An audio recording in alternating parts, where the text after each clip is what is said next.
wanna be the greatest. Everybody on the fake shit. I look around and feel like everybody is the fakest. I make this every day and I'm impatient, hoping one day I blow up from the basement. Statement, the top is so vacant. I don't hear shit that I think is amazing. Waiting for my day when I'm playing sold out shows for 1,000 faces. Hey, give me that crown, get in my way and to be put down. It ain't your place, all this my town. If I want that shit, then I'll get it right now. I'm losing it, the noose it fits. I'm losing shit, a stupid myth. You choose to live or choose to dip. You choose to fight or lose your grip and lose a gift. Oh, I feel we're going to win so much, you may even get tired of winning. And you'll say, please, please, it's...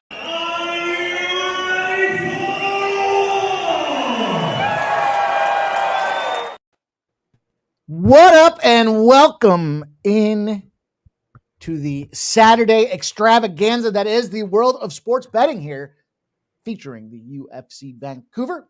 Got the boys here ready to attack off of a huge winners last week and trying to do it again with you guys. I've got Ramon Scott and MMA Jeff.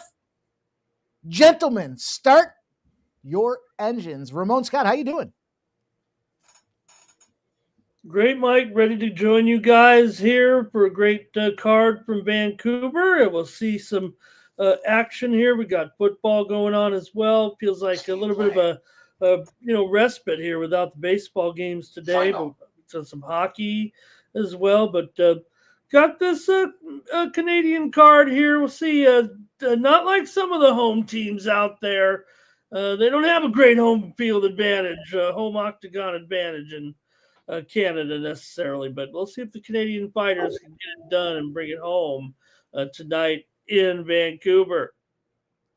MMA Jeff, do you think the Canadian men will show some fucking fighting spirit?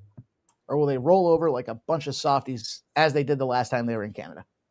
I think we're going to see a couple of the men get it done today. I don't know if it's going to be pretty, but I don't know. How many Canadians are on the card here? Give me an over-under. How many Canadians are going to win? Let's go. Whoa. That's a good question. I like it. I thought I was ready. I'm not ready. I just thought of it. One, we got the Kevin Holland, Mike Mallet. That's going to be one. Almain Zahabi versus Chito Vera is 2. JJ versus Fiot. That's 3. Charles Jourdain and Davey Grant, 4. Kyle Nelson, Matt Frabola, the steamroller, 5. Kyle Prepolek, Drew Dober is 6. And the curtain jerker, Melissa Croden, Tanara Lisboa is 7. We've got 7 Canadians fighting on the card here. Major line move. What's the line at? 3.5? I was going to say 4.5. 4. All right, I'll go under. I'll go under. Ramon, what do you say? 4.5. You going over or under? I'm going under. I've got it maybe 2 and 5, 3 and 4. I mean, I don't want to give away as the night evolves, there. What do you think, Mike? See. I'm going to go over on this one. Just because when I looked at the fighters and the way, I guess I'll go over. I'll say 5 end up winning tonight. Interesting battles out there. I say it with such disappointment in my voice when I said it too. So appreciate all you guys coming in to check us out. Put your number. Will you go over under 4.5 Canadians to win tonight? It'll be interesting to see how that works out, but appreciate everybody joining us. Make sure you smash that thumbs up button on your way in the door. We got tons in store for you guys as far as action, content, you name it. We're going to get it going here today. We've got a ton of fights. Ramon talked about the hockey card. We've got NHL in play. We've got college football as well. The late slate for college football. We'll roll through all of that with you guys. And we'll wrap her up. Everybody seems to really like the touchdown parlay. So we'll go around the horn and get a touchdown prop from everybody at the end of the show so we can leverage those tomorrow for the NFL. So it's going to be a fun day. Appreciate everybody spending the time with us, as I said. If you haven't done so already, give that thumbs up a smash, and we'll get the show on the road. How about that? How'd that be for everybody? I think that'd be just fine.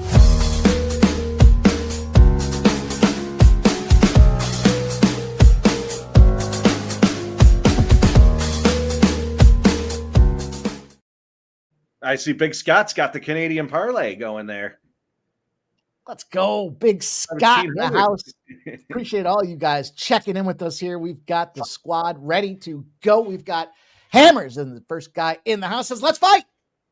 Nicholas Handy says, how about them Sabres? Of course, big winning streak for them Sabres. David Wallace checking in as well. Appreciate all you guys, man. Londo's here. Tico de Gallo. Plant-based. Appreciate you getting on board with the memberships, my friend. JW's here. Big Scott. Going to be a fun day, you guys. So I'm going to drop a parlay in the chat as well. I've got my about the finish parlay, and I did give out some free action too. So I'm going to drop this in the chat. As a reminder, you will see going across the bottom our first strike plays for the week. Important to note because, well, we swept the card last week, and you do not want to miss out on more action to try to beat these books and give you guys an early look. Maybe you want to use them as some parlay pieces. Maybe you want to use them as straight up pieces. I don't know. Do what you want to do with them, but it pays out about 7-1 with that particular assortment and combination. Jeff gave us Gibson. The fight does not go the distance.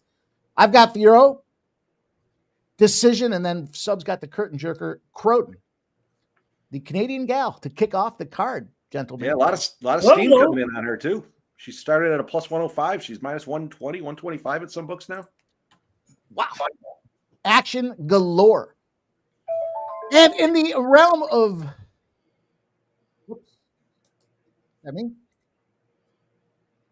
final. Oh. What happened? I said final, and then Ramon's phone said that. This Yannick, not the No Kings event, but the Six Kings event over there. The elite players are playing their own tournament, but Yannick Sinner beat Alcaraz just now, 6-2, 6-4 at the Six Kings, not the No Kings, which I know you guys are celebrating today. I don't know about that.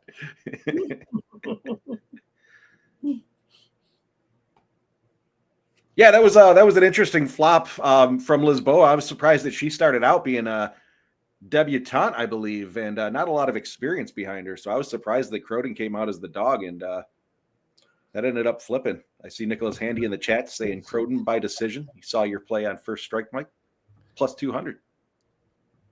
That's not my play. Oh, it was all sub. Yeah. I did want to point out, we've been keeping tally with first strike since the inception of the show, and just in the realm of final, some transparency, we'll share I thought it was pretty compelling here. We're right to the high water mark from a show perspective here. Just guys to show you on a regular basis. We'll get to that in a second here, but let's go. Let's talk about some of these fights. Let's get into the action. Let me share this with you guys right now. We might as well get this out there. Let's get it on. You're going to play the fight and play the pick? Half time. I don't know what's going on with my. You need me to do it, Mike? Are you trying to play Sub's video of his pick or something? No. Oh. No. I was just trying to pull up the. I don't know what's going on with my computer at the current moment, but let's talk about this first fight, guys. I thought maybe you were in the. I've got to be honest, Jeff. I thought maybe he was took the laptop to the bathroom and was taking it because he was looking there for a second. Something popped up and it was music was blaring, and I'm looking and I'm like, what is going on? Where's this music coming from? I muted myself. I wanted to see if it was me, if it was anybody else. Ramon, I did hear that chick. If you could get the Brazilian voice, it would be fantastic, though. So let me share this with the squad here because we have been looking at and keeping tally. If you guys can see it from the get-go here, we've been tracking the first strike records, and we're all hovering around that 500 mark. So very important to note, but you'll see over here on the side our unit count. I wanted to share this specifically because, well, look, we're all about trying to be transparent. We want to share with you guys exactly what we're doing. We're going to talk about how we just swept the card. We're going to show you where we're at, and the gauntlet has been thrown down. The challenge is out there to get everybody in the black by the end of the year. So I said this on the show the other day. Fourth quarter, UFC is our time to shine. I think it's important when it comes to the fourth quarter, specifically because they've just gone through Dana White Contender Series. They restocked the pond, and now you're going to start seeing some of these mismatches. They're going to start evicting some of these fighters to make room for the new fighters that are out there. So we've got our challenge in front of us. We got about 8 units to go to get everybody healthy and in the black, and it will be impressive. But we're hovering. We're right there. We're just a couple fights under 500. But you'll see overall the net profit across the board because we do find those plus money tags. So we'll go after that. We'll keep a tally. We'll keep you guys abreast of what's happening out there. But yeah, that's it. Got about 5 minutes or so until this first fight kicks off. Ramon, you want to kick us off for this first one? Yeah, guys, and listening to Sub's pick on First Strike this week, you got to respect what he's saying here about the Canadian. We see Lisboa entering the ring. I got to tell you, I was almost chuckling though a little bit with they were showing the Canadian doing her promo there. She moved a little slow with those punches, but Croden makes her UFC debut, but comes out of LFA, guys. Look, you don't need to go through the. We made a joke there the other night about 2 fights in the Contender Series. Yeah, someone like Croden, just bring her on in. If she's going to be this type of contender here, like Jeff said, maybe taking the action.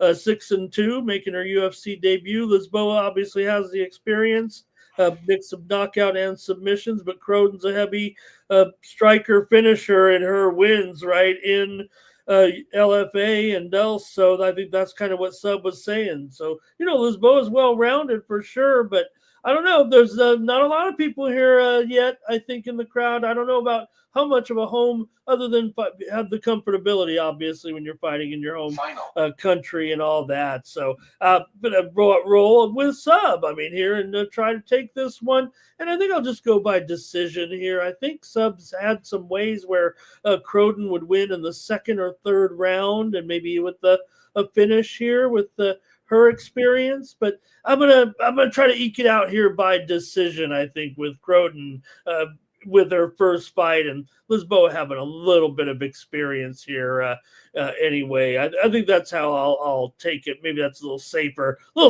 for me than costing my whole play here on the show. Final. I went even safer, Ramon. I took Croden on the money line, minus 125, not a bad price. I did sprinkle the decision, but I don't think Croden's gonna really. I don't think either fighter is gonna put themselves into a place where they're going to get finished early. I do think it's going to be decision, but yeah, minus 125. I'll take Croden. Mike, what are you doing? I'm going to go on the island. I'm going to take Lisboa to start this thing off. I'm going to take her on the money line, and then I sprinkled her decision prop as well at plus 200. There we go. Yeah, size coming out of the LFA is certainly a reputable fight organization, but it is the debutante, and it's not the debutante in front of the home roaring fans here. It's fucking 1 p.m. Vancouver time. So right, I got to take it. I can't wait. I'm going to take a shot at Mike already. He just went over on the Canadian fighters, and he's fading the Canadian in the opener. I know. That's why I said it with disappointment when I said the over, because I was expecting this first one to be the L, but I think the rest of them will find their way. There's a lot of respected cappers that I believe in that are on some of these spots that throughout the card will excel. So we'll see. We'll see what happens. First one for me. The graphic at the bottom of the screen showed 1 of 4 Canadian fighters. The other one, another one, is on the card tonight as well.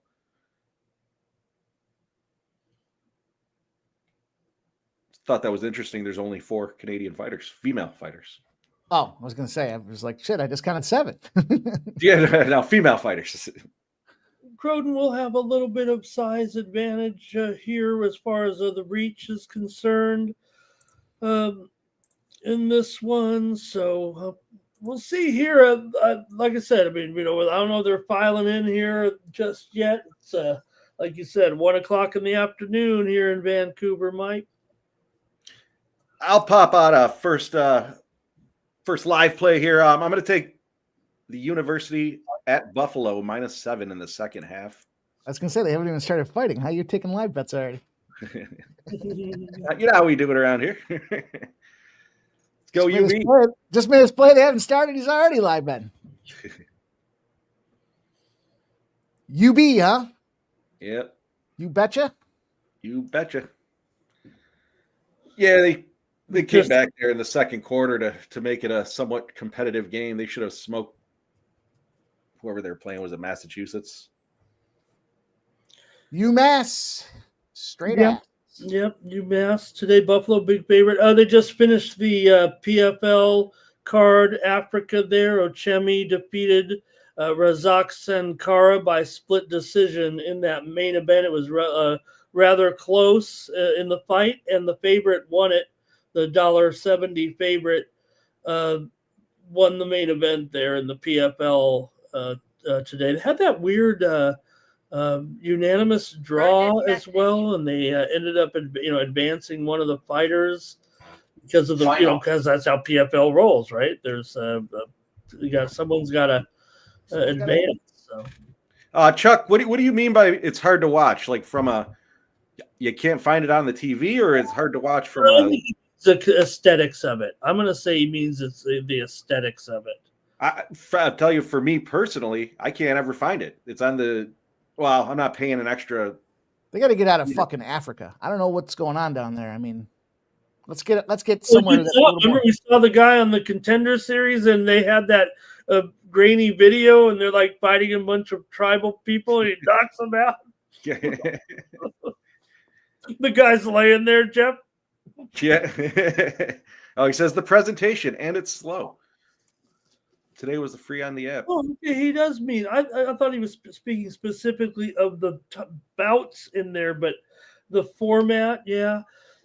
Well, I always have a little trouble with the bracketing format like that because sometimes a fighter gets injured, right, and they can't go to the next. It doesn't happen a lot, but we're underway from Vancouver tonight with the boys. I'll tell you what I watched last night. The Fury FC was at 110 or 112 or whatever the hell it was. The prelims were on YouTube, and then the main event was on the Fight Pass. And from a speed perspective, Chuck, you're saying it's slow. I'll tell you what, those guys were out of the ring, and they were already announcing the next guys coming into the ring. It was pretty entertaining. Not to mention they had a couple of 17-year-old kids out there. They had a 17-year-old fighting like a 32-year-old or something. Really? Yeah. His parents had to sign the slip to allow him to fight, and he went in there and he got submitted. I don't mind some of the. Isn't PFL the ones where the refs have the glasses and the cameras on the glasses? I'm cool with that. I like the tournament format too. I think that's pretty cool. Well, you can't replicate the UFC. There's so many other regional promotions. With the LFA, Cage Fury, Cage Warriors. All you can't just have another replica. Make it somewhat dynamic. We do have bare knuckle on tonight, Mike. Yeah, I saw it for the first time. I told you earlier, the first time that I've seen bare knuckle available on DraftKings for me. I might have to get into the promotion a little bit. They fucked the PFL today, though. DraftKings shut down the PFL before it all started. I couldn't get in there and do anything with the PFL. I couldn't even live bet it. I don't know what the hell it was. Maybe it's because it's in Africa. The Horn of Africa has a tendency to be on the take. It's probably Chuck, they make such a big deal out of him because he's one of the only names that's recognizable over there. And yeah, he doesn't really do anything. That could be. Nicholas Handy says he thinks the PFL is trying to establish themselves as an international promotion. That very well could be.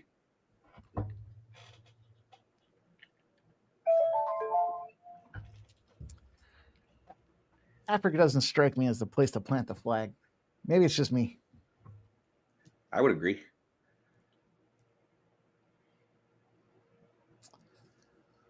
Crowden sitting at minus 154 on the old live tag right now.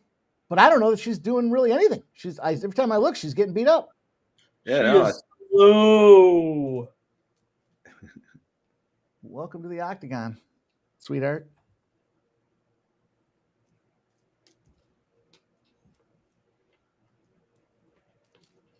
Nicholas Haney said, yeah. They had all the rumor was Dana White was pissed because they had all those back when Izzy had the strap there. Every champion was from Africa, and he said that it was tough to promote down there because literally things were on the take and television rights and the fact that it's on the other side of the world. There was just a bunch of issues with all those champs holding the belt in Africa.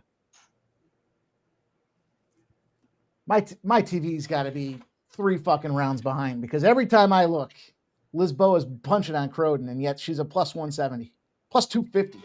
Croden is landing some overhand punches when they get to the end, but Lisboa is a more stronger fighter. There's a cut there a little bit on Croden already, but Lisboa is able to just kind of push over her and ride her into the cage, and Croden is just slow. The punches are fast, but the rest of the movements are slow.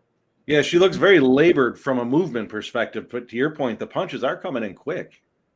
She leads with her fucking head, though. You see that? Yeah. That's a strange fighting style.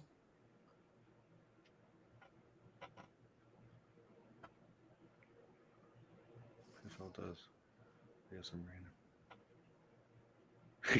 Yeah, it's a little strange, Chuck. Again, they're innovators. Reminds me of what the hell was that movie? The one where they made the sofa into a basketball, the basketball out of the sofa, the lazy boy there. What was that movie called? I don't know. The one with the the South Park dudes were doing it there. What was the fucking name of it? Basketball. Oh, that's an old where they had the musician where they're sitting outside and they had a concert going on during the fucking sporting event. I haven't seen that in 2 years. Yeah, but what's her name was so hot in it. There were a couple of them were smoke shows. Who was in that? It was the dudes from. Well, yeah, I know. No, who was the chick? But then it had who's the blonde there that married Jim Carrey? Why can't I think of her name? She's about 102 right now. She was hot, and then Yasmin Bleeth, the hot Yasmin Bleeth, not the. She was hot when she was in Baywatch. Yeah. Who's the blonde that married Jim Carrey? You're gonna say it, I'm gonna know it right away, but Jenny McCarthy, good call. Yeah. That's it. She was remember that show she used to do on MTV? It was a terrible show, but she was smoking. Smoke and mirrors says Lauren Holly. Not that one. Not that one, Smoke. Urgent message. No, urgent message. Now, Ramon, let's get that Brazilian voice going. Yeah, you know what? I was wrong about that. PFL still has a couple more fights there. I guess I didn't quite have the schedule right because of the time. I had the time wrong. So I didn't even know the main event. We got another fight. We got a couple more here in the PFL, and we're ready in the second round here. But just underway as Clark versus Dejantu Nana. Maybe that's where subs watching the PFL Africa. He had some big plays there on the Win Club. All right, second round, and I think Lisboa won that first round. I think. Yeah, the odds don't suggest that, but I kind of think so too. I mean, there was more strikes out of Croden, I believe, but I think the better strikes were out of Lisboa.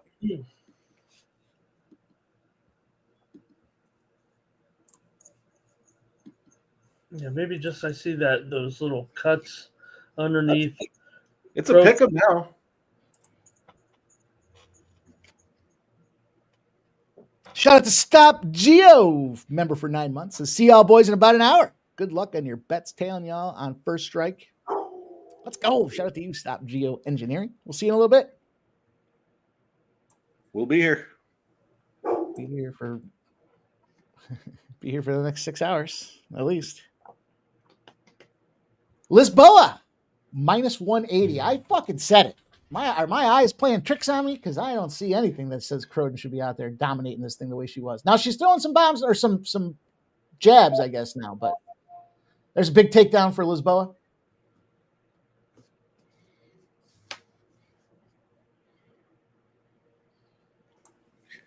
Be right back. Ooh, she's bleeding. We gotta bleed her, Ramon. We gotta bleed her. Oh yeah, it just doesn't look great with the blood, and you're getting beat. You're getting pushed around. You're getting shoved around. And that's the way it's going right now. And now she's dropping her hands, a little bit of fatigue here. Now she's just punching in, rushing in a little bit. She did catch Lisboa with a nice little Oh, straight yeah, left jab. And judging from her career, right? I mean, we know that she kind of does have the finishing power on her previous opponents and the other, and you can see she does land. I mean, she's got some heavy hands,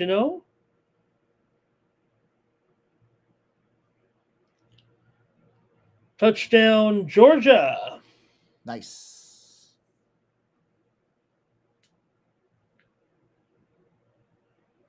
Critical notice. Shout out to Nasty Nate. Nasty Nate, I thought I was pretty fucking funny with what I said earlier today. I don't know if you caught that, Ramon. Nasty Nate posted a picture of it was I guess some mountains in New Hampshire. He's hiking or whatever, and I said, put some gas, go get some gas for the car and put it in there so we can go win some money on the UFC. It looked like he was on the side of the road, ran out of gas. I thought it was funny. I thought it was very clever, Nasty Nate. Shout out to you there. He says, vodka cider in hand at Oktoberfest in New Hampshire with the fights on my phone. Nice, dude. I like New Hampshire. It's a lovely country. There's a big takedown for Croden. Yeah, she is starting to win the round here for sure, and she's landing big time. She's throwing some bombs.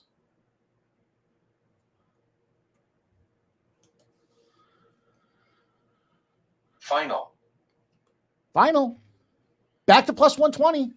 And yep, back to 120. Chuck DLC says the JF could be coming. Did I miss anything exciting? I think Croden's taking the lead in the second round. It might be close because she wasn't winning early, but she was just doing some work on her here and may have passed her up. Mike's describing a near pick'em. She definitely got the more significant strikes in the second round there, 21-13. Oh, she's backing her up. Oh, she clipped her. She clipped her. Down goes Lisboa. Oh, she's punching her. 12-6. She's 12-6ing on that clam. She 12-6 the clam? Punch wherever you. The clam 6? You're sick. Sickos, all you guys. Probably moved to a $2 favorite here, I would imagine, but doesn't mean she's winning this fight necessarily. I mean, it's 1-1, and the round's coming. I don't think this is any kind of lock or anything, but Croden did win this round. Yeah, I give that one to her. If it goes to the judges and it's a close one, it's going to the Canadian, not the Brazilian.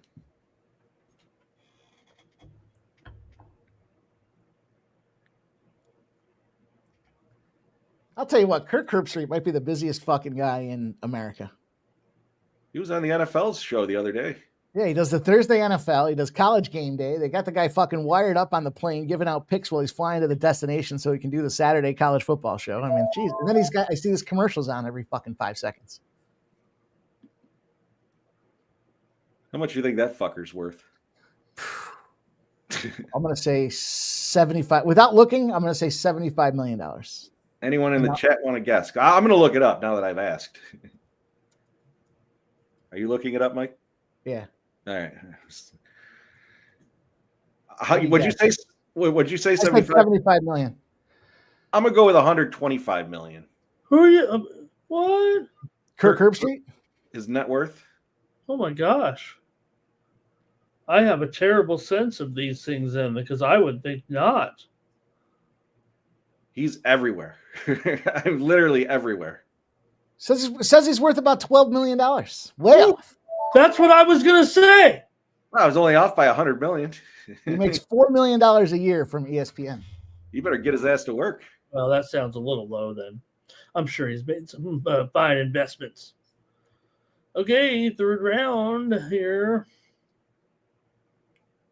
Big Scott says Croden minus 600. Yeah, she's swelled up. 2,500 now. Jeez. Tyler Robb says 90 million in his Google search. I just Google searched it. Oh, all right. I guess so my 100 and what did I say? 115 wasn't so far off. Wow. $1. Okay. That sounds. That's got to be something. One thing saying one thing, saying the other. He's just a announcer. He's not Tom. I mean, he's not Tom Brady. Net worth. Whoever the hell game. Click Points is says his net worth in 2025 is $12 million. Just 12. That's all, Kirk. Adam Martin there with his comment. He's our regular guest on the VB MMA Pick Show. Nice. What do you say? I missed it. I missed it too. He said something. Fuck him. Doesn't matter. And this weekend, his partner in his podcast is Big Marcel. And he was the guest this week on VB MMA Picks. You got to follow Big Marcel if you want to get the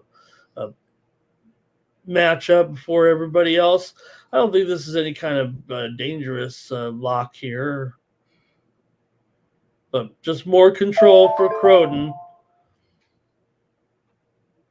What are you saying, JW? Kirk's white, so he's not making that much.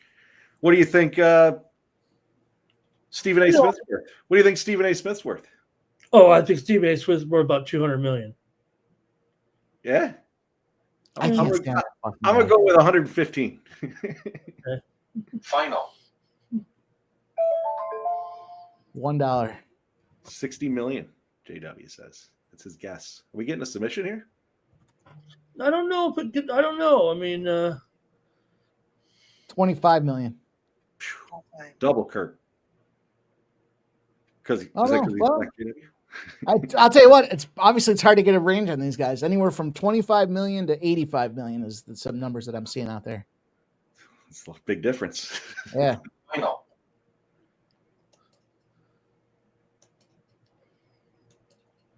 Final. yeah, we've had some great FCS scores coming in here. Beating on her head like a drum. Very dominant performance here.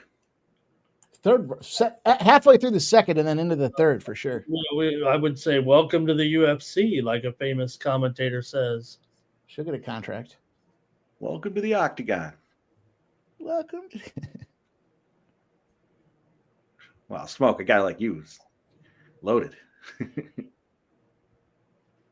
going to be a good way for the Canadians to start here. Pinning the arm down, too. Look at that. Yeah, boy. Just can't really.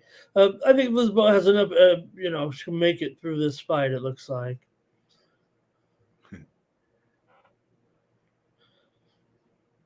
I think she doesn't really look that much, worse for wear. It's just that she's gotten punched in the face a lot. No blood, no.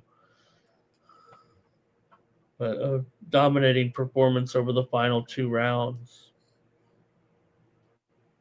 Ref's not stepping in there. Back up. Boom. Unloading on her, though. Yeah, Do something stupid, Croden. Oh, she stunned her. Lisboa giving it one last chance. Yep.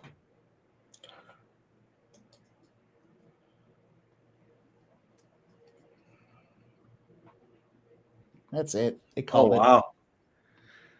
KO.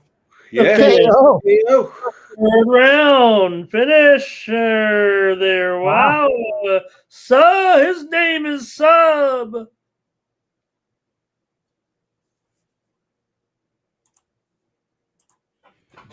Final. Wow.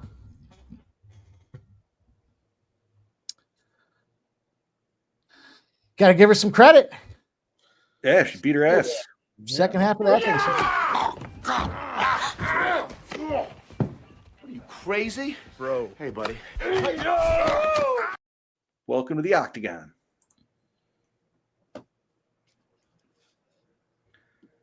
Yeah, I was 30 seconds away from the plus 185 decision, but I did not get cute with it. I took the money line at minus 125. That was a big one.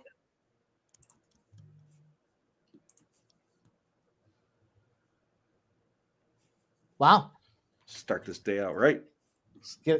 Not for me. 30 seconds to go, Michael B says. Yep. Not today. Canadians can finish fights. They are finishers. Actually, the women weren't the problem. It was the men.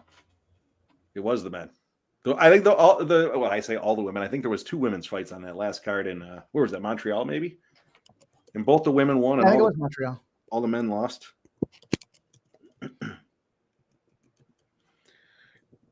Clemson's quarterback's out with the ankle injury, and they're getting beat up by SMU 10-0.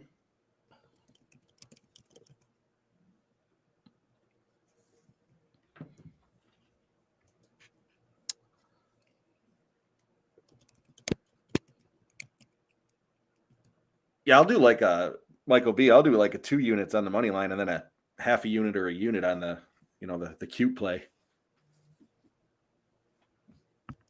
Big win. Yeah, that's what I like to do, but I'll take the loss, even though I liked Croden confidently in this fight. Got to get it exactly right here on this show. That's right. Got to get it right. Got to get it right with the bookman too. Otherwise, he doesn't pay. You got to pay him. I'll just lay a bunch of $7 favorites. That'll be easy. There you go. Yeah, and that'll be everybody say bye to Ramon. Message. I do agree, Mike. You get on a channel like this, Sports Money Network. I'm not gonna, I'm going for it, man. I'm trying to go viral.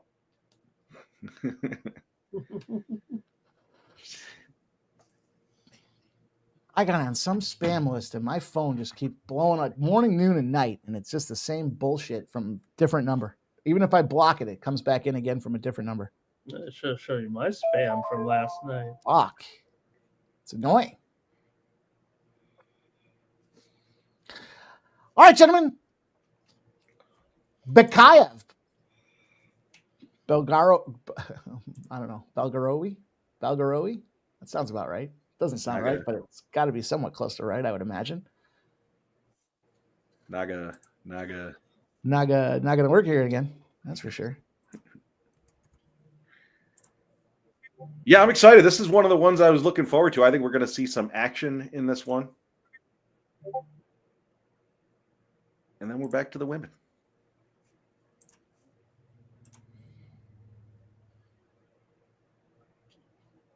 I'm going to take a little Bekayev KO action. It's a plus 250. Well, that's a nice little dance move there. I missed it. She had a little style in her step, Ramon.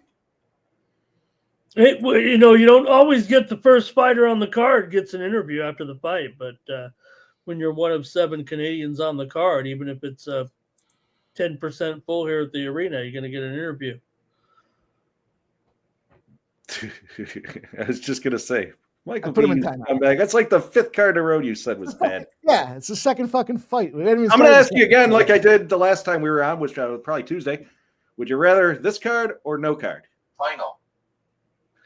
Like these card works for me. Scumbag. Just a timeout. There's a significant. I don't know the guy's name. You sorry? The babyface assassin is 6'5". He's got a 5-inch height advantage. He's got a 7-inch reach advantage. I think the more experienced fighter out of Russia, Bakov, is the way to go. I'm with you, Mike. I'm on the Bakov by KO. I also did a small play on the fight ends by KO at plus 130. Reason being is this other dude's supposed to be training with Pereira at Glover Teixeira's gym. So he's got some pretty solid opponents he's been training with. So there is a potential for him to come out there and get it finished. So I'm on the Bakov by KO, and then I sprinkled the fight ends by KO. Critical notice. He took 2 shots at the Dana White Contender Series, so he wasn't good enough. They gave him another chance at it. They finally, just out of mercy, brought him back in. So I'm good to fade a dude like that every day of the week, twice on Sunday. Happens to be Saturday. So I also parlayed Bekayev, Lucino, the next one, Stephanie Lucino, and then Cody Gibson. It's a little 3-leg parlay that I put together for 177, a plus 177 price tag. Cody Ray Gibson?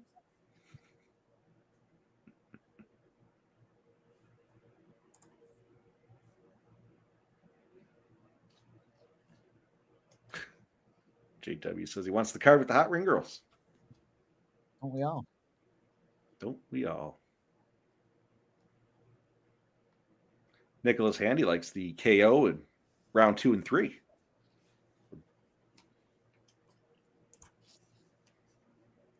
I'm not against that. Yeah, especially the over 1.5 is juiced minus 200. Barney's dropping in with his pick from the trunk of the car.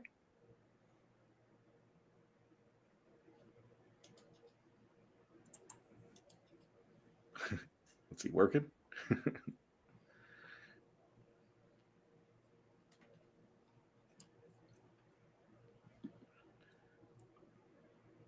KO round 3 is plus 1,400. KO round 2 is plus 800.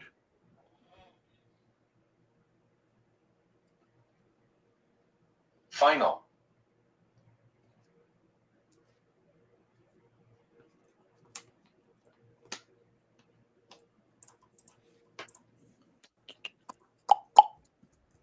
Final.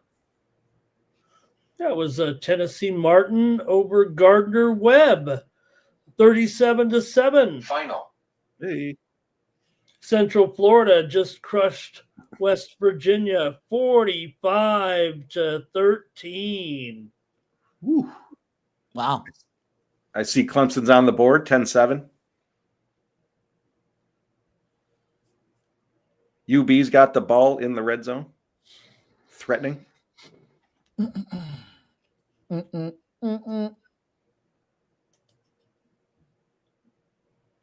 Urgent message.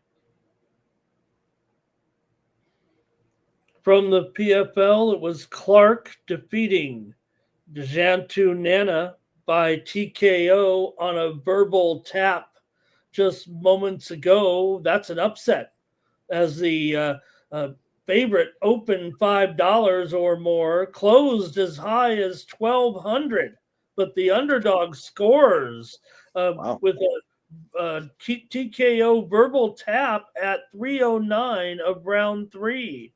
So not a submission there. I'll have to look into that. A TKO verbal tap? Yeah. He was getting punched and said, no more. Please, no more. I'm just going to the description here from the news service. So maybe they could have been amateur writing. Usually they're right on with this stuff because this is how they, settle the betting. Very strange. Cinna, figure it out. What's up, Ramon? And guys who say I have a tinfoil cap. I don't know if I ever said that about you. Cinna, figure it out.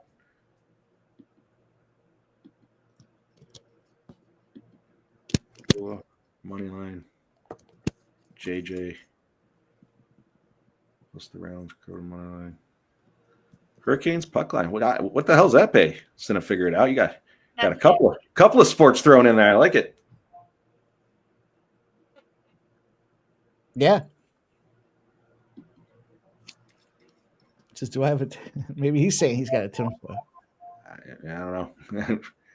I read it twice.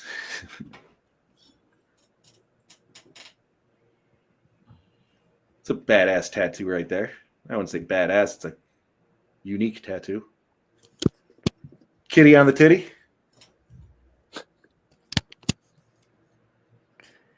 Kitty on the titty. That's a new one.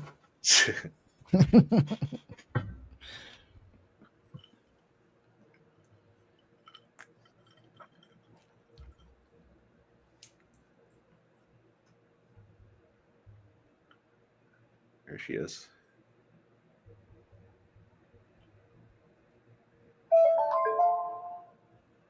The ring girls are lacking in this event here. It's the best they could offer in Vancouver. See why Dylon's single.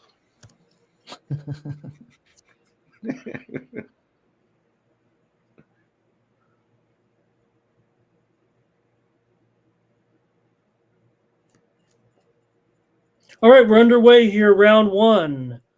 Fight number 2 of the night. Getting going. More action here already. Critical notice. Halftime. Over.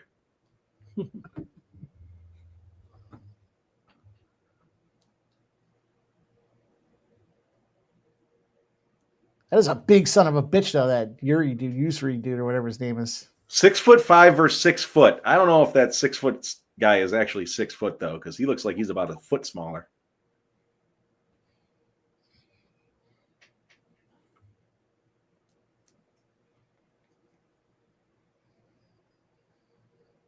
I figured out it's 160 for $5, and the bottom guy doesn't remember, but it's okay, no worries. But you were not on that show. Top right. I love it. Bottom guy, top guy. Yikes! Careful where you say that. I vaguely recall that now. Boom! Nice takedown from Bakayev. Bakoyev? That must have been a Sunday or Monday show. Just gonna figure it out.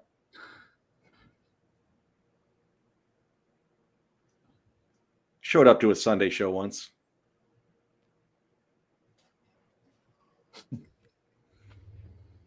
Yes, you did. Everybody remembers that one. That's why I don't do Sundays. Critical notice.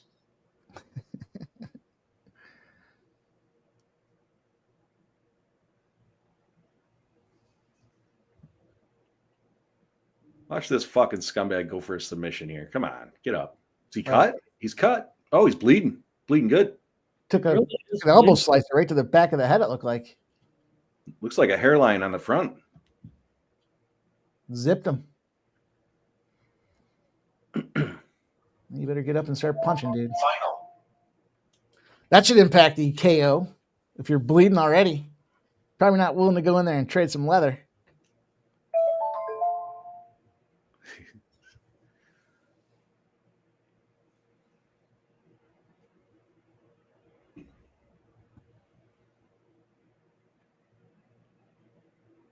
All right, back to the feet.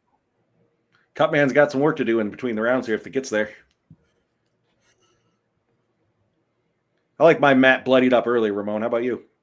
Well, look, this mat looks great compared to the other night. I definitely think they were a little laggy on cleaning the mat there or putting a new mat in last week on the Contender Series, because this one looks pristine here. I know we're at a numbered event in another city.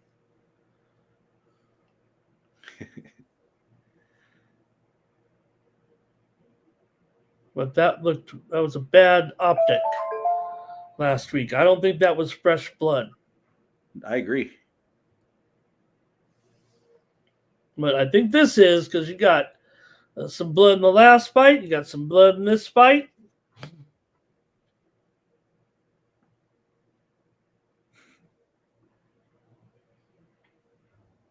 Figure it out. I wasn't there. Congrats on the parlay hitting, though. Yeah.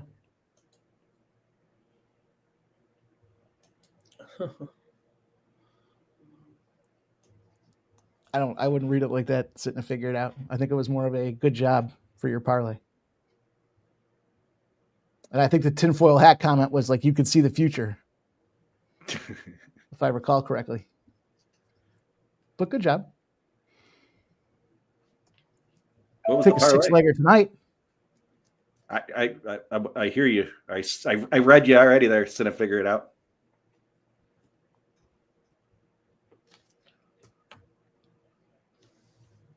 Ooh, swinging for the fences.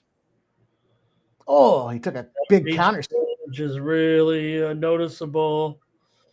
7-inch reach, 5-inch height advantage.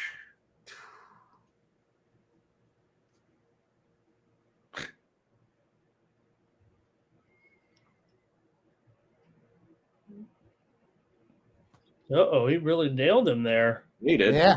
He's lucky this round's ending. Yep, he's going to need to recover.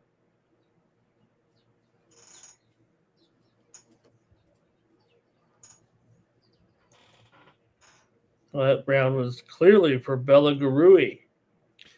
I would agree. Yeah. I would concur, Ramon. UB did get that touchdown. Pulled ahead. Yeah. Bakoyev there. Plus 240. That's a huge difference in height and reach. I specifically read it off because of that. He's wearing it too. I mean, shit.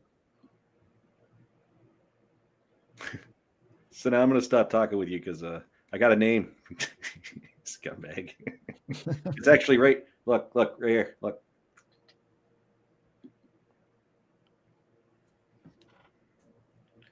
I think they're going to get Nick Saban, Chuck. I was the first one to float that out there. Now everyone's talking about it. Who? Penn State? Yeah.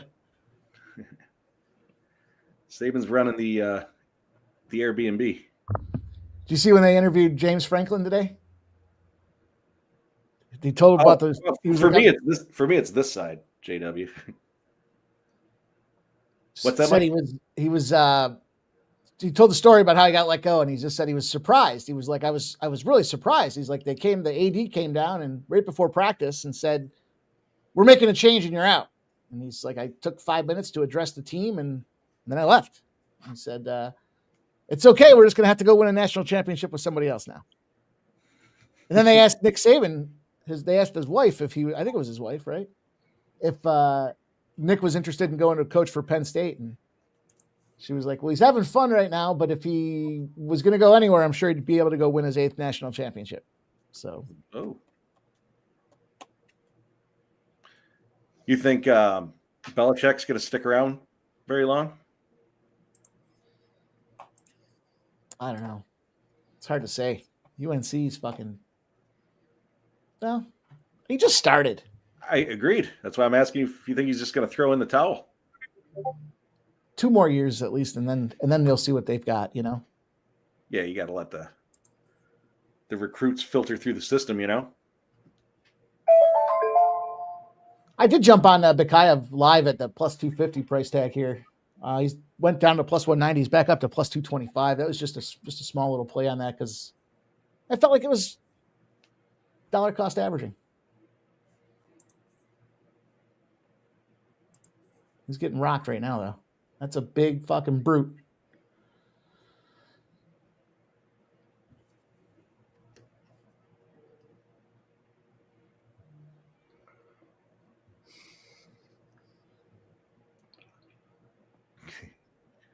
So I figured out it's only a couple of things you can really do to offend me. Number one, ruin the fights for me. Spoilers. And I'll let you know what number 2 is.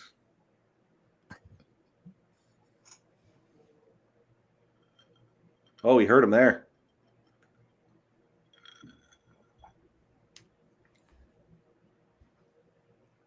Problem is he's going to fucking gas out before he can finish him, you know? Yeah. Give him a little foot stomp for good measure.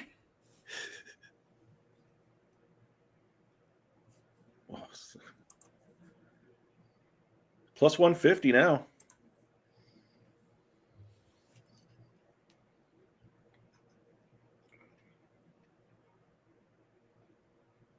That's a big foot coming up the middle there. It is. It's a big boy, man. Yeah, he is. When Bakayev misses, he ends up underneath his arms.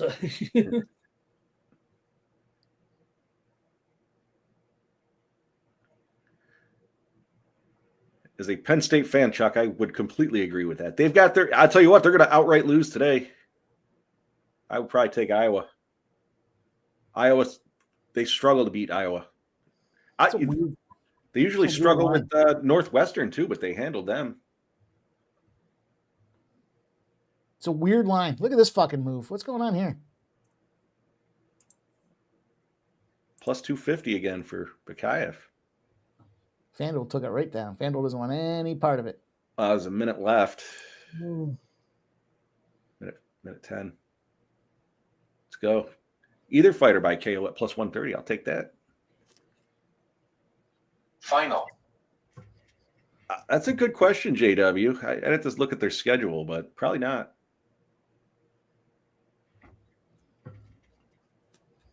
Final.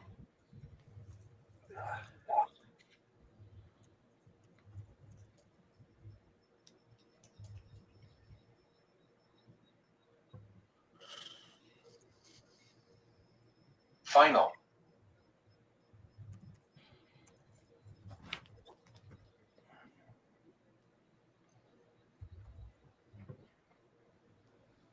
A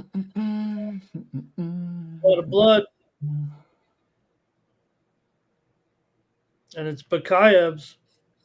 Smearing it all over him.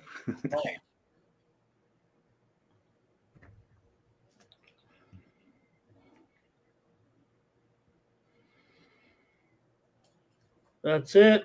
Round 2.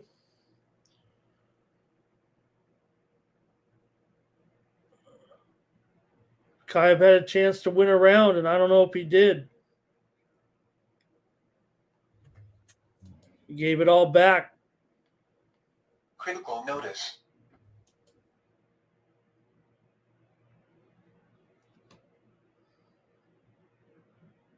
And now Belagarui is minus 800. Minus 1,100. Minus 1,000. Fucking fight's not even on.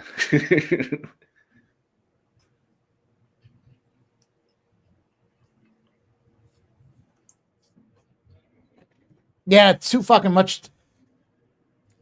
There's some I guess how do you fix it? But shouldn't be able to be a big tall fucker like that and fight somebody that's smaller than you like that. Seems like a mismatch. Should the divisions be arranged via height? I don't know. I don't know how you fix it. He didn't make height.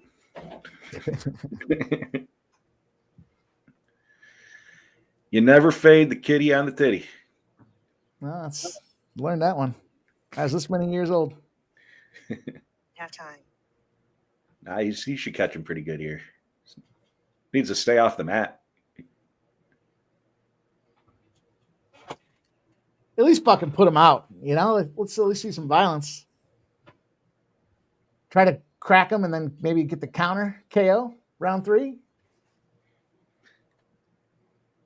Yeah, I mean, I'd take Bekov to KO him, but at this point, I just want the fight to end by KO. Whoa, swinging for the fences. Yeah. Oh, he's got him hurt. He's got him hurt. Oh. Wobbly dobbly. Touch him up. That's a big son of a bitch. You're trying to regain your. That was a big uppercut. Just Yeah. drop. Call it, ref. Call it, ref. Woo! That's KO, it. baby. Wow. Look, he's They giving a don't little even baby. have to knock him down anymore. No. Fuck. Canadians, man. They're soft. That dude was a fucking warrior to be taking those shots, man. Yeah. Well, we didn't have the right side, but we did have the fight ends by KO at plus 130. Yeah. Good Plus play. big dog coming in here. Big dog coming home.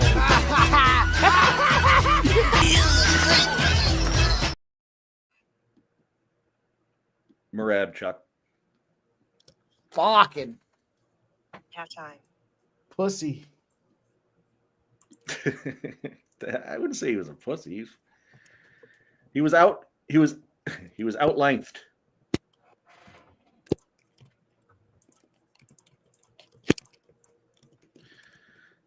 Damn. It's crazy. It's crazy to see how big that fucking dude is in comparison. Like you said, it's like a fight. There's a lot of hugging. A lot of dude hugging. His white trunks are all red. Wow. Fuck that fight. Ugly mismatch.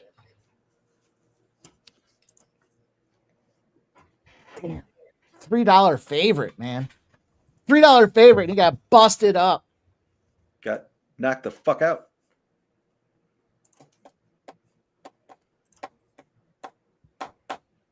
That's right, Flea.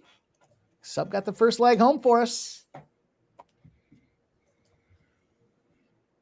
I'll be right back, boys. Yeah. In fact,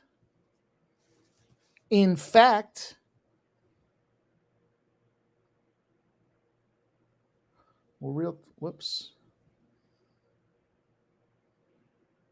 Not that account.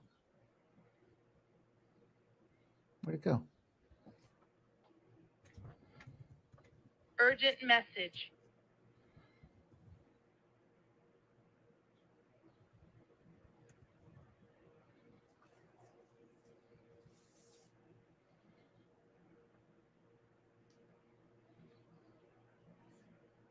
Halftime.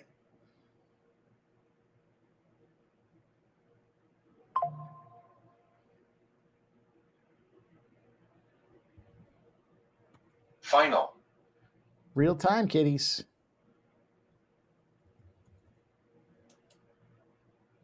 There it is. And there it is. Now 4 games to get to 500. Halftime. 4 fights to get to 500.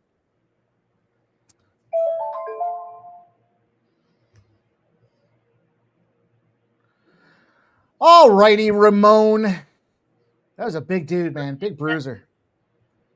I don't really like this next fight either. I didn't like any of these prelim fights, to be honest. The only one I was really thinking about was the Jordan Santos and then Bruno Silva. But I could see a stretch of dogs. I mean, we've already got the one dog. Dog comes home here barking.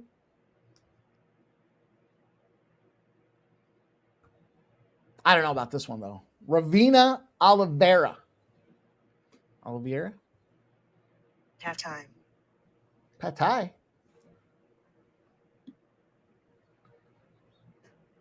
Yeah, we just had the results over there in PFL with Shido Boris Esperanza defeating Octagon Ayinda by a technical knockout, 3:46 of round 1. That's an under.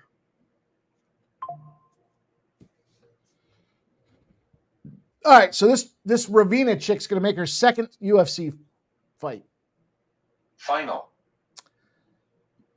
And the numbers that I saw, the thing that stood out the most was if you look at Oliveira's last 5 opponents, now before the UFC, so any of her opponents pre-UFC,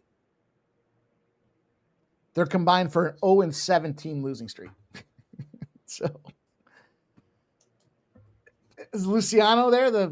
Yeah, she's a favorite. She's priced accordingly because the level of competition is just not there, and there's really not much. I didn't see much in the world of write-up for encouraging reasons to bet on either of these two fighters, but certainly not Oliveira. What do you think, Jeff? I think the favorite's going to win here. It's probably going to be by decision. I didn't like the -150 price tag, even though it's not that bad. I went with a little creative on this one. Total significant strikes landed 130 plus at 105. I think it's going to go the distance, and I think we're going to see some pillow hands out there throwing shots and not doing much damage. So plus 130, so total significant strikes in the fight is plus 105. Final. Halftime.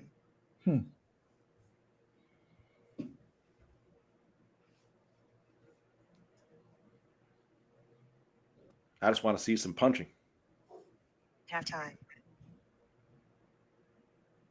Ramon, you got to change the accent on that girl. Halftime. What are you thinking here, Ramon? Halftime. Yeah, thanks, guys. I'm going to go with Luciano, I think, by unanimous decision here. I expect it could be competitive early. Oliveira can maybe be the one that sets the pace, I think, in this one. I think Luciano maybe has the precision and the countering ability here to eventually take control. But over 3 rounds, I think Luciano will have the volume and the movement to look better on the scorecards. So Oliveira's a aggressive fighter, pressuring Muay Thai and some wrestling, and she could close the distance. But I think inside, her tendency to eat shots could be right into Luciano's strengths, actually. So I think Luciano built her a reputation on clean boxing and movement around the octagon. So if she mixes the combinations in there, I'll maybe get those leg kicks going. I'm going to take Luciano to win here, and I think unanimous decision. I might try to step it up. That's All a right, little encouraging. I kind of like that sound. let's see some strikes. Kind of an attractive gal. Yeah, it's something, I was just going to say, I like that girl, and I can't quite put my finger on it. I like when they do their hair up like that. Two little Until they get rocked on the side of the fucking head and it starts popping out.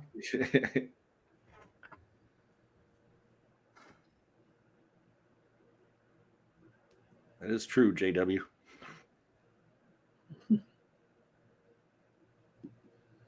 One where Halftime. goes out to the club with her Halftime. friends, and then some drunk chick wants to fight her, and then whoops! You didn't know she was a UFC fighter?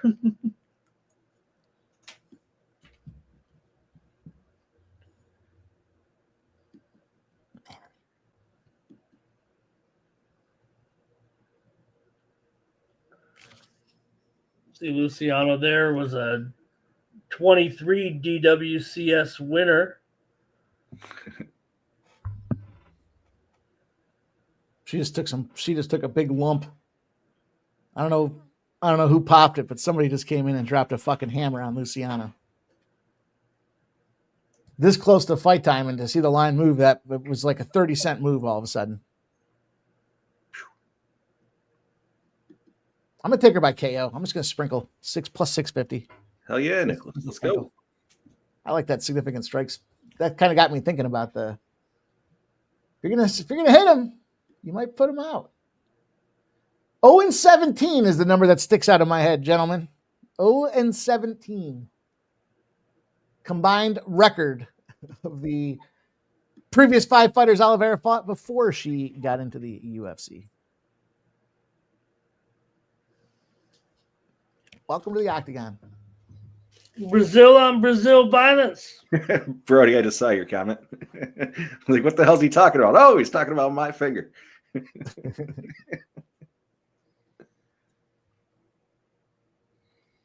It's a very punchable face, Ramon. When the cheeks are just a little bit wider, creates a nice target, nice punchable face.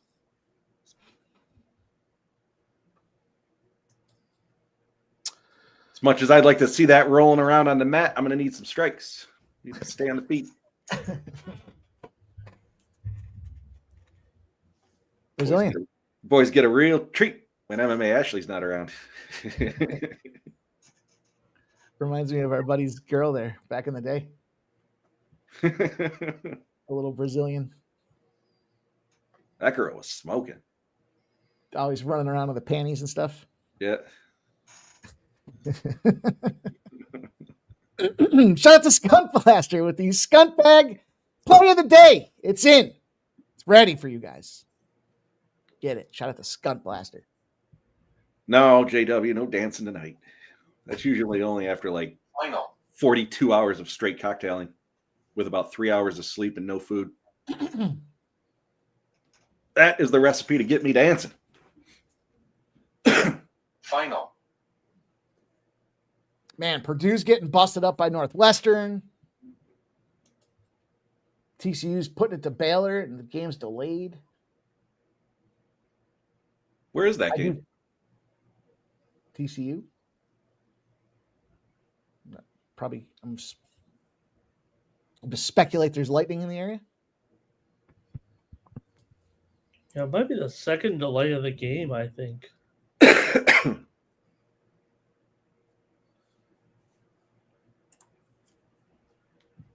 Halftime. Halftime. Patai.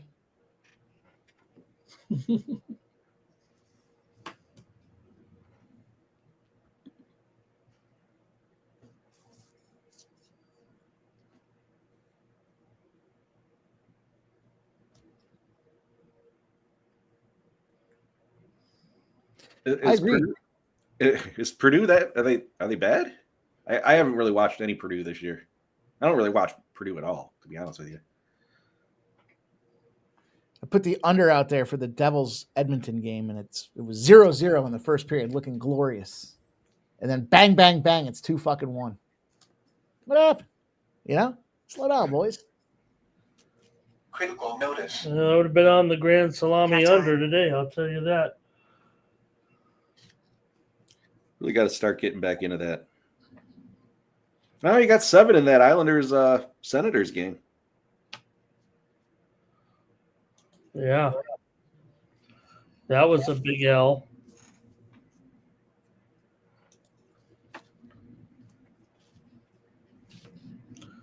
I'm on the Senators, but again, I was on under like the first 7 games. I was under. It was too much, too much on the weekend. A little too busy just relying on the numbers and not maybe going with a fine tuning. And my numbers are always going to look under. I just kept going under. Got to be ready for that. We'll see here after the first week plus. Seems like the teams are either getting shut out or they're scoring 100 goals. It's like there's really no in between. Here we go. We got another scumbag play of the day. He's got Auburn and Iowa moneyline parlay. Okay. I rather like Auburn today as well. Parlay. Parlay. Fortunate to get these scumbag plays. Final. Halftime. We appreciate scumbag play of the day. How the strikes looking, Jeff?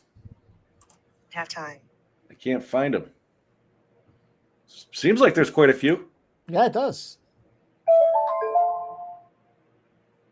Each clash is both sexual and violent at the same time.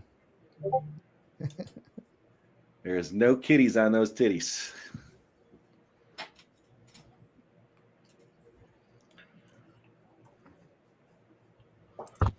Well, you got to think that Final. I don't know. I feel like Oliveira's kind of closing in on her a little bit, like measuring her a little bit here.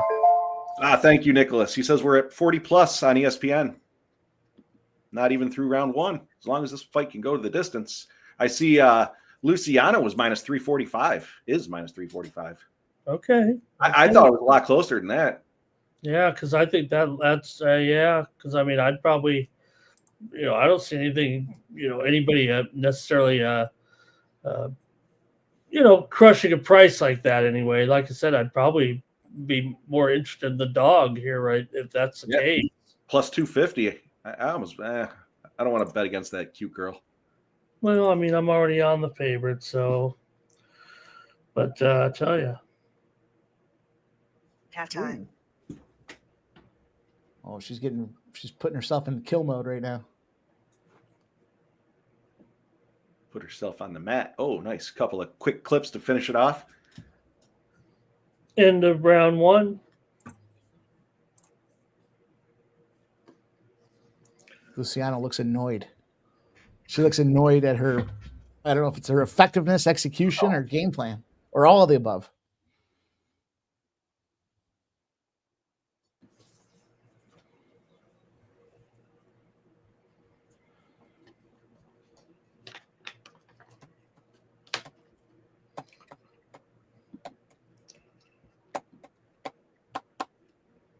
Is Ohio State winning the national championship this year?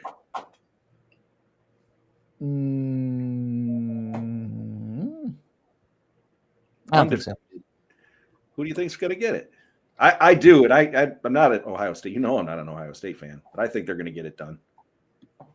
Ramon, who do you think's winning it this year, Ramon? Well, I have futures on Alabama from the beginning of the season, and glad they're coming back a little bit. Ohio State just seems to be so strong.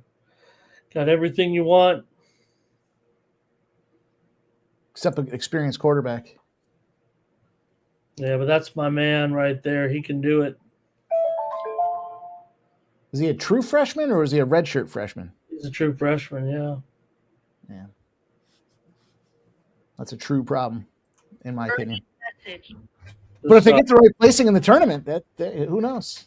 Well, it's funny because I mean they, the program that he came from, they were expected to be a little bit down. They're always good. This Final. High school that he played for, they're really almost like a college town called Carlsbad. Really great, really nice program. But hey, you figure they'd be down a little bit. They're always a top 10, but they're right back at it, and they're all of a sudden at like number 2 out here on fire again. Final. With another quarterback. So good program for sure with these Carlsbad Lancers.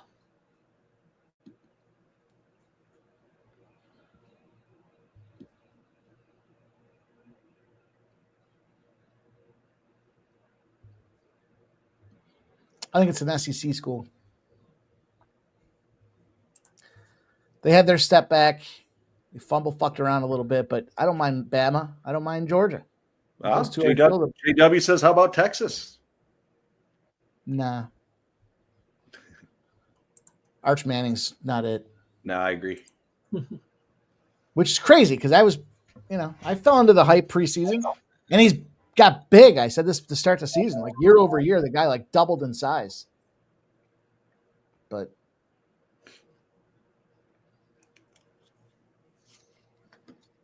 Texas Tech.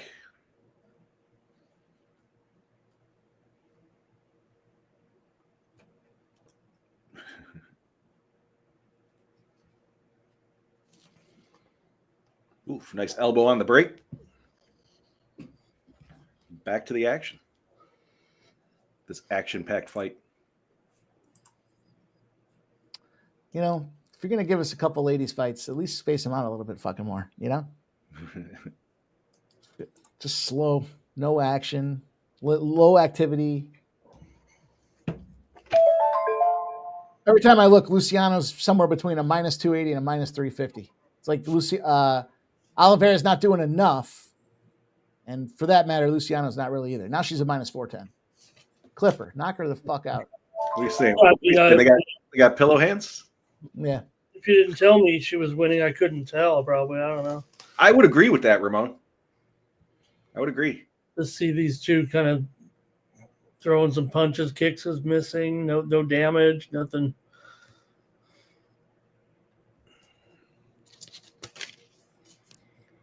Final. Flip her on the button and get her out of there. Minus 850 now. So there's somebody somewhere sees some action taking place. Critical notice. Popper.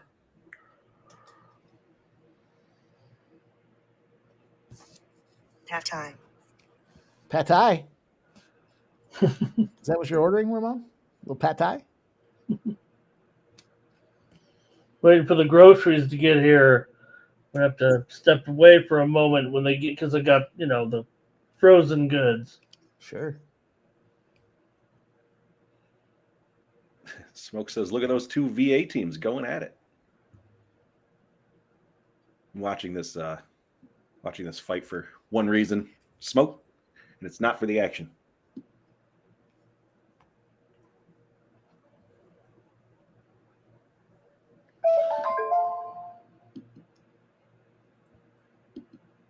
See, what's going to have to happen here is Luciano's going to have to take her to the ground and then ground and pound her out of there. And let the ref say that's too much.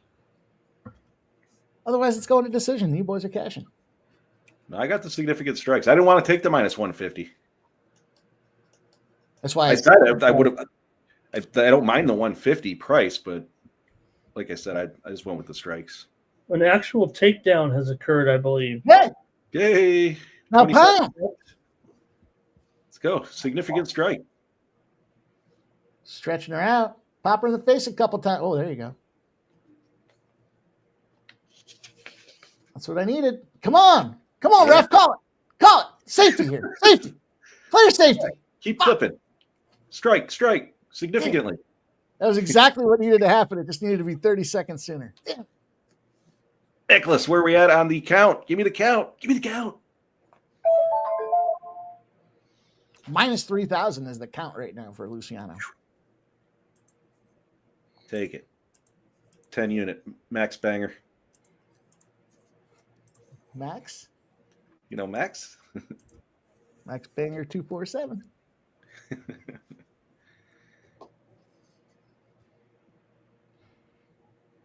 What up, Robert McCormick? It's been going Bobby well Mack. so far. Hope you're doing well, my friend.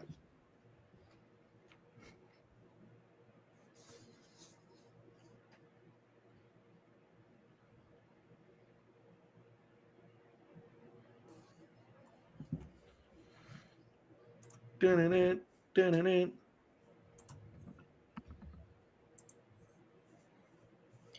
Remember those commercials? 62. So, we're not going to get there at that rate.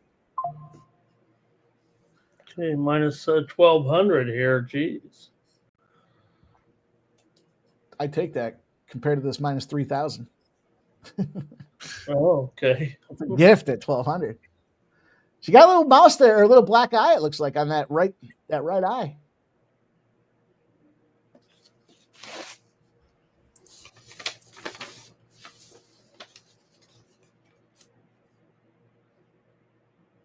Come on. Fucking worthless fight.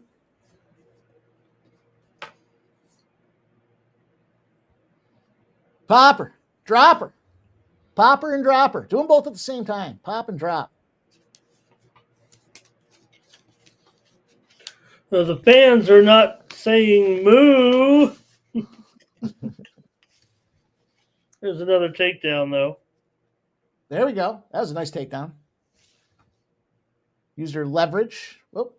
Got a cheek shot. Got the cheek cam out there. Now let's pound. Now let's pound. Don't let her up. Pound. There you go. Pop. Don't let her up. Excellent camera work.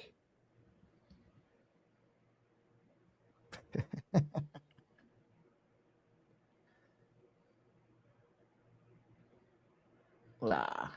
Halftime. Patai.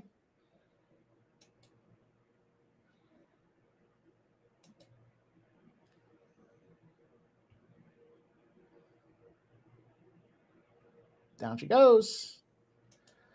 She getting the takedowns. Well, wonder what that was at.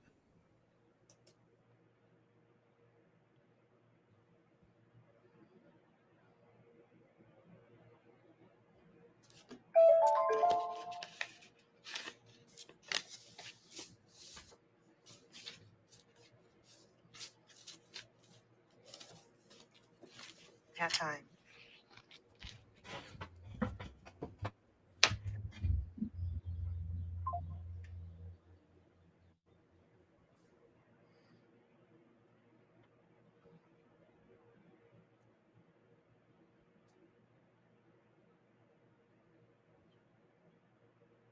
Oof. Oh man, that was a bomb.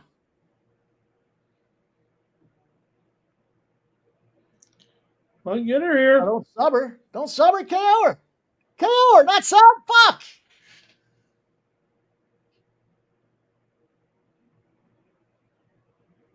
That's it. Oh, Nelly. Oh, that's it. Damn. The sub. Wonder what that price tag was. Damn. Who saw that coming?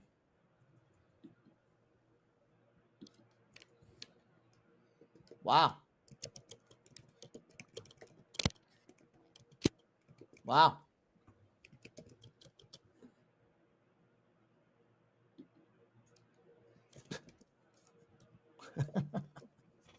Worthless end to a worthless fucking fight.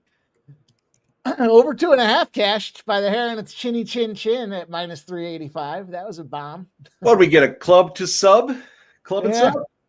Yeah, I tell you what, that fucking last pop to her head there before she grabbed it. that bomb. Yeah, right here. Yep. Boom. Well, that's why I didn't want to take the minus 150. I felt that was a safe bet, but glad I did not. Significant strikes on the other side of things. I don't know. I don't know if we got there. Luciano wins by submission was as high as plus 1,400 at BetMGM. Holy shit. Holy shit. 1,100 on FanDuel. Damn.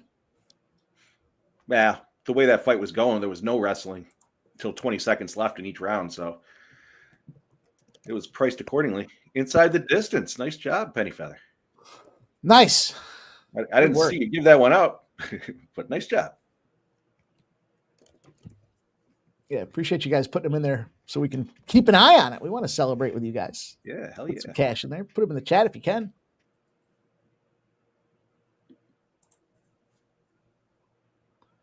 Fucking Club and Jordan Santos. Pricey little dog.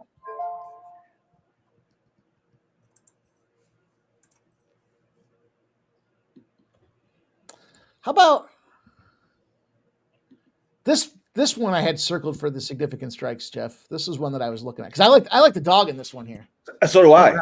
I like the dog too, but I think the dog's going to get a KO. I snagged that at plus 700, which I did like the significant strikes in this one. I actually have it written down, but what scares me is the fact that there could be an early KO.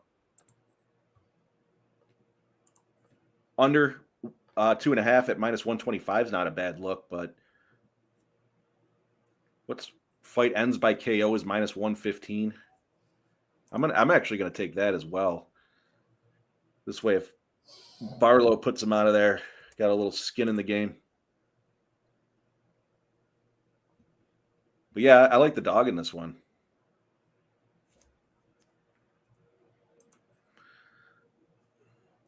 Oops, the dog. All right, I got the dog at plus 200. I got the fight ends by KO at minus 115. And then I'm taking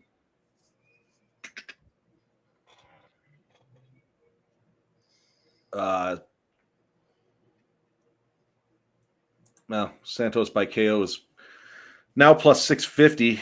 I tagged it the other day for plus 700. I'm going to sprinkle that again too. There you have it. Ramon, what do you got for this one? No, I'm going to take the favorite here, Barlow, seasoned striker with some knockout power. He kind of gets better as the fight progresses. I think he has good precision striking, and I think he can deal with a guy like Santos here as the fight moves on. I think I'm going to end up on the third round knockout at 9-1. I think it'd be might be boring for 2 rounds. Actually, we'll see if he can put enough pressure on him. Probably have to wear him down a little bit, I would think, to close in. So I'm going to try Barlow here to win this one. I'll take third round knockout 9-1. Nice. All right. I'm going to take a little bit of the significant strike ladder here. 60 plus is plus 150. 65 is plus 200. 70 is plus 250. 75 is plus 330. And then the 80 plus is plus 425 on top of the dog spot for me. All right. I see Nicholas Handy's got the ladder for the takedowns for Santos going here. Scumbag Hardys, nice to see you here, my friend. He's going to take the under now in the Ole Miss game. I like the under in this fight, too. Get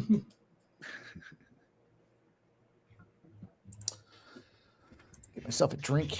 See if I can get myself back to neutral. Jesus.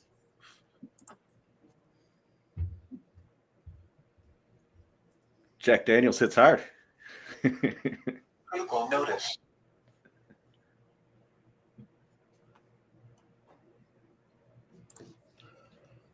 Ramon, what do you think about the question there, the Air Force game? You have any thoughts on that one? Live? It's 14-6 right now, Wyoming. Oh, boy. Okay. Yeah, I mean, I was definitely into this one here. I'm on the under, actually, with the Win Club in that game. And right. I did take Wyoming. I bet Wyoming. I didn't have a public play on the game, but did bet Wyoming. Yeah, they just pulled up for it. They just got the touchdown and extra point, so they're up 14-6 with 10 minutes to go in the third. The under seems to be I don't know what the number's at, but It was 50. I think we got it at 57. Yeah, so I'm saying live, I guess. I would imagine it's probably got to be in the low 40s at this point. I mean, there's 2 touchdowns, both by Wyoming, and 2 field goals out of Air Force. So not a whole lot going on there. Yeah, we What's sent up, it out Andrew? at 57 there. So hopefully look good here. Game of the day here with the UNLV Rebels. 28-24 at halftime. Let's go, Scumbag Hardy. Let's make some money. I take that back. How about James Halftime. Madison, 28-27 at halftime over Old Dominion? Whoa. These are the games you want to watch. What up, Andrew G? Andrew G is a scumbag. Nicholas Handy, you're playing the Santos by split. That's not a bad look at plus 1,600. I think it's going to end early, but I like the price tag on that one. Yeah, they're horrible, DJ. I was saying that like second week of the season. Clemson. And the best thing for them is their quarterback's out right now with the ankle injury. Give somebody else a shot. Boy, they're going to get beat here good, huh? Yep. Beat down.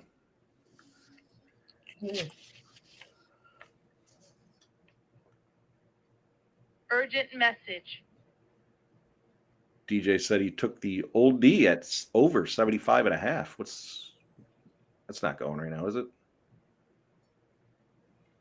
Oh, it is going. They're at halftime. 55 points.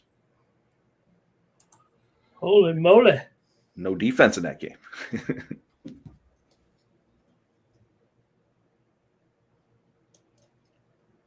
All right, Penny Feathers on Barlow KO at plus 137. Round 1 KO at plus 350. Let's go, baby. I almost adjust. I've been doing the last couple of weeks adjusting the spreads to under half a round. I almost did that in this one, but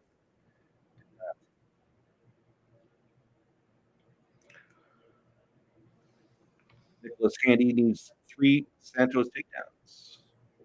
Yeah, DJ, I'm not watching the game, but just looking at the score, man. Final. 4 touchdowns apiece or something like that.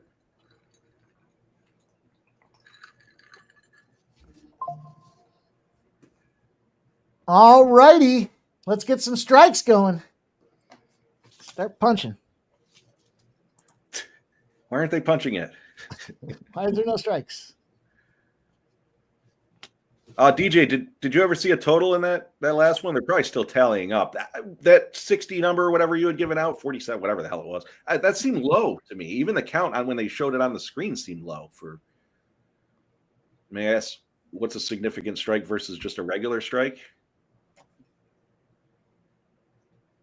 If you're in a female fight and you connect, they seem like they should all be significant, doesn't it? Yeah.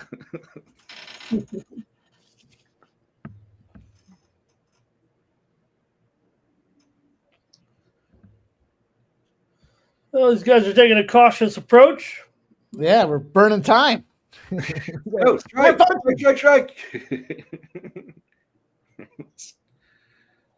Urgent message. Urgent message. Start fucking punching.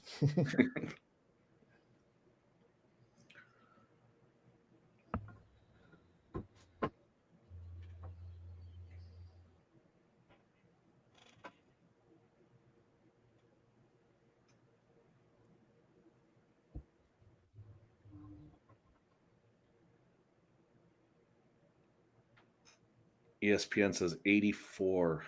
Yeah. Even if they recalculate, it's not going to hit the 130 mark. That sucks. Woo. Boys are clipping. They went from not clipping to clipping. Critical notice.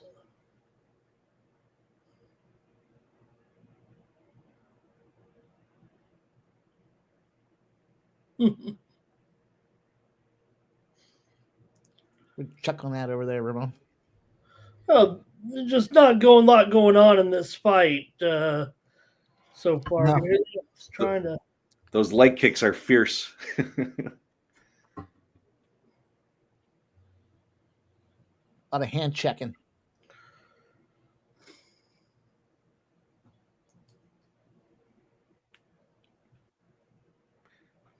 check his cup. I tell you what, I was telling you the Fury FC last night. This fucking dude got kicked in the nuts so bad that they gave him the 5 minutes and he was still fucking twitching. They had to stop the fight. Literally. Oh, sure.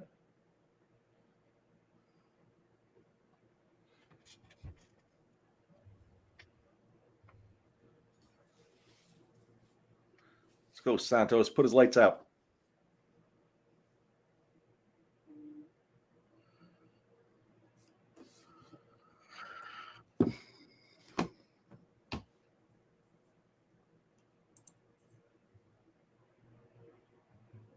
Great one to fucking great circle job on the significant strikes for me with this one.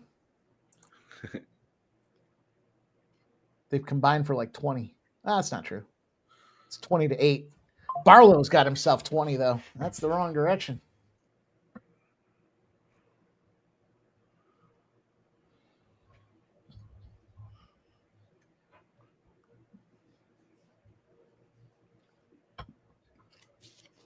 We got that JD. No, it's just a beer. Oh, I was gonna say, oh, hair of the dog. Shit fucking got me. Bit me last night. That dog.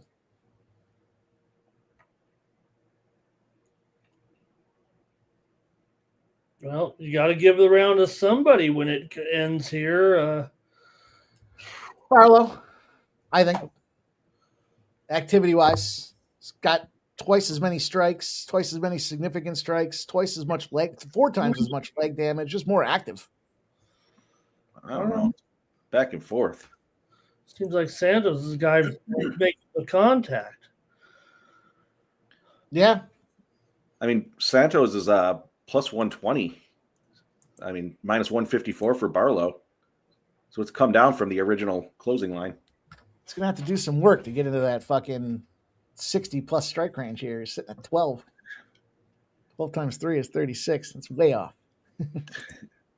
I'm no math major, but that's way off.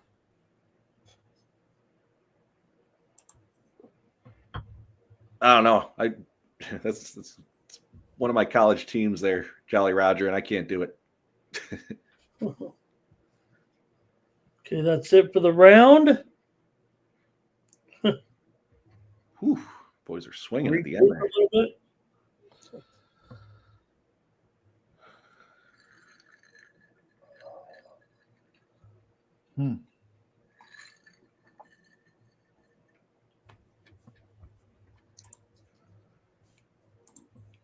This starts a stretch of dogs that I like too. I like this Santos, and then rolling right on down for the next like 3. Okay.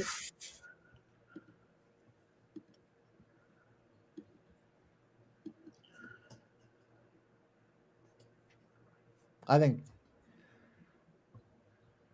Is that the Iron Turtle coming up next, Jeff? Was that next? I think the Iron Turtle is going to go back into No, the shell. no, that's not the Iron Turtle, though. No, it's not. No. What's he go by? It's stupid. Peace of Mind. It's a fucking shootout in that Islanders-Senators game. Holy shit. It was 4-4 last I looked. I think it's 5-4 now. Who's up? Jeez. The Islanders. Wow, they came back. What a game. Round 2.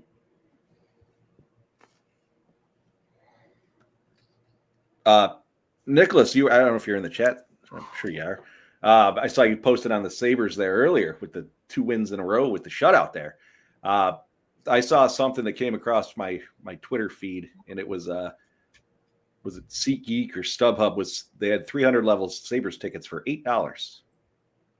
Jeez. The comment on it was it's only 3 games into the season, and this is where we're at.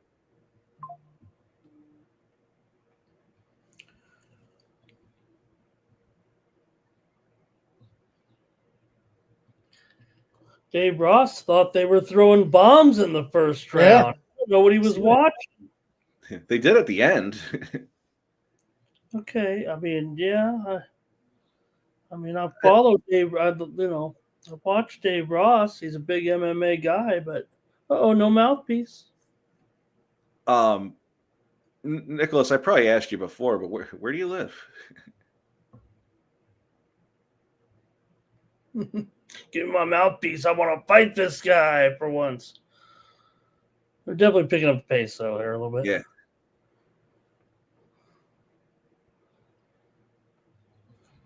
Indianapolis. How the hell are you a Sabres fan? How do you like one of the worst franchises in hockey? I'm a Sabres fan too.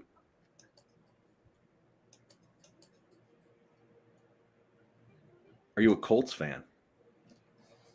There he is, George Kittle, activated officially. Officially activated. What a turn of events! My fucking fantasy team. Kittle goes down. I accidentally drafted 2 tight ends. I got Njoku on accident, but because Kittle goes down, I put Njoku in. Then Njoku's announced out Thursday. They said he's going to be out this weekend, and all of a sudden George Kittle comes back in. What a fucking. Nicholas, you like the Sabres because they suck?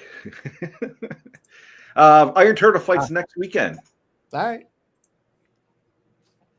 Early prediction: Sub's going to take the Iron Turtle. Yep. What happened here? Eye poke? It looked like a head clash, didn't it? No, giving it the old one eye. The end of the night. The look at the end of the night. Urgent message. Mm-mm.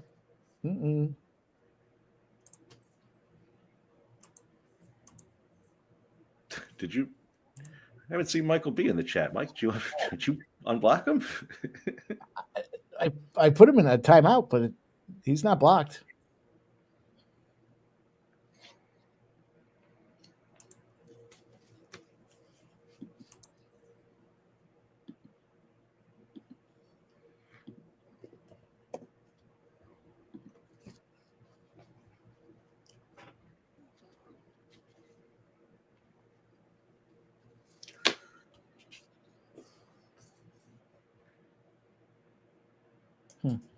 They should allow eye poking with these 2 guys.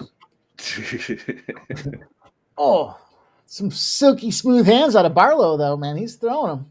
Plus 750 now. Better start swinging. Santos, 38 significant strikes on the Santos side. Let's go. All right. Get him up there, baby. Got plenty of time. Plus 750. Yeah. Ooh.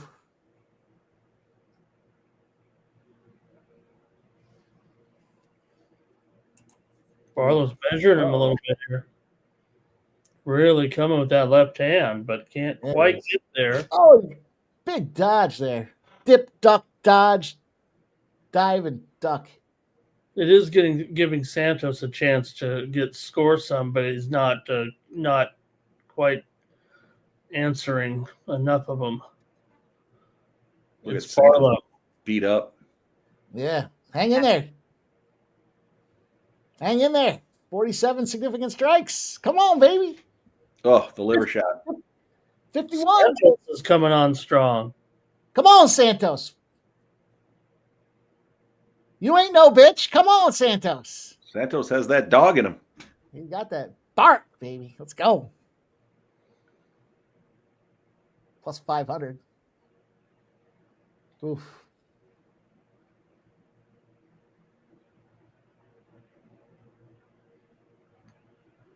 I was just gonna say they're gas. They're both looking gas, but there was no action really in that first round. I don't know how. No, but Santos has a big punch. Ooh. There we go. 66 significant strikes. Let the ladder begin, boys. Climb it, baby. Let's go. Put him out. Barlow's scared. Barlow looks scared. They're doing a good job now for the fans here. Let's climb this ladder, boys. Let's climb it. Get your fucking shoes on. We're climbing ladders. Nice kick. 60 plus was plus 150. So we cashed that one. 65 plus is plus 200. We cashed that one. 70 plus will be plus 330. We're sitting 4 strikes away from that one. 75 will be plus 330. Did I just say that? No, 70 plus will be plus 250. 75 will be plus 330. And then the 80 plus is 425. Let's go, baby. Come on. Oh, yeah. It's not out of the realm to get 80. It's only 14 more as long as they can stay standing. Yeah, I need the KO here. It's a pick 'em, though. It is a pick 'em. I just saw your comment there, Nicholas. That's a good way of rolling about it. Chef Gio says $8 for the Sabres game. I'll pass. I pass too. Actually, a buddy of mine came from Rochester the Monday for the afternoon game, and I was telling him about the $8 tickets. He's like, "Shit, you spent $45 a ticket."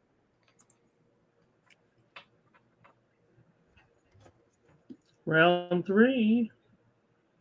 I didn't watch the game, so I'm not sure if they wore the goat head jerseys.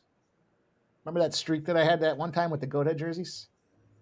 It was like fucking 9-0 or something. Like, remember, it was like 2 seasons of just straight winning with those goat head jerseys.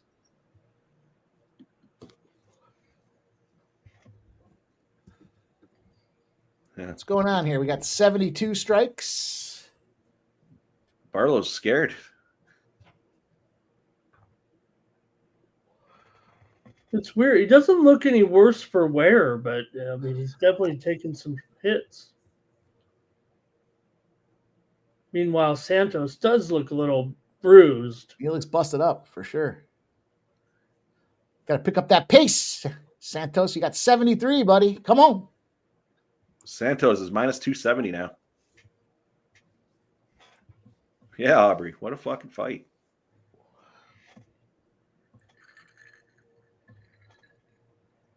$75. Let's go, baby.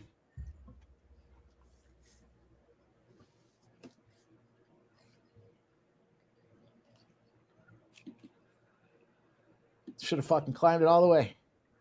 Yeah, right. Right up That's how I fell on that football game the other night. I went 3 rungs up on the ladder and stopped. 78. How about that? 78 to 78 significant strikes. Crazy for such a slow start, too. Yeah, and to have it so even and have one fighter almost $3.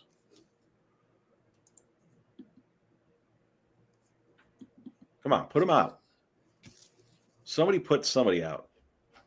79. Come on.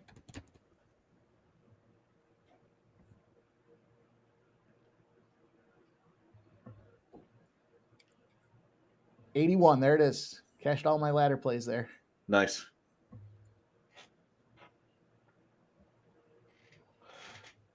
Plus 425 was the 80 plus. I had it written down. Like I said, I figured there was going to be a KO. I can't believe somebody hasn't put somebody out here. Yeah, first time on the ground, right? Yeah, I think so. Throw some elbows. 12-6. Right to the nose.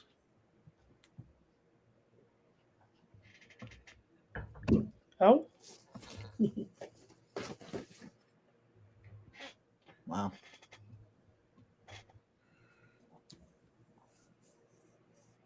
$84. Yeah, just gonna hug it out here. Tired of beating on each other. Why won't you go out?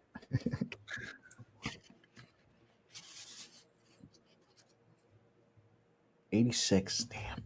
It was like plus 500 for the 85 plus.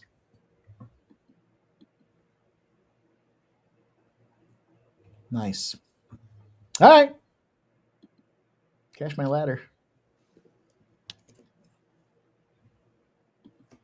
Now let's get this dog. Yeah. Gonna need the dog here to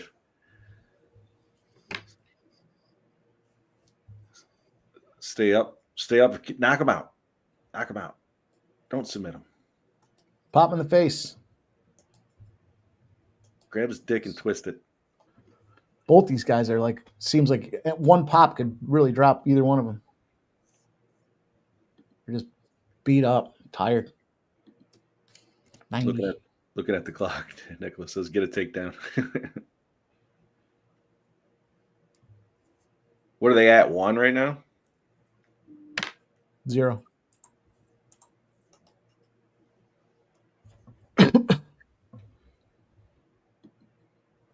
Come on, ref. Break them up. There we go. Look at that second round. 53-41 significant strikes. After 13 in the first or something like that.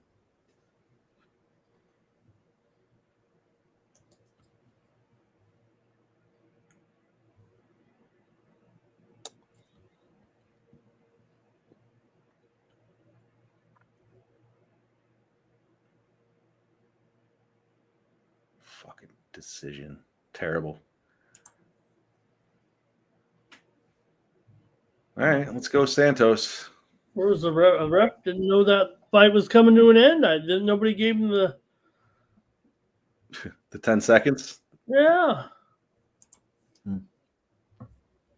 All right. See what happens. Oof. Yeah, it might be 29-20. It might be 30-27. I'll tell you, was it Nicholas there with the split for Santos split plus 1,600? Very well could hit.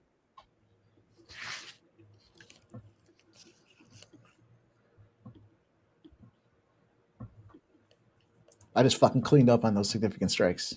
That's awesome. I wish I tailed. Like I said, I literally have it written down. I just didn't play it. I actually shot. I like the under. I didn't play that either. That was minus 125. I thought this fight was going to end inside the distance. There was a point in time where Santos was like plus 800 live. Yeah. It's crazy. Even if he doesn't win, that to be where it's at was like.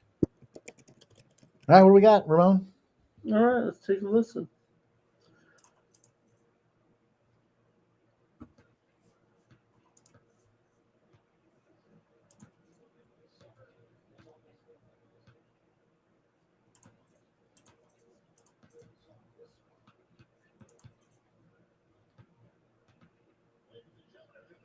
We go to the scorecards. All 3 judges see it.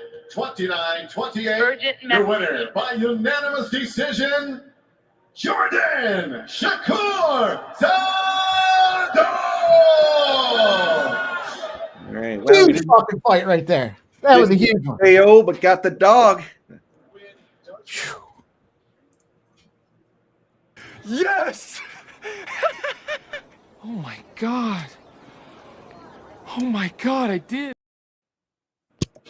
Woo! That was a casher. Shoo!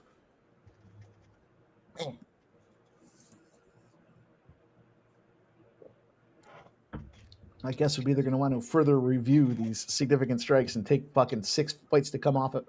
Yep.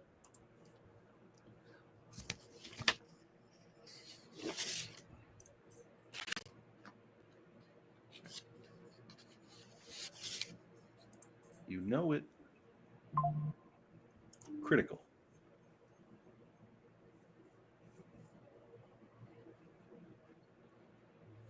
Fucking Santos. Scumbag couldn't KO him for me. The boys are on the way into the ring. We got a quick one coming up here. I played the Silva inside the distance. If it goes the distance, there's no action. The bet's canceled. But if he does finish him inside the distance, that's plus 225. I'm also going to sprinkle Silva as the dog here. Ramon, what do you got? Yeah, Silva comes in here. He's got those heavy hands, aggressive striking, and yeah, he's been pretty inconsistent for sure, but at least he's durable, and maybe he goes the distance here with Hyun Sung Park, who has, pretty good record for sure. He's versatile, solid striking and wrestling, but I think Silva will have a reach advantage here, I believe. I'm going to take Silva here by decision, I think, in this one. If I were you, I would sprinkle Silva too, just being the dog. This way, if he does get him out of there, you're at least covered.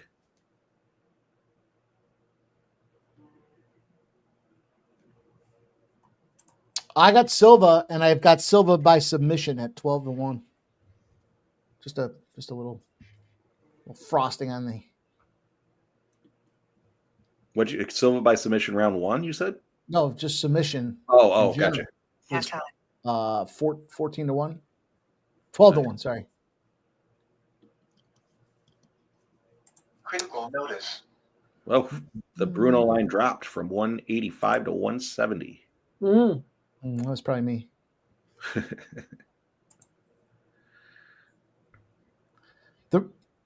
The reason I like the sub prop in this one is because I do think that, what's he called there? The cheeky panda?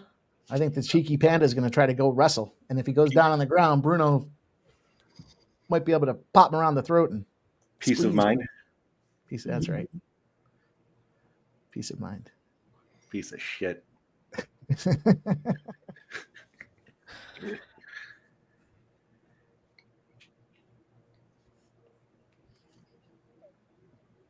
I'm good with that stop, Gio. Chiefs, Pats, Broncos.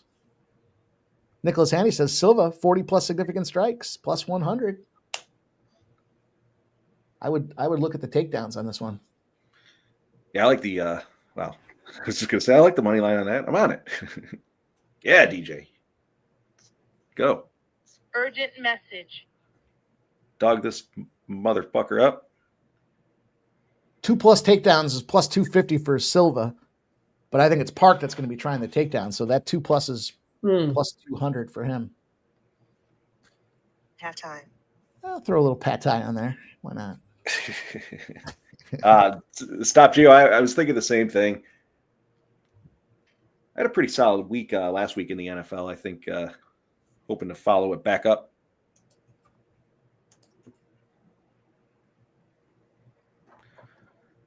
What are you guys thinking for that early game tomorrow? 9:30 Eastern start. Think the Jags are going to pull it out? You think the Jags are the real deal? I don't know, but we'll be on the air live. Puka Nacua is out of the lineup for the Los Angeles Rams. Didn't even make the flight. Plus 3.5. I mean, that's a home game for the Jags. Yeah, I think the Jags are going to get it done. I haven't made a bet on it yet, but no Puka. Jags win is the easy cat.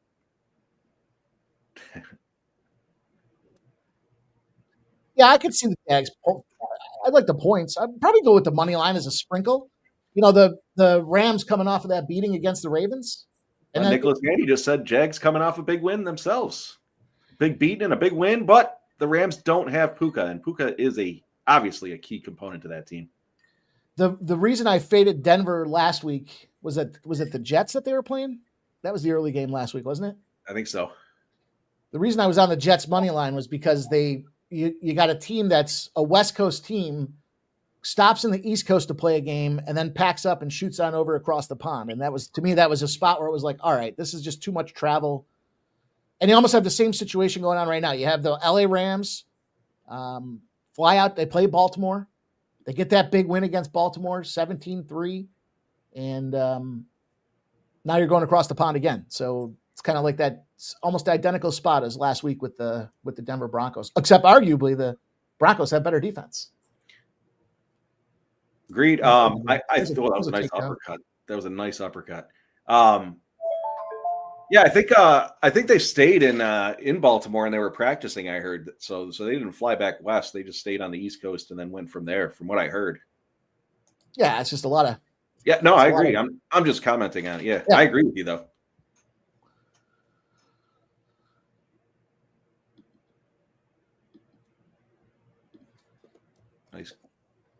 Nice getting back to his feet there. Final. One takedown for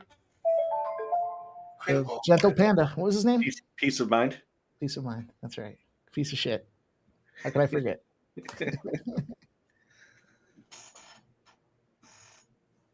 Cat Go, time. Silva. Piece him up. Piece this piece. Piece. Pick him. He's looking for it too. Oh, that uppercut again. Let's go. Get him again. Yeah, Nicholas, I was just saying that.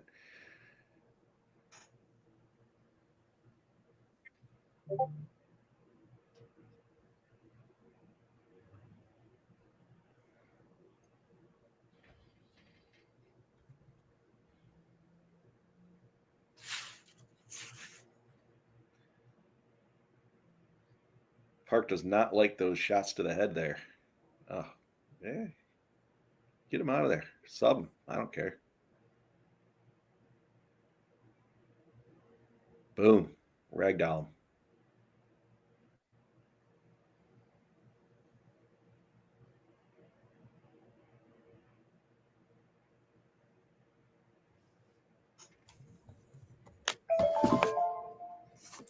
Final.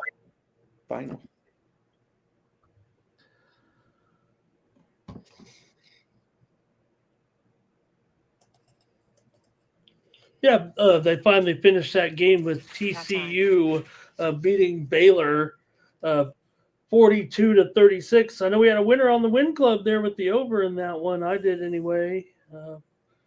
But what a wild one there. 32 points in the fourth quarter and a couple of delays, I think, in that one. Nice job, Ramon.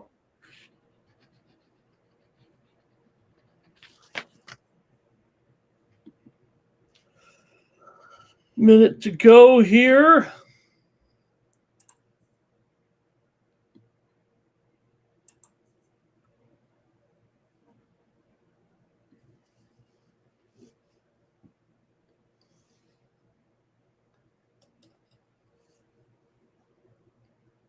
Oh, he poked him. What was that? Yeah. I don't know.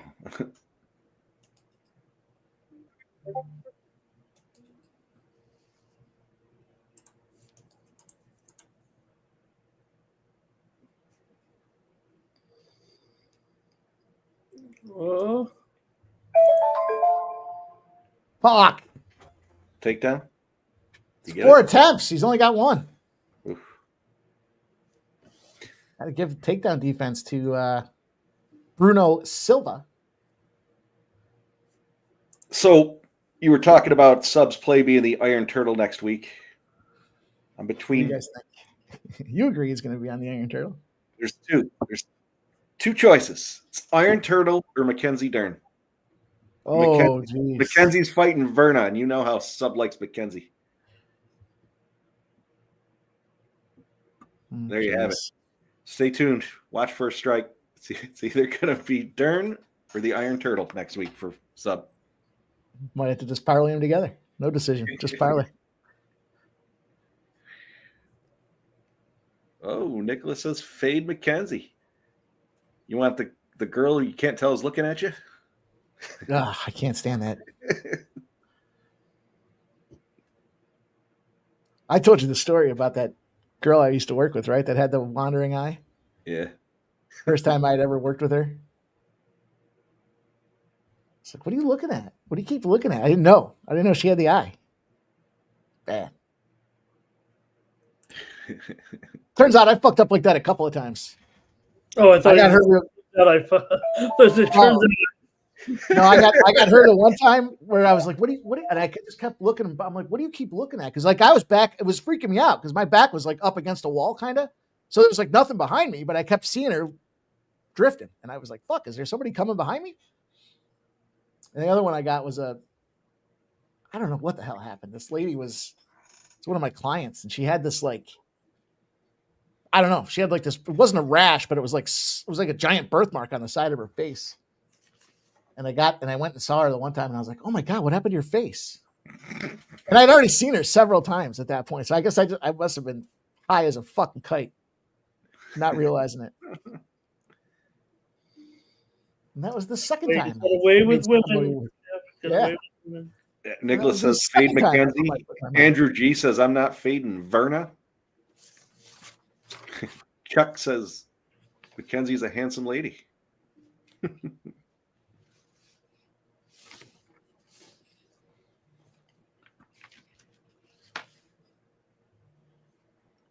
go. Oh, Silva's got a little something going here. she's Yep. blowing up right now.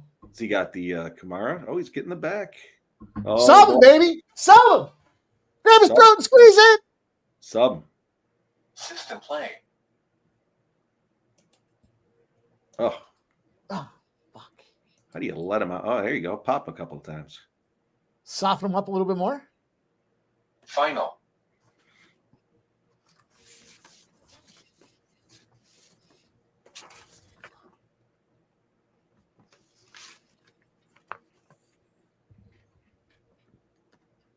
Let's go. Let's see a flying knee. Haven't seen one of those in a while. That fucking Oilers game goes over. It's 5-3. Oof. It was 0-0 at the end of the first period. Jeez. Fucking. And there's Bruno Silva's 2+ takedowns. That was a plus 250. Damn, Oilers. Oh, That Mark. Jed sticking him. Down, take Yeah. down. Oh, he wants Silva's it. gonna be way in front here. choke this fucker. Am I behind? I'm at 3 minutes. 3:02. I got 259, 58, Yeah. 57. Yeah, maybe I am behind. Well, let me refresh. There you go. Squeeze. Nope. Nope. Refresh. We got the split in the hairline there after taking that elbow from the Gentle Panda.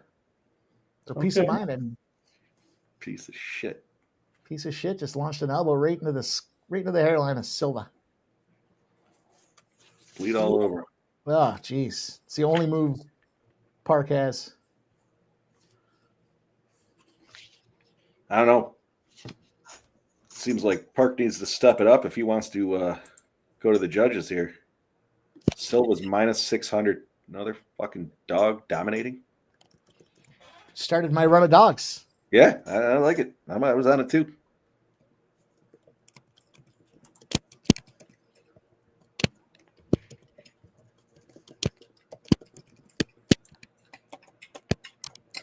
I mean, I don't need to be greedy, but if Park wants to get one more takedown and then let Silva choke him out, I'll take that plus 1,200 too. You do that for him? You do that for the bookman? I'd do that for him.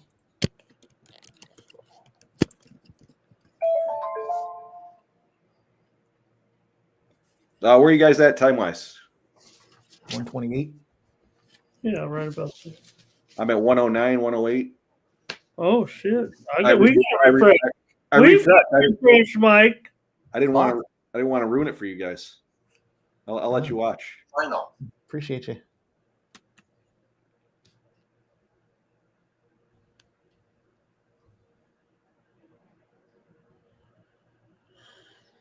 Nicholas Handy's 10 seconds ahead.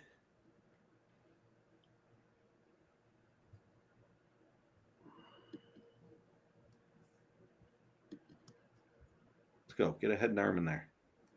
Yeah. I just need a finish. I don't care how it happens. Silva finish. I should. Final. There you go. Squeeze.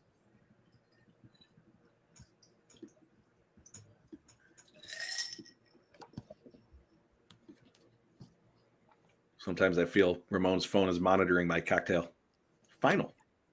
Man, 3. There's the takedowns from Silva. Now there's 3. It was that New Jersey game that was the final, 5-3. Whew. Fucking blowout.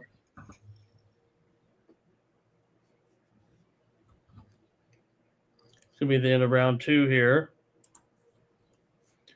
I took the under in that Memphis game. Oh boy, what a nail biter. UB comes down with 21 seconds left to win. Wow, there's still 21 seconds left. 28-21. They went for 2. They got the 2-point conversion. Doesn't sound like a cover. It is not a cover, but they are covering the second half -7. I gave that off the start. Hey, all right. There's still 21 seconds. Let's not go slapping any asses yet. All right. I did take I'm in a contest, and UMass was my contest play. Plus, Fucking scumbag. well, I Made my voice. Oh, it's not a public play. It's not a public play. I played it in a contest. In contests, sometimes you get advantageous lines. I'm not going to give something out when I've got, that guy be, oh, yeah, I got a great line. You could take it too, but it's 3 points. I'm just messing with you. That Wyoming Air Force game is 14-14 now. 9 minutes left. I know that was we were talking the under. No overtime, Jeff. Watch out. Yeah. No overtime.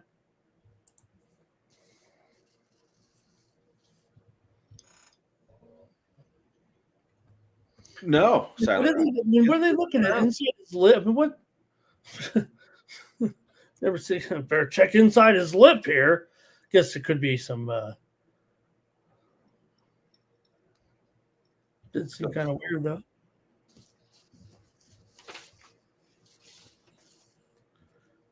Park's Corner must have told him you need to finish here, as they should have.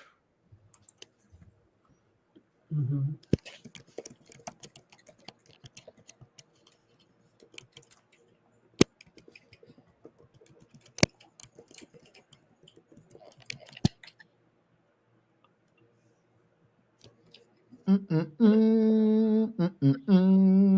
Georgia's getting beat up by Ole Miss. Fucking yeah. Number 9 versus number 5. Ain't a team worth the shit in Georgia.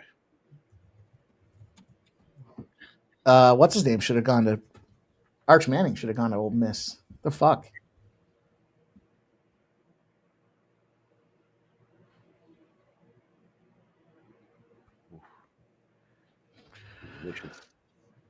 Park looks busted up.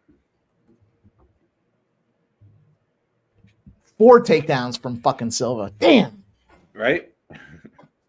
I anticipate. I mean, there's 4 attempts. Now 5 for 9 for Silva. That thing had to be like plus 5,000.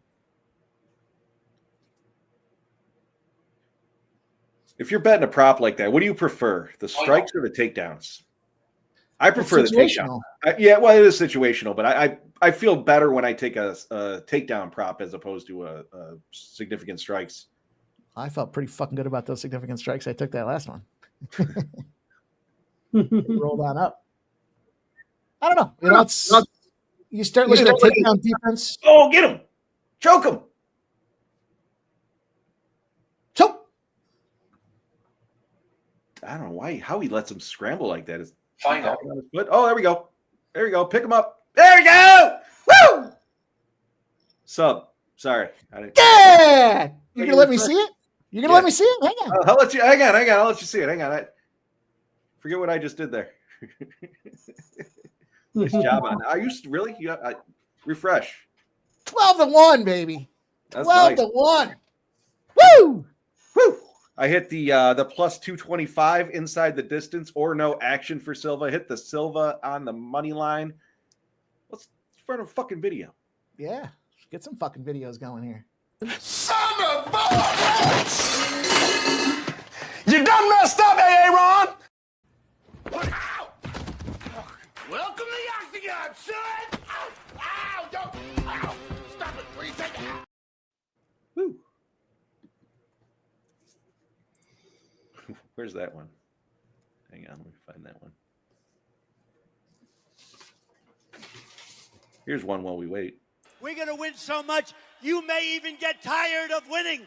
And you'll say, please, please, it's too much winning. That was a big one. Fuck yeah. Can't find it. Balk 'em. You know what we're doing on this next one, Mike? Hey, on another note, let's do another video for the UB covering the second half -7.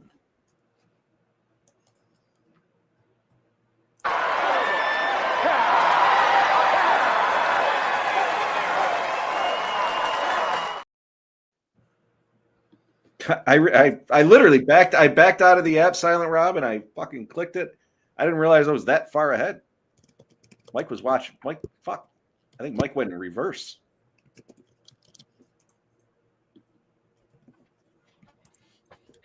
Fuck yeah. What a fucking run right now. Oh yeah. So it's fucking glory at its finest. Right now.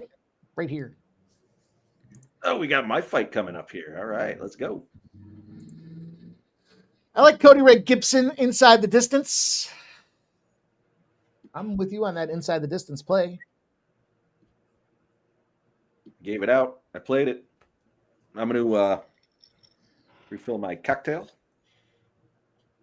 Ramon, you want to fade me or you want to tail me? Urgent message.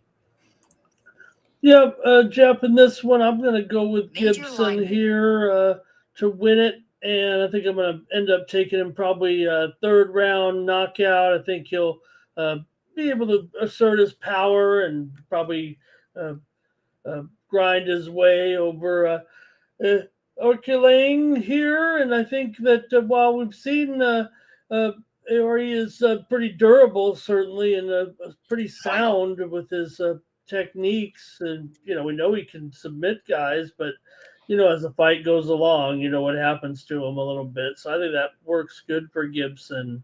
And I think Gibson's strength lies in his ability to capitalize once he gets into those later rounds. So I think Gibson wins it here by knockout in the third round. I think he'll have the persistence, and he'll take it here. Get that price, but specifically Gibson to win by knockout, and Gibson to win in the third round by knockout, if you know what I mean.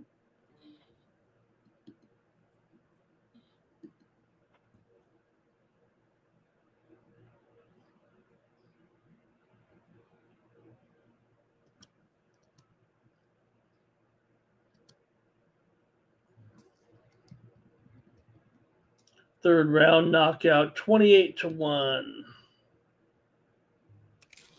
I like that. Mm-hmm.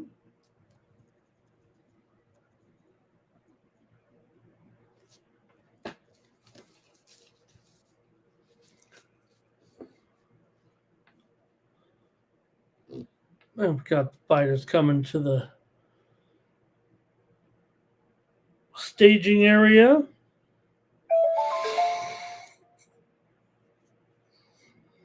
Woo.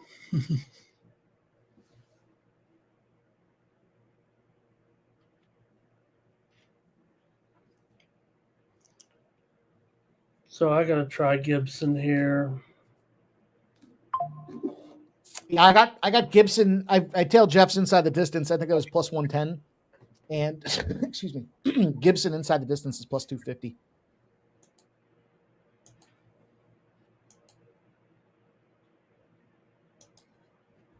Man, what a fucking stretch right there. That's the way you do it, boys.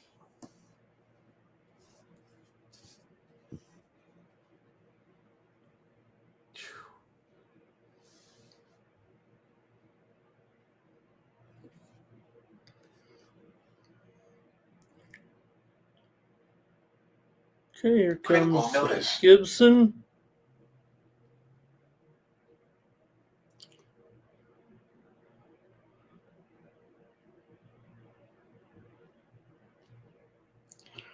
Coming in here.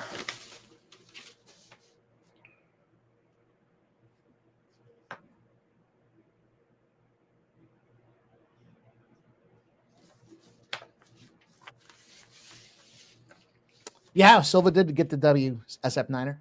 He choked him, subbed him in round 3.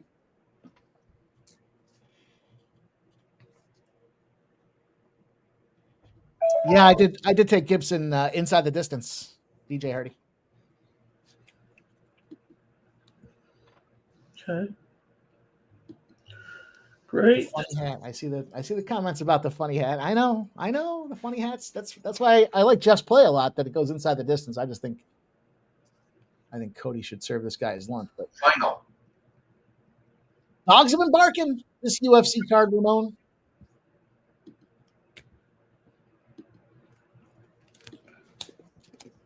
Yeah. Yep.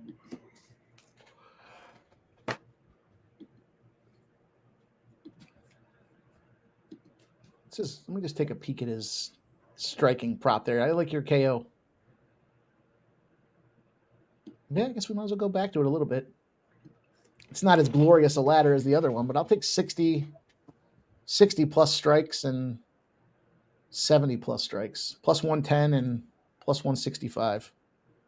Urgent message.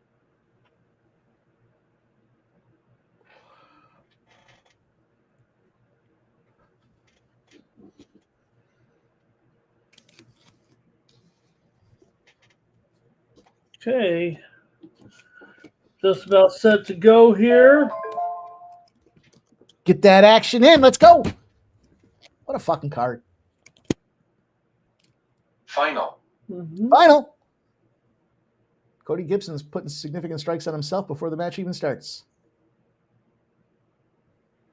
Well, you know what, Richie Long, he's always very technical. I like to say, oh, Aqualung, oh, Richie Long.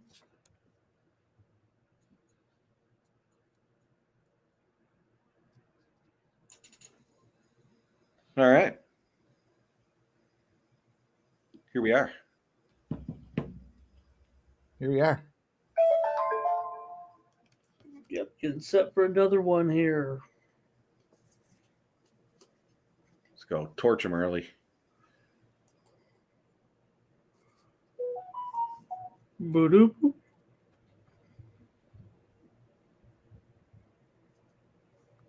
We're underway. Oh my gosh. What? Inside the distance? Inside the distance. What? Damn. Gibson just got fucking served lunch right off the gate. Gone in 60 seconds, baby. Let's go. 2-0. First strike, baby. Woo! Oh man, that's cold. I'm a maniac on the floor. Was that 5-0 on first strike for me? Woo! Heating up. That shouldn't even count, Jeff, because it was too fast. Richie Long here, man, he really came out and hammered him there. I'm a little surprised it went that quick as well. Gone in 20 seconds, says Scumbag Hardy. Is that what it was? 20 seconds? Dude, he clipped him right away. It was like The straight right fist, and he just fucking, that's it. The first strike parlay is alive. Let's go, baby. Oh, no pressure. Mike, is there any added pressure on your pick that you made on Wednesday? I already made it. Woo. Wow. Good job. Nice plus money again. Plus money again. That was plus 118 over at Final. Vandal there, right before. This guy. Yes, sir. Are we gonna party in Myrtle Beach? We're gonna suck a dreams dead. Let's party tonight.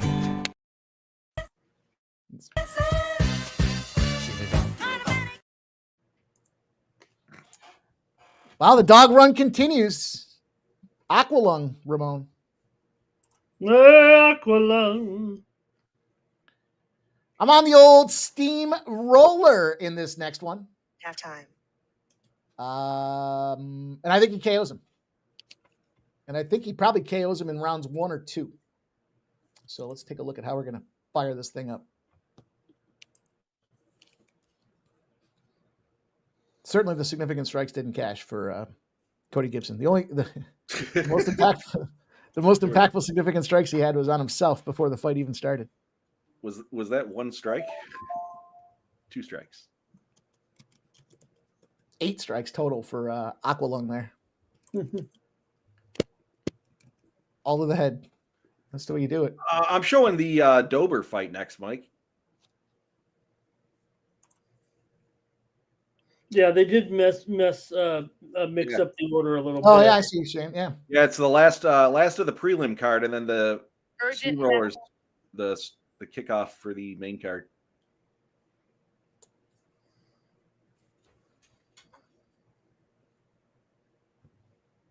Well, now you know my steamroller play. So we'll get there. We'll get there, boys. What a fucking funny hat. The funny hat strikes again. The funny hat strikes again. Jeez. Who was it that pointed it out in the chat there, too? That was a good call. ZC33. Funny hat. There it was. He put it in the chat.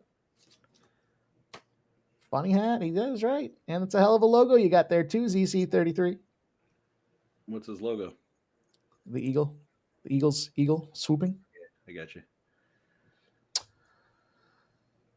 Wow.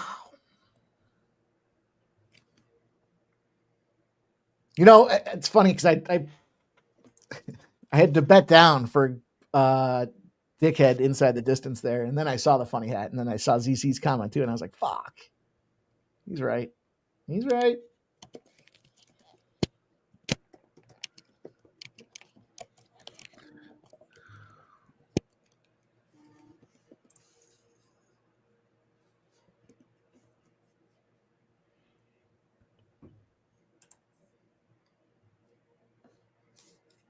Hmm.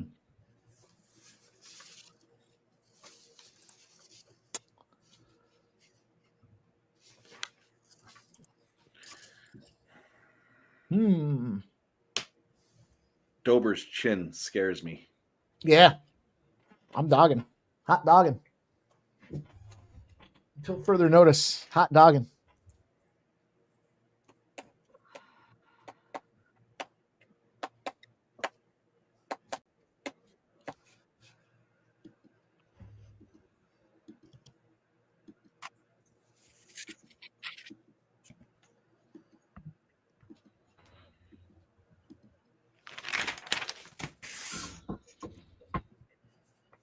I kind of want to take him by KO.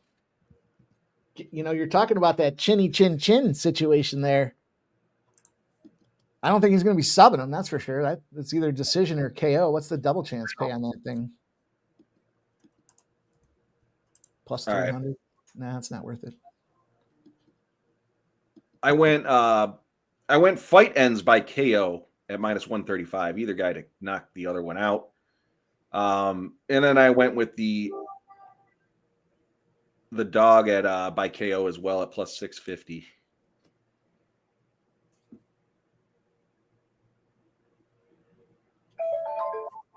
Critical notice. Yeah, Nicholas Handy says Dober's on a 3-fight skid. I don't know what his contract looks like, but if he ends up losing this one, it might be time to cut his ass.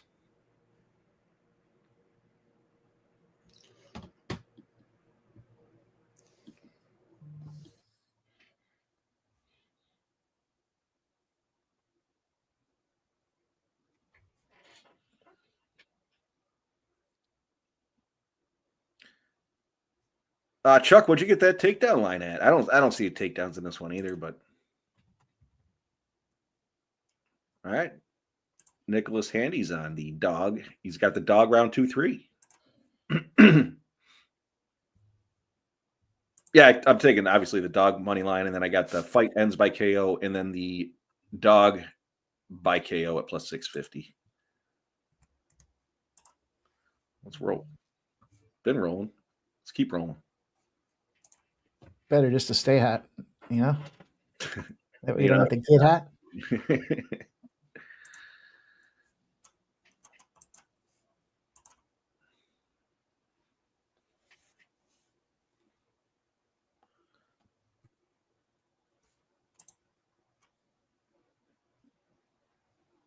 What is that?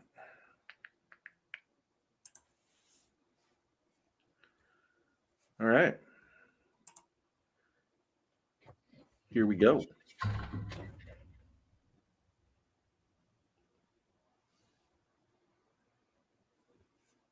Dober by KO is plus 100.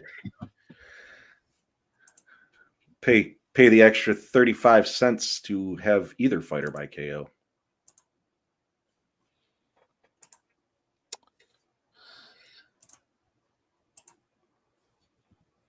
Somebody had made the comment too that we've had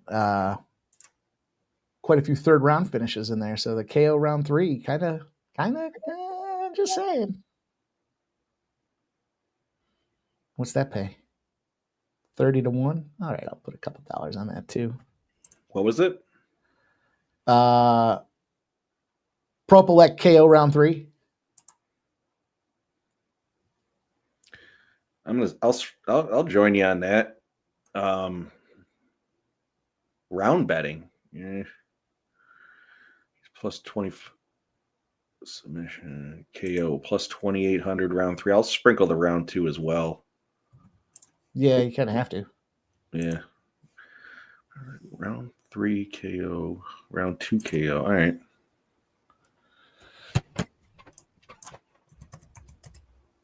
What up, Magnifico? Says, how's the fight night go? Dude, we're fucking stomping this card right now. Literally, this card has become our bitch.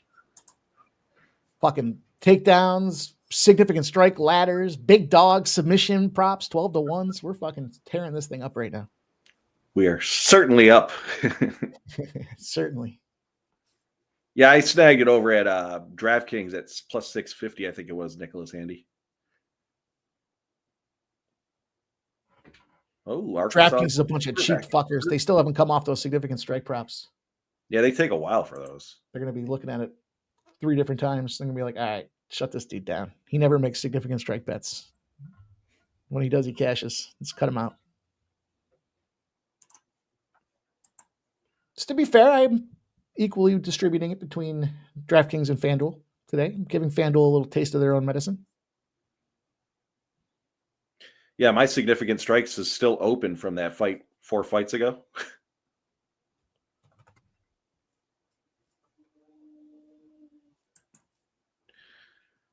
So I sprinkled a parlay, and it has yet to start. It's 3 legs. It's the dog in this one. How do you say his name? Prilovic? Propelect? Whatever. I got the dog in this one. I got Chito Vera, and I've got Mike Malott over Holland. It was plus 1335.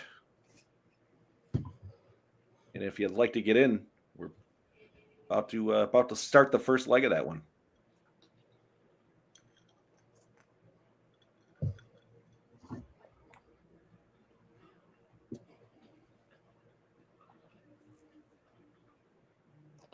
I'm going to pop a parlay off here too. I'm working on this right now.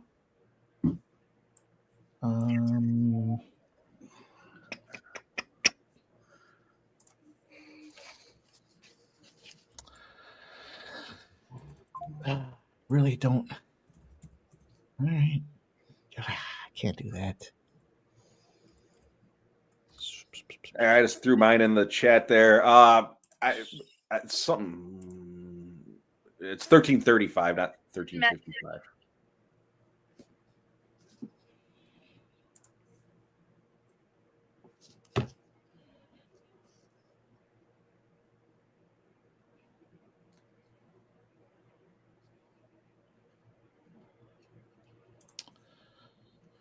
It's tricky to do this finish type parlay because all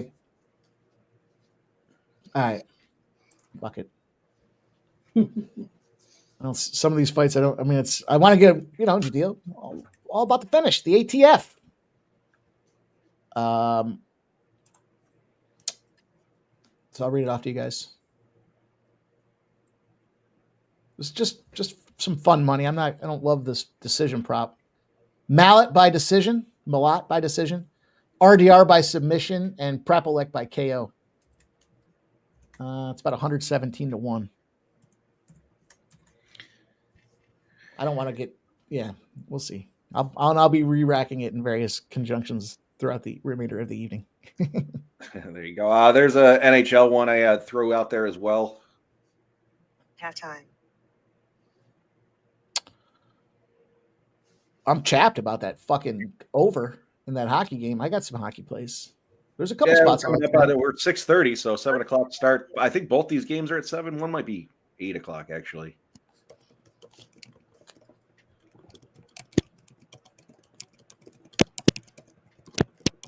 I'm on the Flyers. Magnifico, did you watch first strike.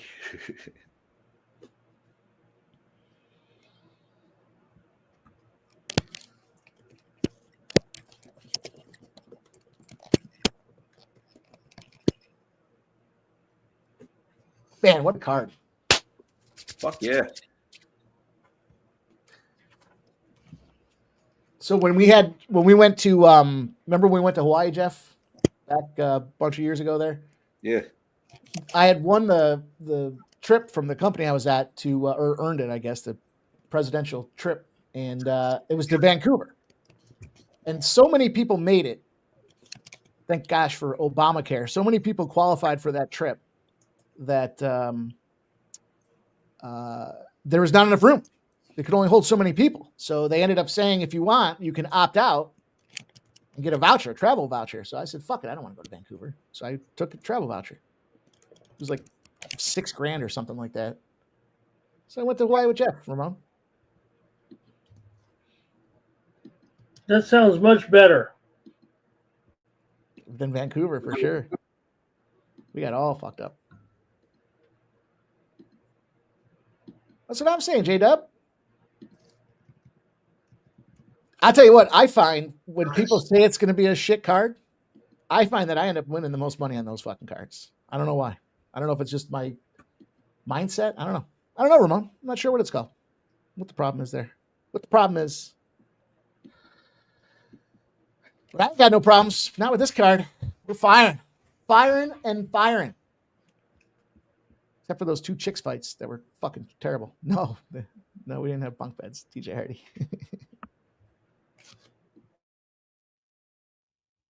I think I told the story. We did the road to Hana in Maui, and we had one of those Jeeps where the windows and the doors are off of it.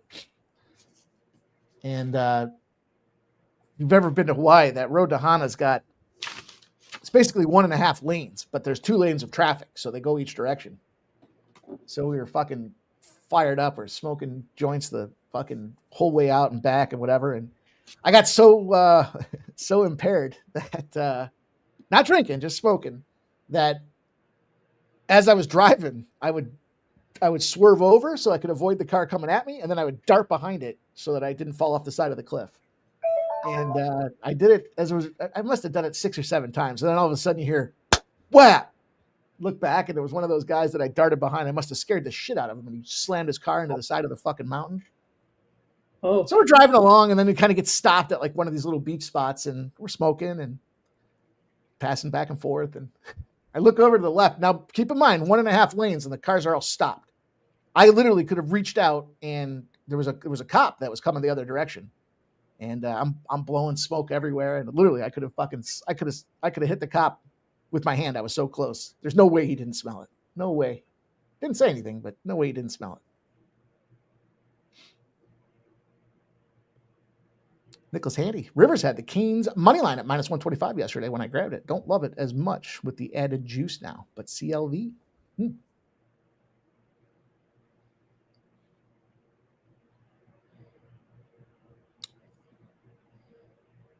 Like the Flyers. Kind of like the Canadians to beat up on these Rangers. The Rangers fucking stink right now. I know you might look at them and be like, well, they're 2-3-1. Yeah, I got it, but their defense is suspect. They've been trying to fix it in the offseason, and so far it's boom or bust for these guys right now. So they are 3-0 on the road against the spread, meaning the puck line. But they're 0-3 in the dog spot. And they are the dog spot tonight.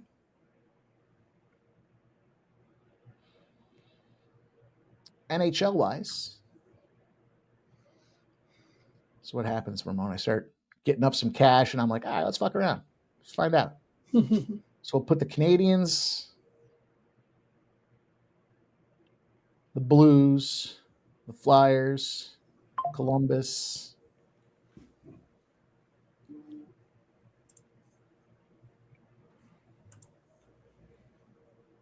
Georgia's come back to take the lead on Ole Miss, but it's not over. I mean, there's 75 points scored. They're still nobody's stopping anybody. No, it doesn't sound it. Score like that. Steam play. You didn't say anything. Silent Rob, sub messaged and said he was going to be here a little late, but I was expecting him to be here by now. But he'll be here, I'm sure, for the main card. JW, don't leave us hanging. For what? He wanted to know what happened to the cop. I was telling the story about how I was remember when we were in Hawaii and I was darting behind all those cars and that car hit the fucking mountain? Yeah. And then when we stopped, we were smoking a fucking giant joint there, and the cop was literally right next to us, the other direction. He didn't say anything. He didn't do anything. Nothing happened. It was an anticlimactic story, but point is, we were so close. I was basically fucking hotboxing that guy's fucking police cruiser with a fucking joint. That was before it was legal. Yeah. You were coming so close to that fight. We got that fucking Jeep, and all of a sudden you hear. I was fucked up. Fuck that dude's. It was probably his rental car. He fucked it up for him. Hopefully he had insurance. Yeah, hopefully you had the insurance, bud. Goalies. That was at Hawaii weed. That's where we went into the Lahaina, where they had that nasty fire. That big nasty fire just a couple of years ago that you guys probably all heard about there in Hawaii. Right in the main square. Fucking just some hippie dude fucking said, "Hey, you got some weed?" Sure. He's like grabbing it by the handful. Like just That's what when Ashley and I went back, or when we went, we were down at that red sand beach, and the fucking bum was sitting there smoking a bong as we're just swimming in the water, fucking around. And then he disappeared, and I was like, where the hell did he go? And then I literally climbed back up the hill, and I saw rustling in the bushes, and it was a bum met up with another bum, and they were just smoking bongs behind a bush. So I fucking gave Ashley the keys. I said, here, go to the car. I went behind the bush. I said, can you hook me up with some weed? Same deal. Dude, fucking handful, just scoops it in a bag. I was like, how much you want for it? He's like, oh, $20. Okay. It had to have been, no joke, it had to have been like, I don't know, a little less than an ounce, but it was a significant amount for $20. And it was the Hawaii weed. Did fucking 2 hits and you're fucking wasted. DJ Hardy says, I did the Jeep cruise in Cuba. It was messed up. So Jeff and I were in Aruba, and we had a Jeep cruise. And the one Jeep that we had, there was a tour guide driving us around. Fucking Jeep broke down, so caught fire. So we had to get out and pile into the other one so that we could get back to where we were going. No room in the car. So Jeff and I are fucking literally hanging onto the fucking rail outside the thing with our hands over the top, trying to hold. Look behind us. There's the straight off the side of a fucking cliff. That was the last Jeep tour I ever took. Mm-hmm. Less than exciting for me to have to hang on for dear life as this guy's bopping up and down on the fucking dirt road. Fight's underway, boys. The Canadian Ramon. Well, if you're going to get the over, you're going to need this one, I think. Has there been do we have another Canadian lose yet?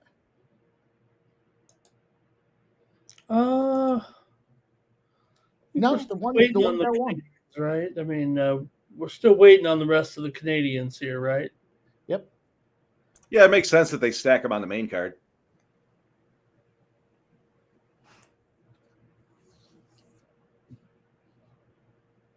Come on, prep-elect. I need the round 2 or round 3 KO. Yeah. All right, I'll take him to KO him anyways. Yeah, I got either fighter KO, so. Let's see this legendary Dober chin that we keep hearing about. He's throwing bombs, though. That's his style, though. I think if he doesn't do it in the first round, he's fucked. Kill or get killed. I can appreciate that. Critical notice. Wowie, wow.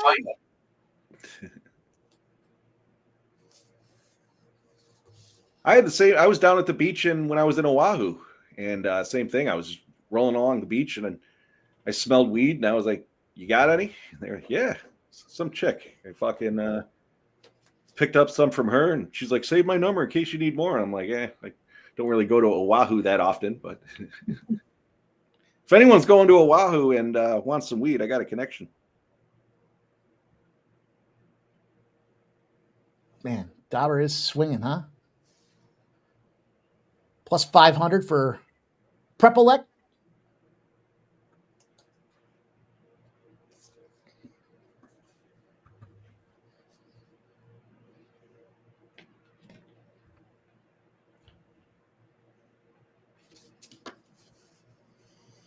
Expected. Probably should have waited a little while longer to jump in on Prepelec than all those pre-flop spots, knowing that Dauber was probably going to come out early.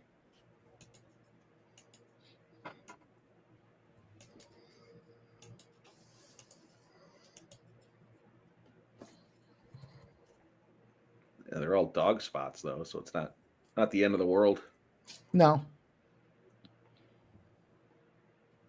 Oh, Clemson's coming back 29-24. 6.5 minutes left. Oh boy. That is it. I didn't think they had it in them. I didn't either. Well, that's what I was saying earlier. The backup quarterback coming in is probably the best thing for him. Move on from Club Dick.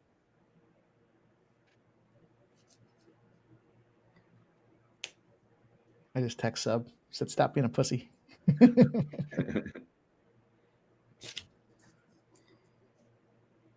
It's too much winning, Ramon.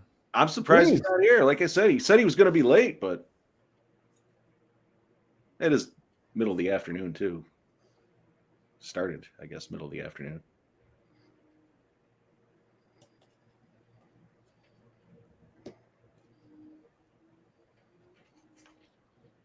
Catch the balloon before it burst. Plus 500 is down to 400.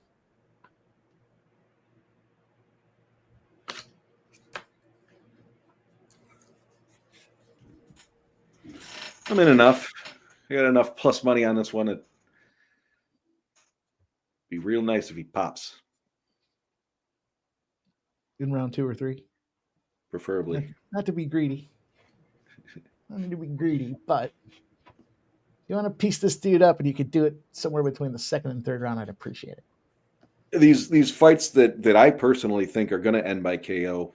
Like I said, that I took the either fighter. I did it in the other fight there, and that worked. Oh, the Barlow fight. I was on the other side, and was it the Barlow fight? I don't know, but minus 125, minus 130. I think this was minus 135. It's a nice little safety net if you think the fight's going to end by KO. Either fighter could get it, you know.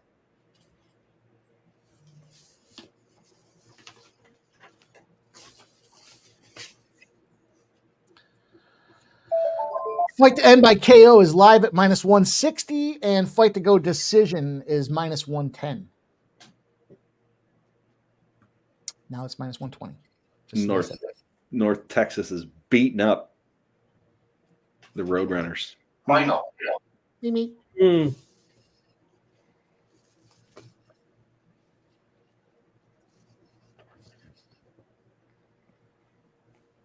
How do you guys feel about these 7 o'clock game, Maryland UCLA? I think UCLA is going to beat up Maryland. I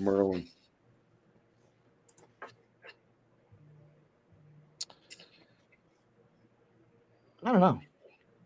Maryland's tricky little They spot. They are. I don't know if I'm going to bet it. Debating it. Maryland's flying to the West Coast.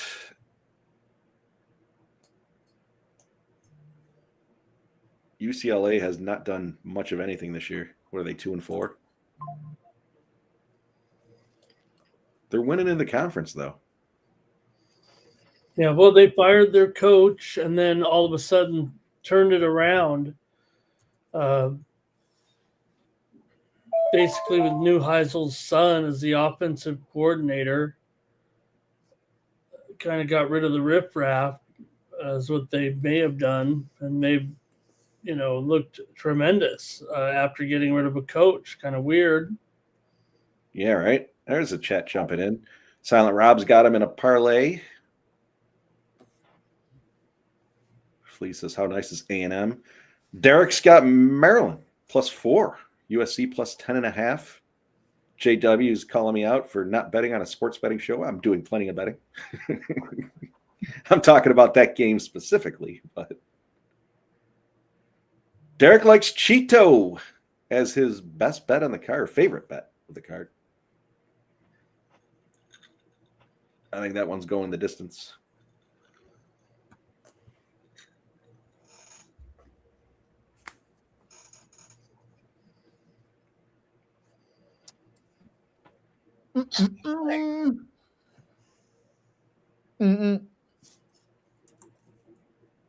Should have taken Arizona on the money line. Arizona State on the money line.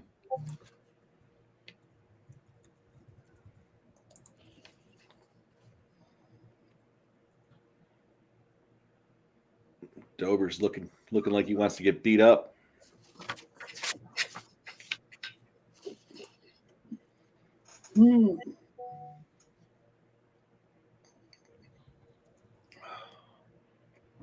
All right, test that chin. You test that chin.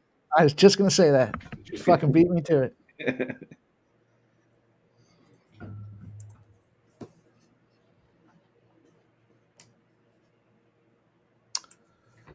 Prepelec is a plus 140, and it looks like the snout has been busted open on the Doberman pincher. Look at that leg. Look at that left leg, dude. Yeah, his shin's split open. Woo! Final. Fuck you, Dober. Take it. Take this beating like a man. Silent Rap says, that's it. Stop the fight. His shin doesn't look good. His left hand is pretty lethal on Prepelec if he can get it in there. Well, you see that little back fist?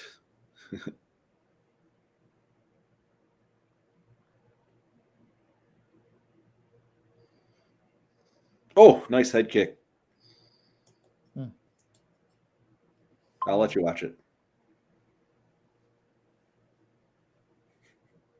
I got 149, 148, 147. Where are you at, Jeff? Oh, you're ahead of me. Oh, Somehow I slowed down. I'll let you see it. Thanks. James Madison had 6 points today against Old Dominion. 62-27, still going. Well, I forget who said it in the chat. They had the over. It was at like 58 or something, 55 maybe at halftime. This should have been a significant strike fight, knowing that they were going to battle. Most likely stand and bang. That's where you were saying, which ones do you prefer? Like, when you know wrestling's not part of the pedigree, it's hard to look for takedowns.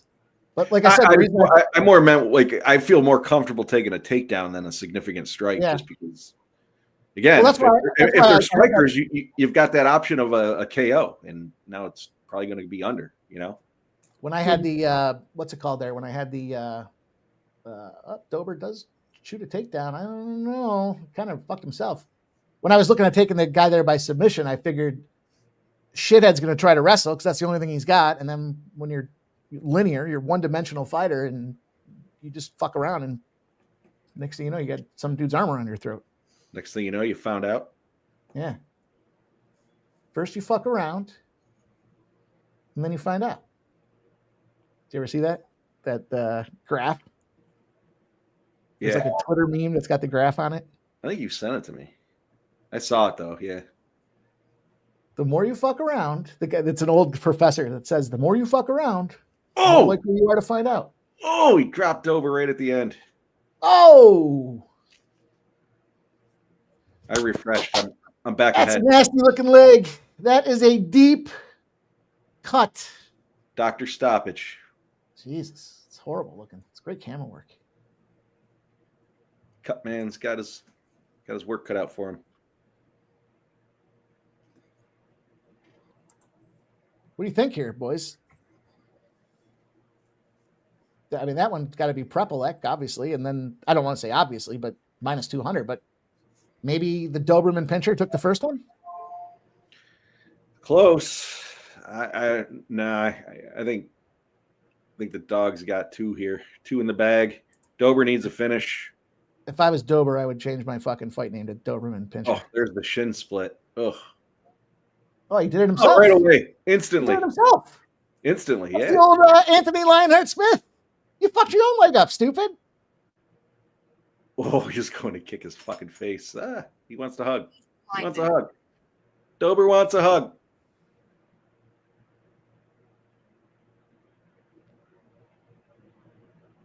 Let's go. Finish this fuck. Right here, right now, round 3. Major line move. Oh, I need one of those buttons. Where do I get one of those, Ramon? Hell yeah, Nicholas. Something alerting me to a major line move? Fuck yeah. Yeah. Major line move here on Santos tonight in Santos first half in Mexican soccer. Oh, Mexicali? Oh, big time nutbag kick right there. That almost looked intentional. Yeah, it did. That sucks too because, oh man. All right, give him a 5-minute break. Get back at it. Oh, dude, that was all twig and berries. It was the combo platter right there on that one. Look at that. Dude, I'm telling you, last night, the nut kick I was talking about, 5 minutes later, the dude was still rolling around in pain. They called the fight.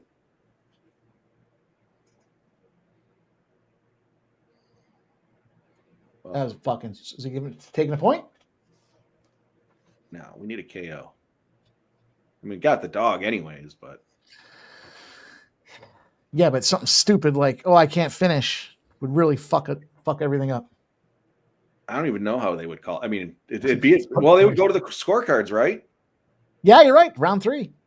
Smoke and Mirror says the penal league, the Mexican penal league at JW. You guys remember that?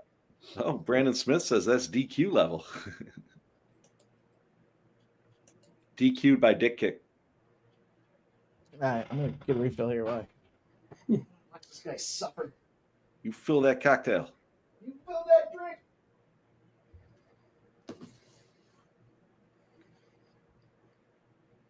Dober should go over and give him a flying knee. That's how I play, Ramon.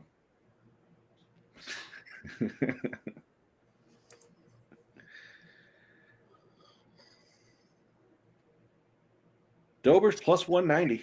It's obviously grayed out. Mm.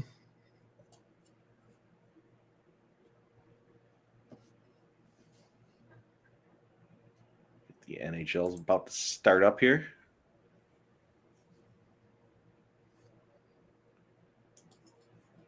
$30.41. Yeah, I'd given out the Memphis UAB under in on the win club there. That's looking pretty good. Silent. Yeah, you guys are saying exactly what I was thinking. The more rest for Dober, the better. I was asking that the other week, or I was commenting on it. You know, you got 5 minutes or whatever, however long he takes, but you're sitting there in agony for 5 minutes, and the other guy's just sitting there resting up. He's grabbing a little siesta. Look at him shaking it out. Well, he's going over. Well, they're not. Is it going to be a point? He did go over to the scorer's table and held one finger up, but hasn't done anything yet. He's probably waiting until this is over here. Do you expect a penalty here? He didn't even give him a warning. I mean, I don't know. It didn't seem any more. I don't think it was done intentionally. No.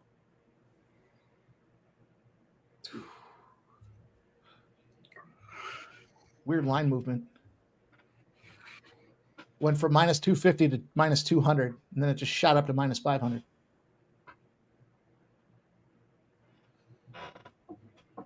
He's got to get his nuts out of his own throat. Look at that dude's all fucked. Yeah, He's getting there he goes. Give him the point. That's why. It's a 65-yard field goal to the nuts. Can't do that. Can't do that. Have they? I didn't see it yet, but they did do it, huh? Yeah, just a second ago. Boy, that does seem unfair. I mean, I've seen plenty of times where a guy gets kicked and not an automatic penalty. Now, maybe I missed earlier a warning of some kind, but you rarely see it where they just penalize them on the first one. Brandon said it looked on purpose. Yeah, he lined up and kicked that fucking thing 65 yards. Well, maybe that's what the judges or the referees, determined that not so much not on purpose, but like reckless, right? Reckless. Yeah, you got to be in control of your weapons. Oh, the mouthpiece came out. He's gonna fold him like a lawn chair. He's mad. He's mad about this situation. He knows he needs a finish. No, mouthpiece is out. He called it. He call it. What the fuck? You got to finish. Yeah. Oh shit! The onslaught. That was fucked. That was bad. Had to have a lot to do with that. Yep. Yeah, 5-minute fucking timeout there. Should cancel this fucking fight.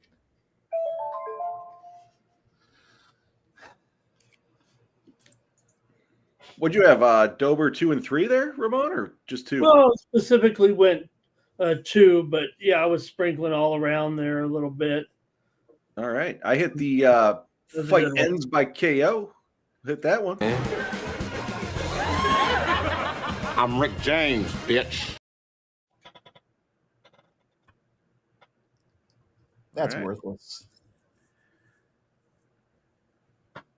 Dober fucking, that's shitty. Cheeky.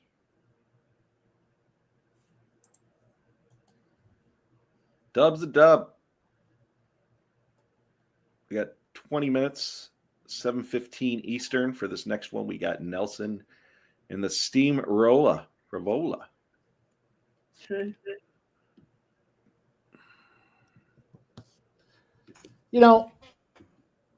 That's bad reffing. The guy takes a nut kick. Dober gets a 5-minute rest. Mouthpiece falls out. Should have stepped him back a little bit. Equal it up a little bit. Stop that onslaught and let him fucking put his mouthpiece back in. Urgent message. Yep. Good win for you boys, not for me. Was a big win. Well, Canadian men are just not what they used to be.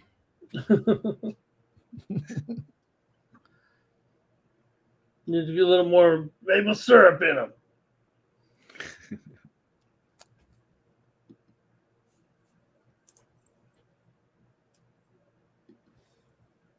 All right. Was the most anticlimactic thing I think I've seen. Yeah, that was something. I think if the dick kick didn't happen, I think that was the other dude's fight. For sure. Yeah. Hey, that shows you the power of the dick kick. You know what? Kick him in the dick, take your point, and then finish him. You got to be strategic, though. You got to do it in the third round so you can get your breath back. You don't kick a fresh fighter in the dick. You got to wait till the third. What's up, Jags? Ramon just popped a winner. He's doing all right. Jeff got a winner. I got a winner. I'm got a lot of winners. We're 2-0 on First Strike today. We've been no.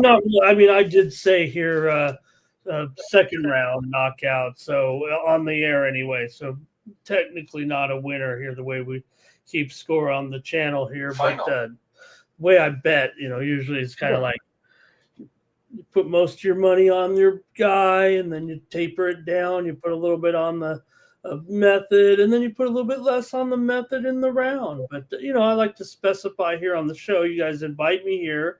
I'm not going to be just handing out some money lines. I'm going to give out, some bigger shot. So the fine tuning of the bet. You're a hell of a guy, Ramon. I'll tell you what. I won enough for both of us on that last fight. Been a great night. I think I literally think I've lost one fight. Managed to cash on a bunch of others. Bunch of plus money plays, Jags. How are your boys going to do tomorrow morning in London? Home game in London. Final. I'm half tempted to take to Twitter and let Dober know exactly what I think about him smiling after he gets that victory. You should. You should tweet it to the UFC. Let's see if that tweet gets popped up there.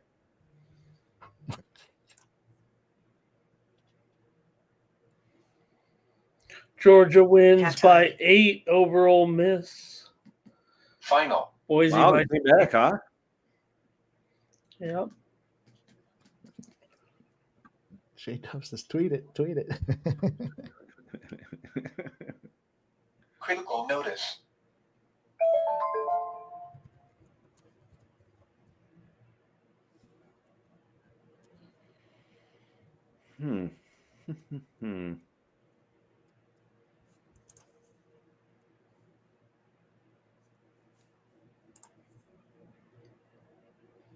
All right, I'll tell you what.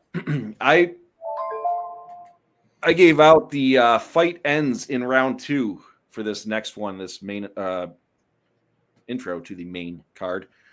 Nelson and Steamroller Favola. Round 2. Final. Fight ends in round 2. Specifically, the only reason I'm betting it. Final. Bet Online has it at over 1.5 juiced. And DraftKings and Caesars both have it under 2.5 juice. I'm connecting the dots, thinking this one's going to end in the second round. So I played that at plus 275. I have to take a side on this one. I'm leaning on the Nelson side of things, but I haven't gotten quite there yet. But I got another 10 minutes, 15 minutes or so to get there. Ramon, what are you doing in this next one? Yeah, I got Favola here by knockout in the second round in this one. Final. I think, you have lost to Saint Denis back a couple years ago with that famous head kick, but he still brings the pressure for me, I think. And I think, he's got plenty of concerns. He's not he's not technically solid here. He's got plenty of weaknesses, it feels like here, but I'm going to end up taking him in this one. I'm going to take him here to win it by KO in the second round. I think it's plus 650. So give me Favola here over Nelson. Nelson is a male Canadian. Mike, how do you feel about your male Canadians? I just sent my tweet out there, so if you guys could kindly like it and repost it for me, I'd appreciate it.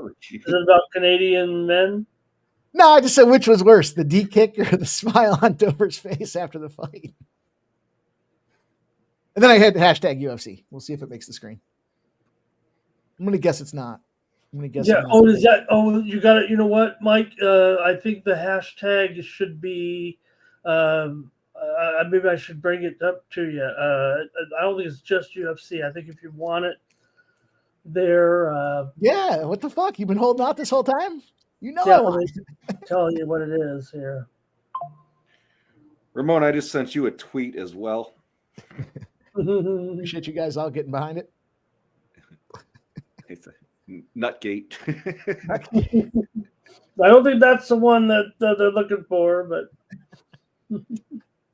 Well, I said D kick, so at least I'm not going to get censored.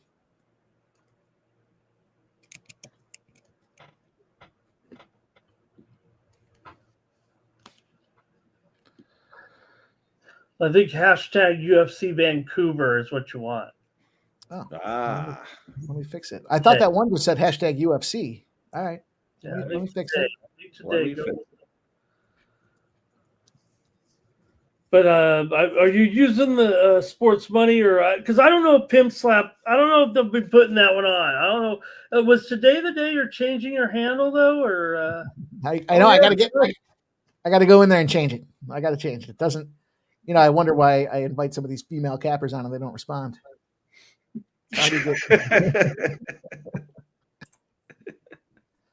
Some guy named Pimp Slap reached out to me.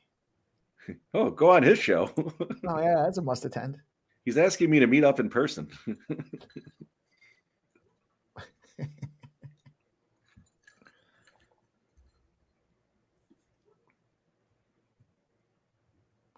Yeah, I'm on the steamroller. I told you guys that already. I like the steamroller. I got the steamroller by KO as well. I didn't mess with the round props. I'm a little salty after that last one. Take the round 2, sprinkle it. Mm. One book's got it over juiced 1.5. The other book's got it. Two other books have it juiced under 2.5.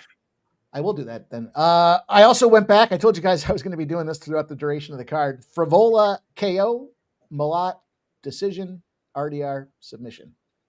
That's now 65 to 1. Time. All right, here's one over at Bet Online. Frivola, most significant strikes, most takedowns, and wins inside the distance at plus 350. I'm taking that as well. A little sprinkle on that. I'm taking a play on that, not a sprinkle.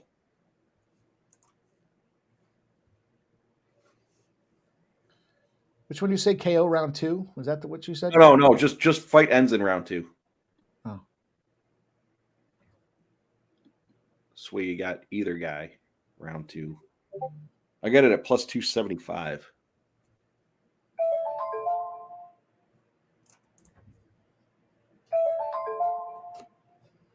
Yeah, you go to the round props. Final. Yeah, I'm just looking at it on still 275. DraftKings I was looking at. Final. Yeah, it was SMU 35, Clemson 24. Clemson not very Clemson-y. Struggle busing. Not very Clemson-y. SMU trying to keep that, take that booster money and build it up a little bit. Didn't you say Bengali the other night too? That time. Clemson and Bengali. Those are trademark. You can't use those guys. Sorry. Yes. The act of being very inept in football. Michael B's he's back with a vengeance. He's got Auburn plus 1.5 and Utah State minus 3. Okay.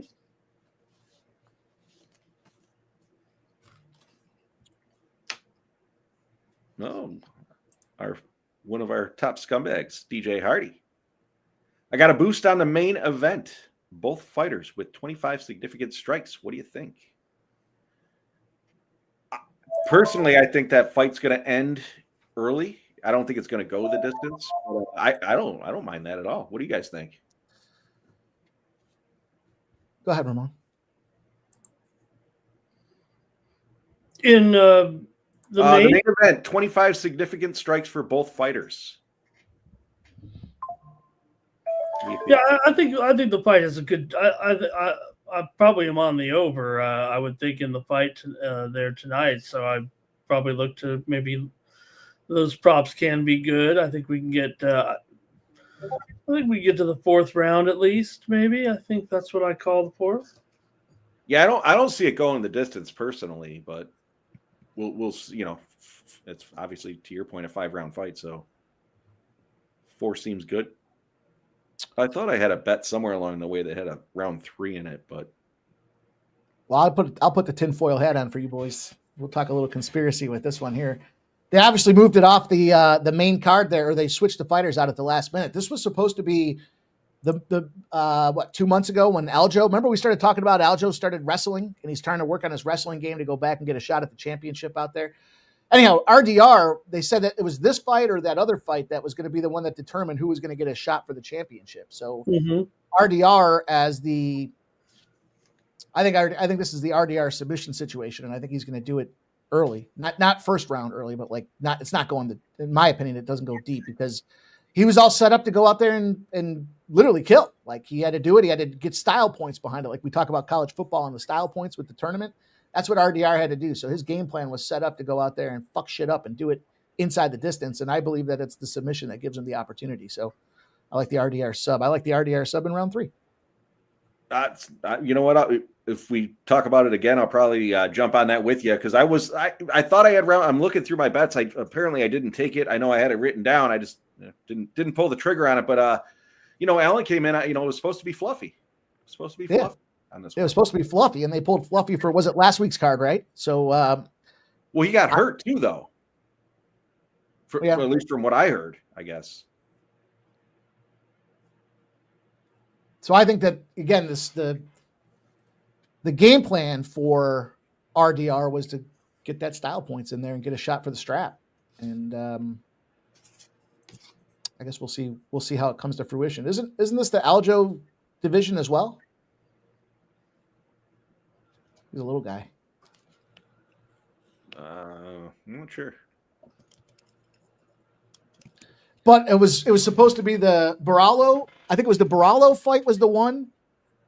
And then this one was supposed to be Fluffy and RDR. And so between those two, they wanted Barallo to win because he's the fucking face of the UFC and he got nuked. Just some things I read, some of the UFC blogs. Now I did fade Barallo.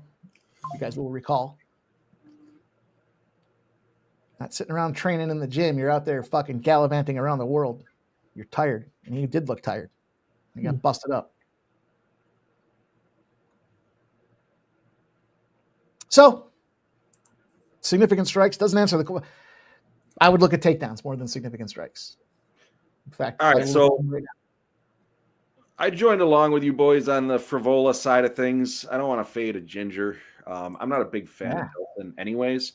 But I did take, as I mentioned, the most significant strikes, most takedowns, and wins inside the distance for Frivola at plus 350. And then I put some money on the I didn't sprinkle it. I put money on the money line as well at plus 105. See, if you look at I didn't look at this before now, but it does kind of line up with that thought process. Look at the takedowns for RDR. Over 1.5 is minus 150. And then he's got the 3+ at plus 175. That's not even a steep price. Like, it doesn't get big until 4+ at plus 350. So they're expecting RDR to get him down. And maybe it's a mutually sided things here too, because I think if Brandon Allen's going to win, he's got to do it on the ground. And if you look at his takedowns, over a half a takedowns minus 135. That just kind of, just trying to read the lines a little bit there. It just kind of tells me this fight goes to the mat. But, you know, what am I going to do? I also think that if it does go to the mat, it is where Allen does have a chance, but I think he's going to be out wrestled. I think RDR is just a way, in my opinion, a way better fighter all around, whether it's on the feet or on the mat. But if Allen does have a shot, it's going to be on the mat. What up, Jermaine? Steam play. Steam play? Is it me? Am I steaming something? No. It's not me. All right, how about... I like Cheeto too. I forgot who said it in the chat there. I'm a Cheeto fan. I'm certainly not a Zahabi fan. Only thing that scares me about Cheeto is he hasn't fought in, I think it's been close to a year, right? Yeah, sounds like he's rested. Yeah. All right, so I'm going to get cute with this one too. These are just some fun little guys. The Steamroller KO in round 2, RDR sub in round 3, and Cheeto to win by decision. It's a little 340 to 1 action. Cheeto. Final. These are where I call them. I said to you guys before, when it comes to the strategy, we've talked a couple times now about the strategy and how do you go about a 14 fight card and get action on every one of them. These are what I call the rounding errors, right? So, you know, I guess it depends on how you're betting, but if you throw $10 on that parlay, it's $3,500. If you're winning some spots along the way, $10 is a fucking rounding error. That's the decimal that drops off. Now you could do it for $3. It'll pick you up $1,000, right? And as long as you're betting $10 on other fights, $3 pop to get $1,000, that to me is worth the price of admission. All right, real quick. I am jumping in on the second half. Texas A&M Arkansas over 30 points. Second half A&M Arkansas over 30 points. I like Arkansas to beat Texas A&M. You heard it here first. Arkansas is getting 4.5 points in the second half there, if you like that, Mike. I believe what was the initial spread, though? I can't remember what the... I don't know offhand, but it was a 1 point. It is a 1 point game at halftime. There's been 2, 3, 4, 5 touchdowns scored at this point already. And then Arkansas has scored 3 points in the first quarter, and then they stepped it up and outscored them in the second quarter. I think we're going to continue to see scoring in that game. Now, I'm not watching it obviously from a game flow perspective, but I do see points in that. Obviously, there's been a lack of defense kind of similar to the other game we talked about. So, yeah, I'm on the over 30 second half for Texas A&M, Arkansas. Michael B says Arkansas plus 7.5 prior to kickoff.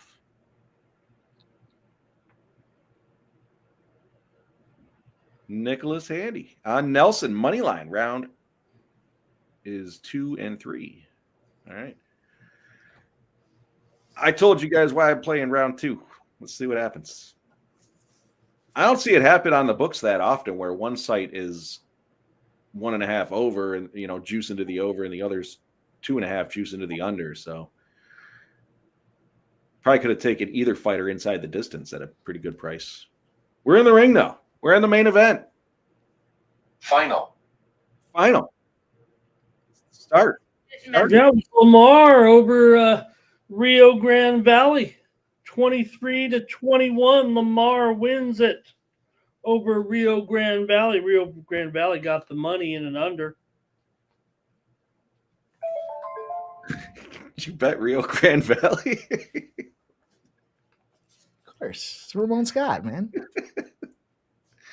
Fucking 300 games. You picked. They were getting 4 points. They outscored Lamar 14-3 in the fourth quarter. I can appreciate it. Nicholas Handy, how do you feel about the male Canadian in Kyle Nelson? Are the Canadians going to get beat up all night again? This guy's got a punchable face. Yeah, he does. I think it's that mustache. Reminds me of Dennis. What is he? He offered me a trade in fantasy. I'm surprised because I shot him back he offered me a bullshit trade and I offered him one back and he declined it. I was surprised that he's got some knowledge to him. He wants Scattaboo from me. Scattaboo! Ice Viking says Cheeto does mushrooms and smokes weed. I actually felt bad. I felt bad for Cheeto. I think when he was fighting O'Malley, somebody came and robbed his fucking house and took like all his diamonds and whatever the hell jewelry the guy has.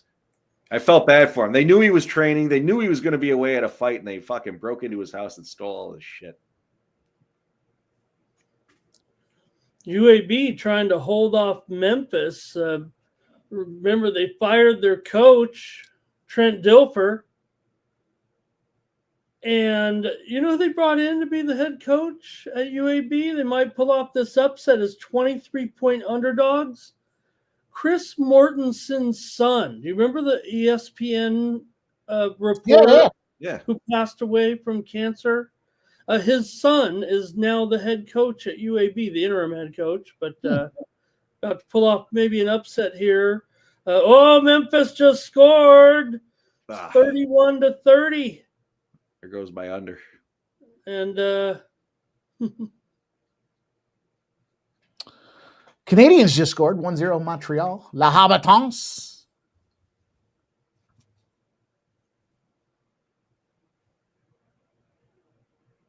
Steamroller. He's got all those fucking. Oh, Jesus. He's got those Thailand tattoos on him. Sakyant.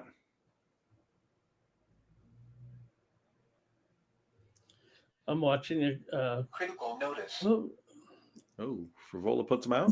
We got to get to round 2.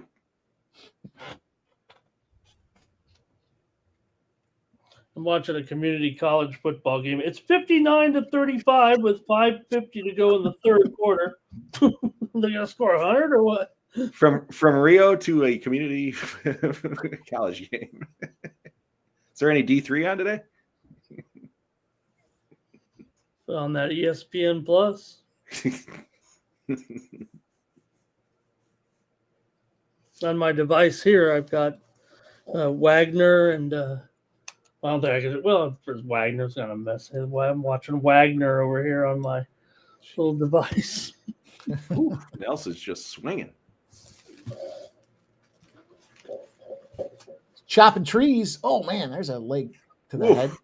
Shin to the chin. Shin to the chin. I like it. I like it because it rhymes.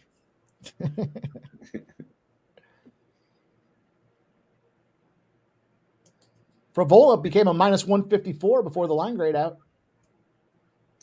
Yeah. Little punch to the abdomen, minus 250 is, yeah. Let's get to round 2. Columbus on the board 1-0. There's a critical notice. Big takedown. Most significant strikes, most takedowns, and wins inside the distance. Let's go, baby.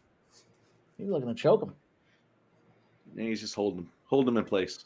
Don't grab his throat and choke him. You stay here till I tell you to move. Urgent message. Uh-oh. Oh, that's gotta hurt.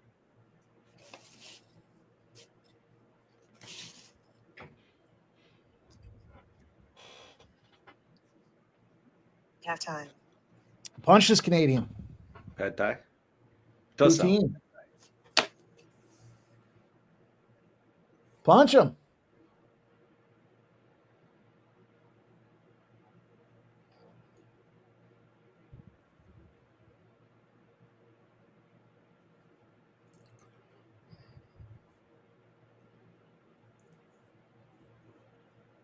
Amped up.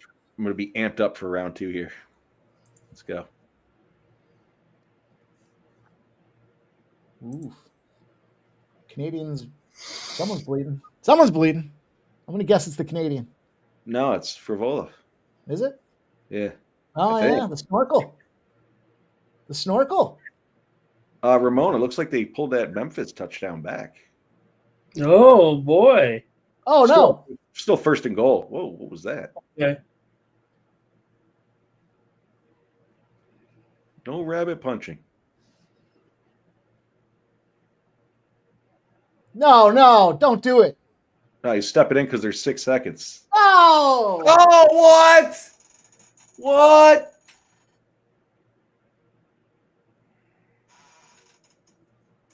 Fucking garbage. Nice job, Michael B. He was getting his face punched in pretty good, though. He could have waited 3 seconds, though. 3 fucking seconds, dude. This is some shit reffing.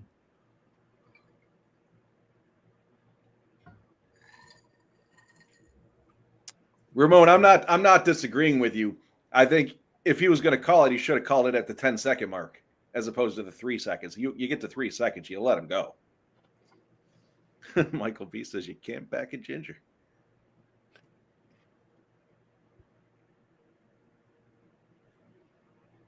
Man. Well, I got to say, that was the biggest loss I had of the night. So that's a positive. It did not go to round 2, unfortunately. His face was punchable, JW. Oh, it's still going on? Oh. All right. We're back on. I don't know. Is it really? Bojack, let's still go. We're live. Let's go, round 2. Well, you might have to take Kyle Nelson at a plus 220 at this point. I don't have volume, so I have no fucking clue what happened. Wow. Well, it was weird because the doctor was in, or it looked like the lady that comes in and asks if you're okay. I thought it was over, but hey, hey, let's go round 2.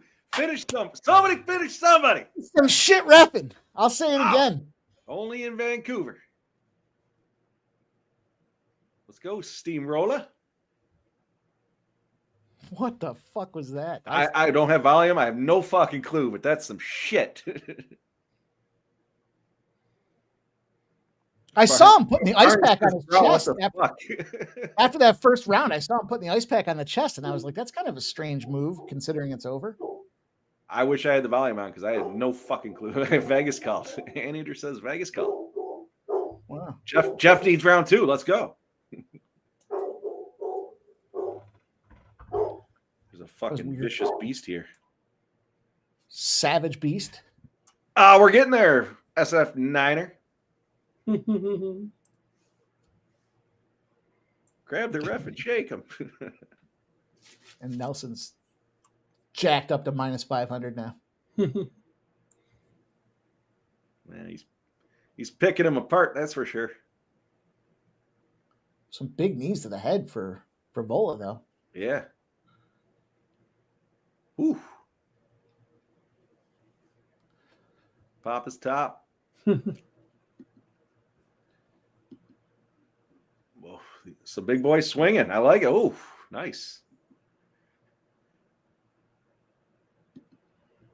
No. Don't take him down. Minus 600. Let's go, Ginger. Ginger power, baby. Grab his face and punch it.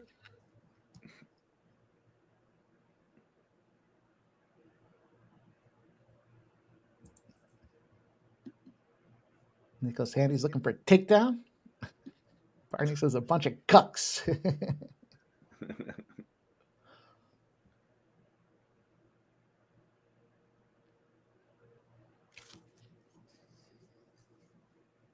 All right, Frivola. Shifted into steamroller time. Let's go.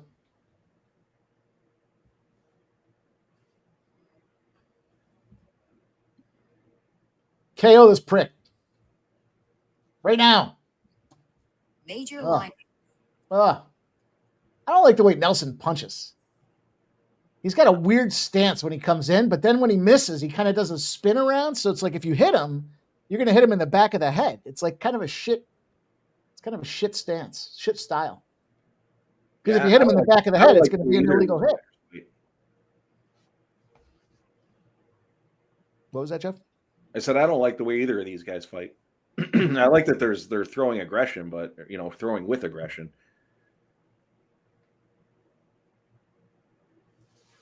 Looks like Nelson looks like he's breathing a little deep.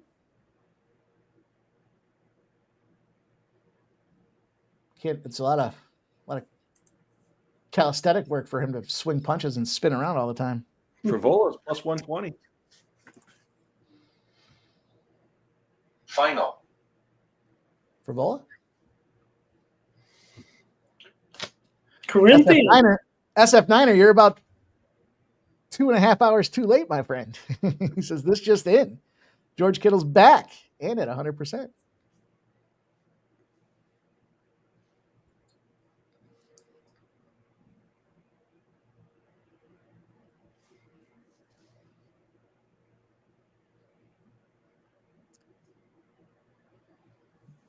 Man, sitting at plus 120. I mean, it's basically, well, not quite where it started, but more or less in the same timetable. Except Niner says, he's going to go on the ladder tomorrow. Wrong that, baby. I could use him. I got him in fantasy.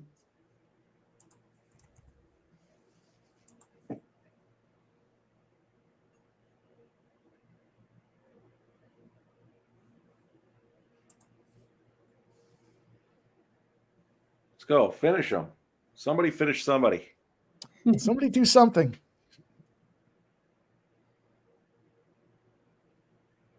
Who do you think won that first round? It's got to be Nelson, right? I would imagine. Since I thought it was over. just given that the line, and then again, to your point, the fight being next to over. I still don't know what happened. Must have been a clock discrepancy on the TV versus the actual fight time. Yeah, I'll have to read about it tomorrow. Round 2 did not hit. Fucking scumbag. Well, there you go. The over. What are we going to decision?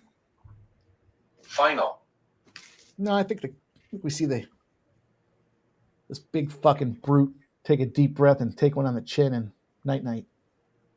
Nelson's minus 200, 250. With every breath, he's becoming a larger favorite. That right there. See, they're talking about it now.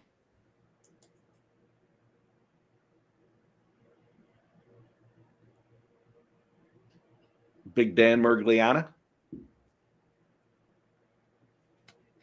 So bizarre because he went. Did you see that? He went over to shake his hand like the fight was over after that first round too. So bizarre. Vegas literally might have made the call. Never forget that time with the scorecards when they were adding them up there and they were taking extra time to. We talked about this one before, and then the next thing you see, there's a big fucking permanent marker with strikes through the scores, and they put new scores underneath them. Could be argued that Favola didn't even know where he was there because he had that stupid grin on his face, like he didn't know where he was. Yeah, literally.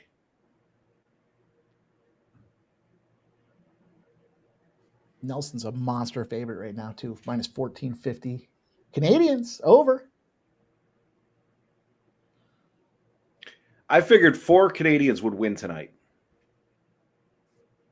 You said it. I was going to say 3. I did say 3.5, and you said 4.5, and I said under. Or, yeah, you said 4.5, and I said under, because I in my number specifically was 4. I wasn't sure who, but 4. I do think Malott wins tonight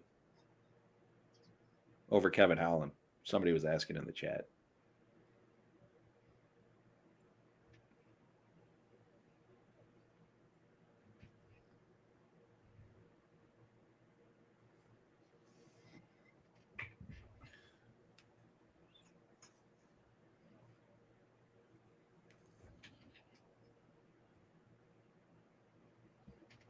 System play.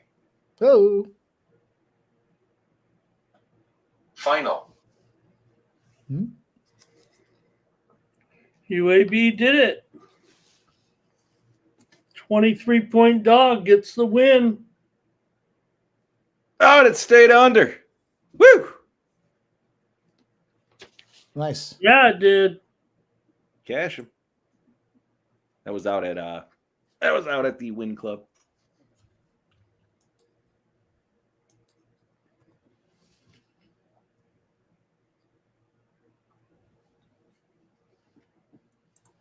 Texas Tech comes back here leading Arizona State. They're not going to cover, but they were down a couple of scores. And Arizona State's going to need to go 75. Well, they're going to need at least a field goal.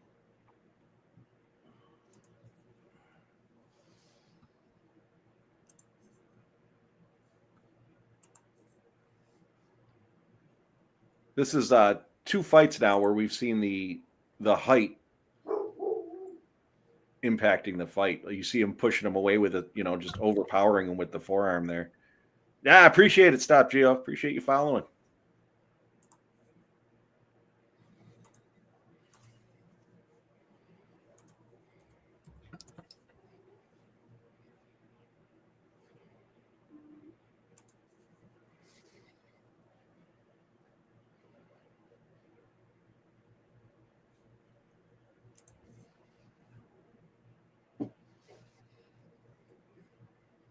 Definitely seeing domination from Nelson, though. He's manning on this dude. He's trying to get him in the sub right now. He's got that 1 hook in, 2 hooks in.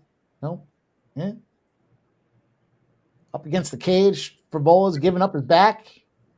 Oh. Full Nelson. It looked like it, didn't it? Nicholson says, finally a takedown. Yeah.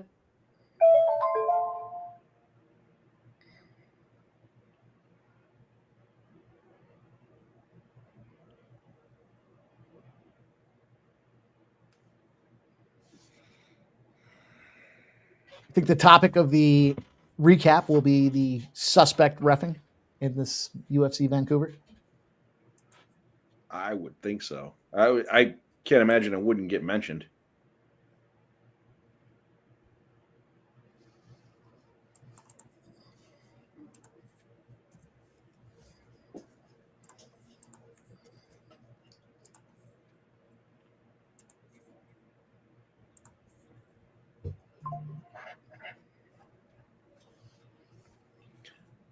She's dragged down. I mean, you know it's fucked up. So I took the not that it's happening, but I took the inside the distance, most significant strikes, most takedowns for Favola at plus 350.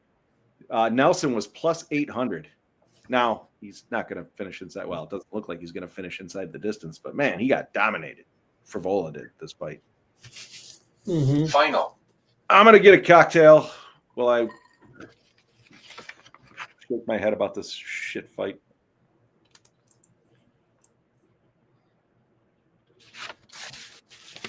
shit fight indeed.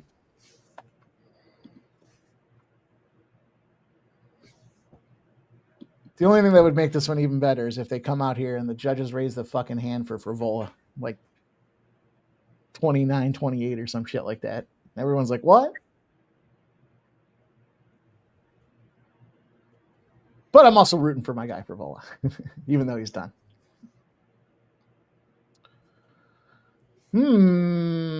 Ramon Scott.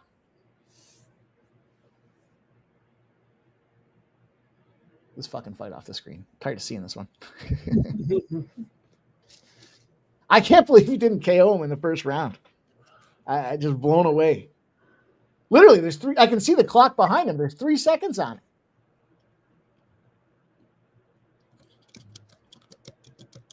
Crazy. Oh, you're saying he goes in there, so he thinks the round is over, and that makes it look like he's stopped the fight.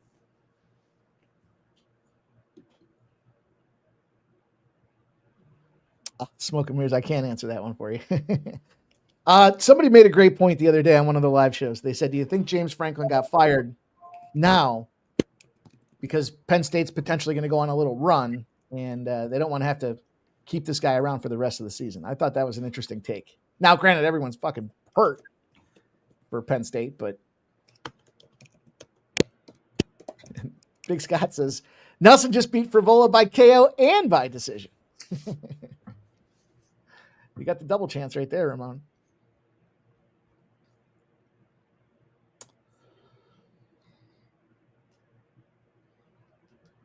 This next one's a little tricky.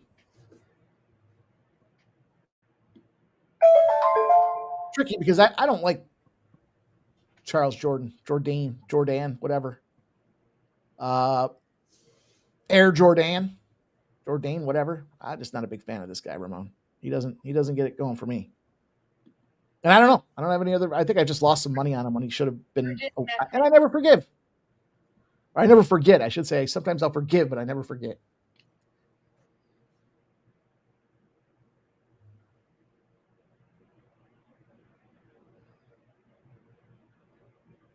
We're about to get it here. I'm sure it'll be a unanimous decision here. Yeah, fuck this fight. The judges have it 30-27, 29-28, and 29-28. All for your winner by unanimous decision, Kyle the Monster Nelson! This kind of looked like a Martian.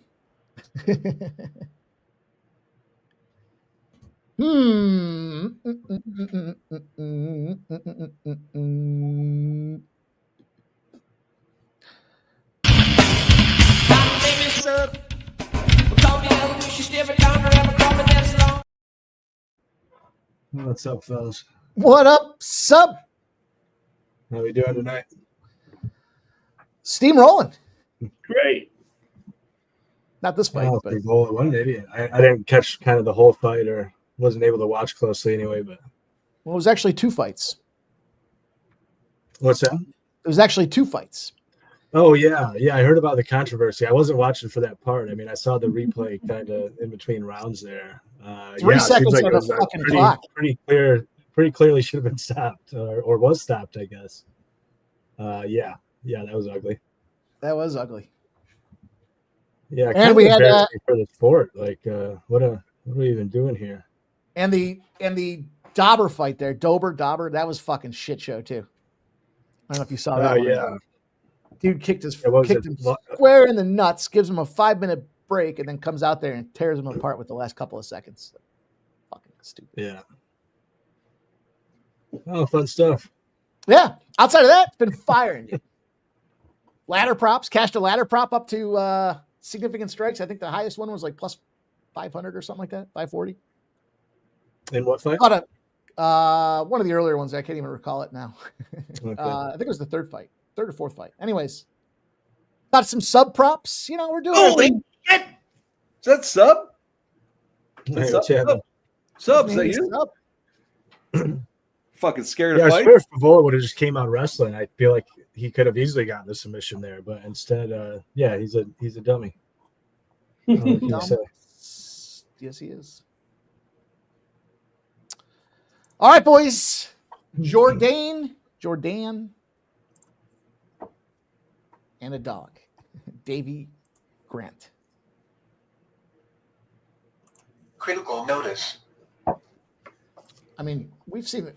This is what I've talked about this before. We see the dogs, and then they flip to the main event, and then the main card, and then it becomes the favorites. But I can't play Charles Jourdain. If I was, I think I'd play him by sub. Yeah, I feel like it's Davy Grant or pass in my case. It didn't tip anything out official here, but yeah, I mean, it's hard to get to a Davy bet when he's as old as he is and everything, but yeah, I mean, I don't know. Like, I have respect on the one hand for Jourdain's skill set, but he doesn't really have a whole lot of good wins in the UFC after all this time. I mean, there's Victor Henry, and the rest of them, they're all like out of the UFC or fighting with fighters with losing records in the UFC. And yeah, Davy Grant's been rolling. He's been rolling. Yeah, I take a little poke here. Nothing big, but a little bit of Davy. Took a taste of Davy. Part of the reason I didn't want to go too big with Davy too, I do feel like he'll be at a speed advantage really. So if you sense that Davy's coming on, maybe a bigger live bet on Davy would be in order. Might be able to get a better price. This fucking guy, I take this guy off the fucking screen. Take He's him all to the busted hospital. up, man. Yeah, I'm gonna go with a little Davy Grant, just a sprinkle on Davy Grant, but I like the Charles. I'm gonna go with some takedowns for Charles. Chucky J. Give me 1+ and 2+. 2+ is plus 500. I could see it. Yeah. I'm rolling with Davy Grant as well on the money line. I took Davy Grant plus 3.5 at -150. I'm gonna tell you too, Mike, on the takedowns for Jourdain. I do think Davy's gonna at least take a round here, whether it be early or late. I would imagine it's probably gonna be later, but yeah, I like it. I'm on Grant on the money line. I got Grant plus 3.5, and then I'm gonna tell you on the takedowns. Ramon. Yeah, I'm taking Grant here. I'm going to go third round knockout here over Jourdain. We've watched so many fights with Grant. We know that he has finishing ability. Mostly by sub, but I think he can get a knockout here. Jourdain, a little worried to know how these Canadians are working out here right now, but I think with Grant, he's got good takedown defense as well, and I think he has the durability and experience here as I think I prefer Grant as a dog rather than when he's in the favorite role, if you know what I mean. So, well said. I agree, 100%. He's getting old, man. He's getting old for sure. But the guys that last, right? We know at least what they bring. So, yeah. Grant here, third round KO specifically. I think in this one, but I think Grant can win. It might go the distance, and I'll take that plus money. If Grant loses, this might be a retirement fight. I like to pick a retirement fight every week, as I started doing 3 weeks ago. And this might be, if Davy Grant loses, Davy Grant might retire. Just not because because he's 39, but some of these fighters go into their 40s, but the guy has fought so damn much that he might be leaving him in the ring, the gloves, so to speak. It's SF9er. Yeah. Davy is a warrior. I got just about everything about that fight correct, except for Lisboa retiring. I don't think that ever came to fruition. She just started in her early career. What is she, 34? She's 34. She's been talking about retiring for years. I mean, she's had half a dozen knee surgeries in the last 2 years. Yeah, true. Yeah.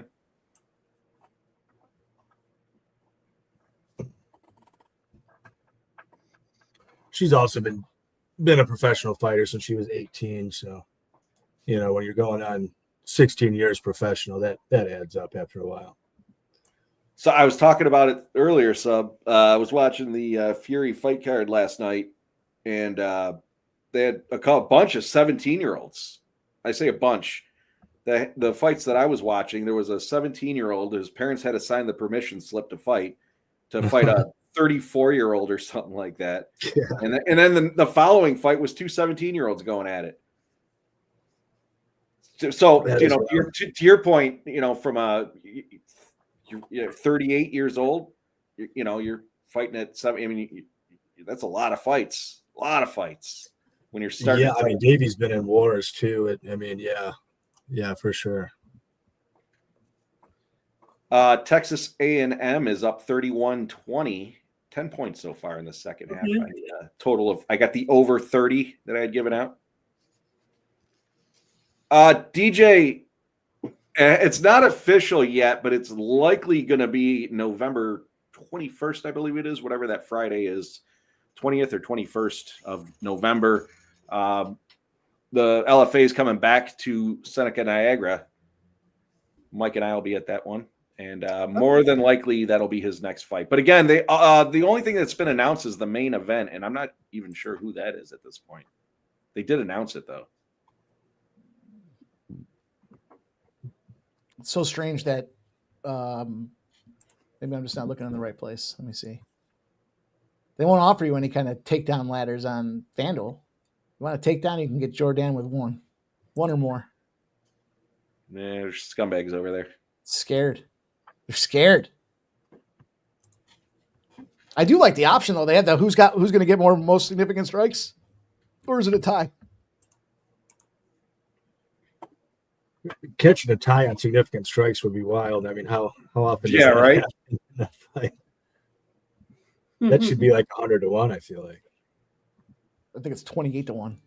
Yeah, that's not enough for me. I don't think. Mm-hmm. So, have you been watching the fights, or were you? I know you were tied up, obviously. I caught the early going, and then I was driving for a portion there. I guess I wanted to get your take on the Drew Dober fight. See that one? I got home. I want to say right before that one. So I was able to watch it, but I wasn't watching real closely. I mean, I saw his leg was real banged up, and then there was the terrible nut shot, and then I walked away for a second because it seemed clear that Propalik wasn't getting up anytime soon. And then I came back, and it's like 4 minutes later, and they're taking a point from Dober, and I'm like, well, what the hell's going on here? Like, why would you wait all this time and then take the point? If you're going to take the point, take it right away. And I don't know, like I wasn't watching the fight closely, so I wasn't sure, but like that was the first nut shot, right? Yeah. I don't think I've ever seen a point taken on the first nut shot. And it clearly wasn't intentional. I mean, it was bad. I mean, it looked like it hurt. Somebody in the chat was telling me it looked intentional, and I was like, I don't know. I don't think so. I don't think so. No, I think they were just throwing, and it happens. What do you think? He was fucking kicking him out of the blue. He was getting busted up. I don't know. I'd be inclined to think it was maybe a little intentional. He was getting busted up. What do you think? What was it? The last one there? 3 seconds left. The ref jumps in and calls it. Mm-hmm. Yet they're still going in round two. Yeah, I didn't see that in real time, but I saw the replay, and I mean, I don't know how that fight wasn't just stopped. Not to mention, like, Frevola looked like he was knocked the F out. Yeah. So, I mean, there's 3 seconds on the clock. Frevola's clearly, not intelligibly defending himself. I mean, it looked like Mergliata waved it off. I don't know how the fight wasn't stopped. I thought that was goofy as hell. I don't know if I've ever seen anything like that. I was saying, I obviously don't have the volume on, but I didn't hear what they were talking about. But man, it looked over. I was saying to Ramon, I would at 3 seconds, you got to let it play out. Go ahead, finish the round. But with 10 seconds left, he was beating on him, and if at that point, okay, yeah, I see it calling it, but you let him take that beating and then get to 3 seconds. I don't know.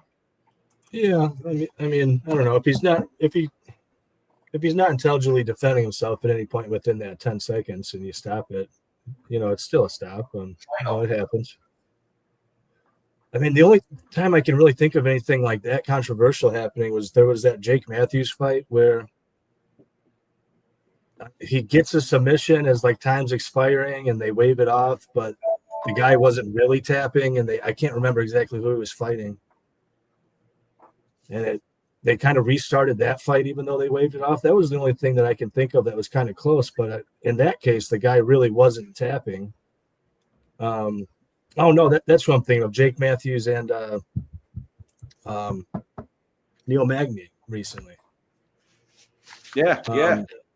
Neil really wasn't tapping, but it did kind of look like Neil was starting to go out. And he stopped it like right as time was expiring, thinking that Neil was tapping, but Neil really wasn't tapping. So they went on with it. Now that's pretty controversial too. But in that case, I know Neil didn't tap and he was clearly coherent. And in this case tonight, I feel like, I don't know, I'll have to watch it back and analyze it more, but it seemed like to me like Frevola was basically knocked unconscious pretty much before time was expiring. Yeah, it's goofy. Final. 10 years the junior is good old Chucky Jourdain. Urgent message. Urgent.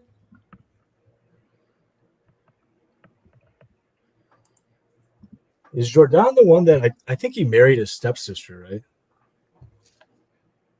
Am I correct in that?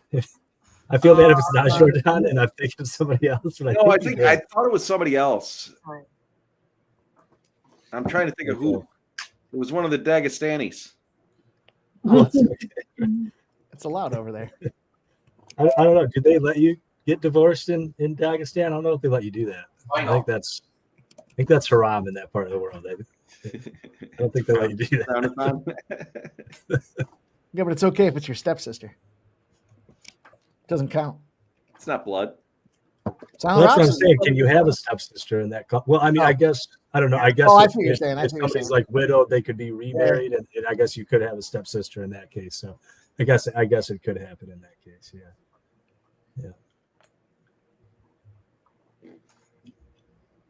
Let's go, Davey. Yeah, it'd be fun to see Davey in this one.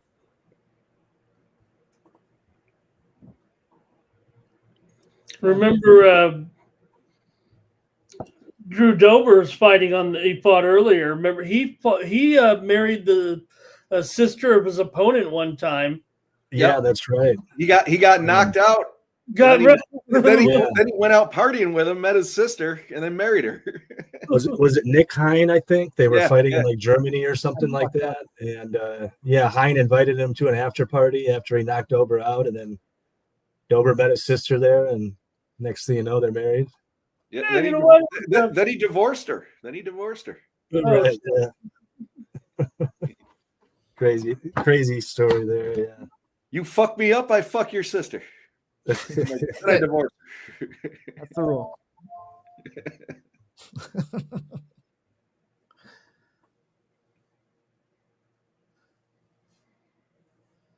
Decent start from Jordan here, it seems like. Early yet, but there's the flying knees that he's used to. He got away from that kind of style. Right. Chalk Me Up is not a big fan of this fucking guy. I've said that a couple times now. I think I had a really big bet that I lost on this guy. Jordan lover. It was probably like 3 or 4 years ago. I dropped a fucking Scud missile on him, and he just no-showed. Yeah. Full-fledged Scud attack, and I ended up imploding.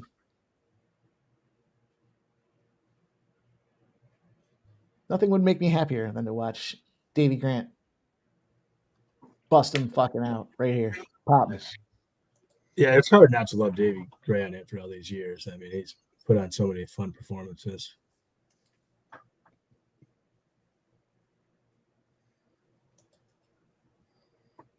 Sub, we've whittled down your first strike play next week to 2 different fights.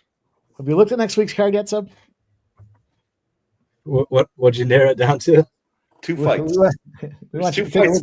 There's one of 2 fights you're picking, and we have 2 of them. There's 14 fights in the card. Guess you've got no say in the matter, apparently, Sub. No, we're gonna let him pick, but we're picking. Let me bring up the card again, and Let me see if I can anticipate what you're choosing for me here. Or that's all I want. You know, obviously, we're not telling you what to take. Oh man, what you're taking? Those fucking. I do have a big bet next week. I almost feel like I could have went bigger. I was saying, Mike, flying knee. Ah, that's it. That's a sub. That's a Jordan sub. Fuck. I contemplated that Jordan sub too, man. He does have a nasty guillotine, and fuck that guy, man. It was a big number. I think it was like plus 700, plus 800, or in that range. But that's a bummer. Just asking for it there.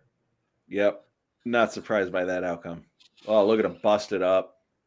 I fucking even said it. If he's gonna win, he's gonna do it by sub. Fucking A. And I just couldn't play the guy.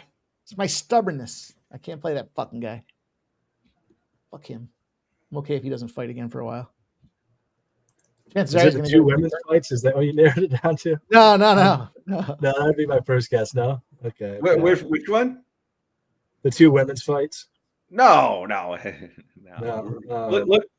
Look through the card. Oh, well, I mean, the Iron Turtle fight would be. So what's the other one you would take? Oh, God. Woo! Knee to the face, man. It's not going to be Hamdi Abdel Wahab versus Chris Barnett. That one I don't want anything to do with. No. Your line move. I mean, Jose Delgado, perhaps.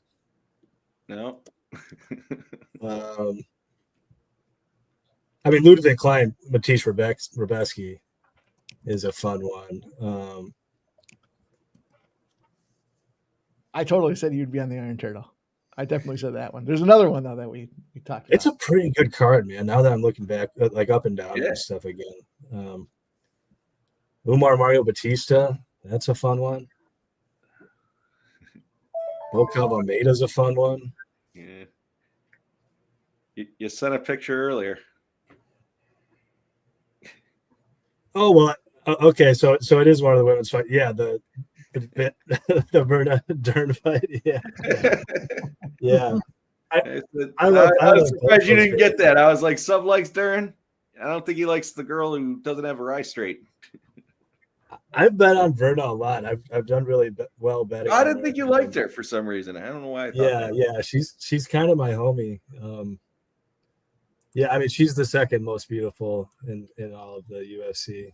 Verna Jandarova. Mike tells you a story about making love to women with side eye. Dangly. What are you looking at? Yeah, I really like Dern in that spot. I've got a big bet on her. Where's that line now? I'm curious. Let's take a look. I don't have it up. It opened to pick him. I wish I would have got it there. I took Dern. I got minus 127, I believe. What's she at? Do you have it? It's kind of between I mean, there's some 135s out there, but they're like kind of sketchy books. River's still hanging a minus 137. I actually think that's still a pretty good value. Most books are minus 140, minus 145, somewhere in there. Minus 135 at DK. See, I'm tempted to add. I still think minus 135 on Dern is pretty good money. I think I put her like pretty close to minus 200.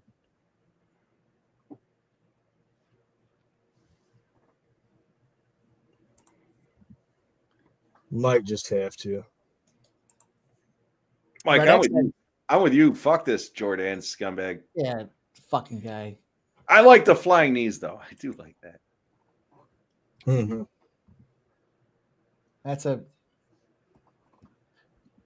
Yeah. He gently held his head down to the ground like he's putting the baby to sleep. So, you see that? Look, he's like, let me help you down, and then I'll punch you while you're down there. Yeah, he treated Davey pretty rough. Yeah, that's unfortunate to see. He helped him down to the mat and then grabbed his neck and choked him out. Yeah, it's nice of him. Yeah. It's admirable. I will say I do think Jordan at 35 maybe has a bit more upside than he did at 45. I'm surprised Davey's not putting his gloves in the ring. Yeah, I'm a little surprised too. Easy paycheck. I was gonna say he's been in the UFC so long, he probably has a pretty nice contract, I would think. I would imagine he's on the tail. I don't know. Maybe he just signed one. Who knows? Yeah, I just mean his payouts are probably pretty nice. Yeah, I agree. After this many fights, yeah.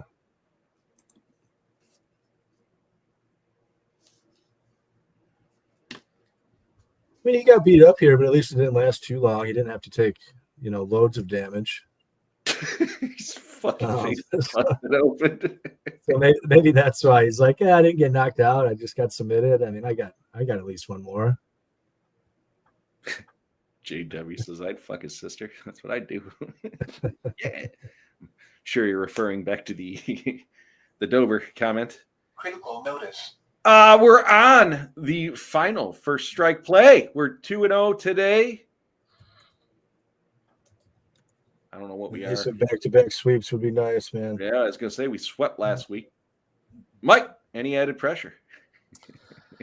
No. Play's already been made. What am I going to do? What are you going to do? I'll tell you what, I did parlay Firo with RDR as well. So there's a little extra. I think that's like a plus 120. Little action Jackson there. Yeah, I'm pretty big on Firo here. I did take some jazzy finish only. Scorecards, no action. If it goes to decision, the bet will void. But she's plus money on that line, which I thought was a little wacky. I think if anybody's got more finish equity, it's Jazzy. I kind of think Jazz kind of has to finish here if she's going to win. Or not necessarily has to, but that's kind of most of her win equity. And I got a little sprinkle here on rounds 2, 3 KO for Jazzy. And I don't know, it was some absurd number like 28-1. I felt like I just kind of had to take it at that kind of a price. But I stand to I just as soon see Firo come through here. I mean, I'm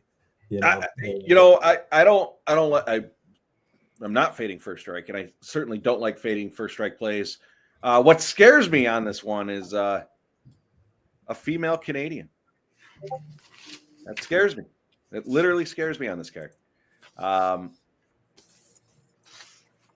mean, Jasmine's kind of like the better version of Melissa Croden in a way. Like they're both kind of similar, pretty poor striking, but if they get on top of you, it's a horse, and they're pretty mean with their ground and pound and whatnot. Yep, but I'm with Mike. I'm rolling with First Strike. I've got it in that parlay that's hopefully going to cash. I'm on Firo. Decision. I'm actually thinking of I'm gonna slap her in a parlay with Malat. See where that gets me, plus 178. I'm gonna do that as well. Firo and Malat. Ramon, where you at? I know where you're at. What do you got? Yep. Oh no, I'm gonna take Firo by decision over Jasudavicius here. In this one, I think maybe a typical women's fight. It feels like to me. I don't know if we'll get a finish here. Furo will have the volume here, I think, to be able to score on the cards, and she can defend against the takedowns of Jasudavicius for sure. So I think Jasudavicius will have trouble if she tries to drag it down to the mat. So Furo though wants to stay standing, dominate from there, and if she takes the initiative, keeps her distance, and still gets that high output without getting taken down, she can get to the cards and win this one. So I'm going to go by decision here. Jasudavicius needs to mix it up for sure, and maybe change up her usual plan. Ice Viking, why is it a treason parlay? I don't understand. Just so everyone's on the same page, Red X is on JJ. Oh, there we have it. That's It's what you want to hear. He did have that. He did have Jordan. Ice Viking. Tell me. Tell me. Final. Yeah, it was Ball State over Akron. One of the crummy games today. 42-28. Ball. Final.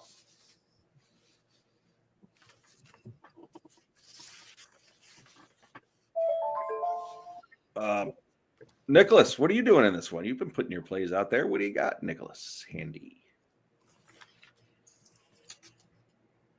Nick, he's got the Jasmine over 45 and a half. I skipped right over. I didn't even see it.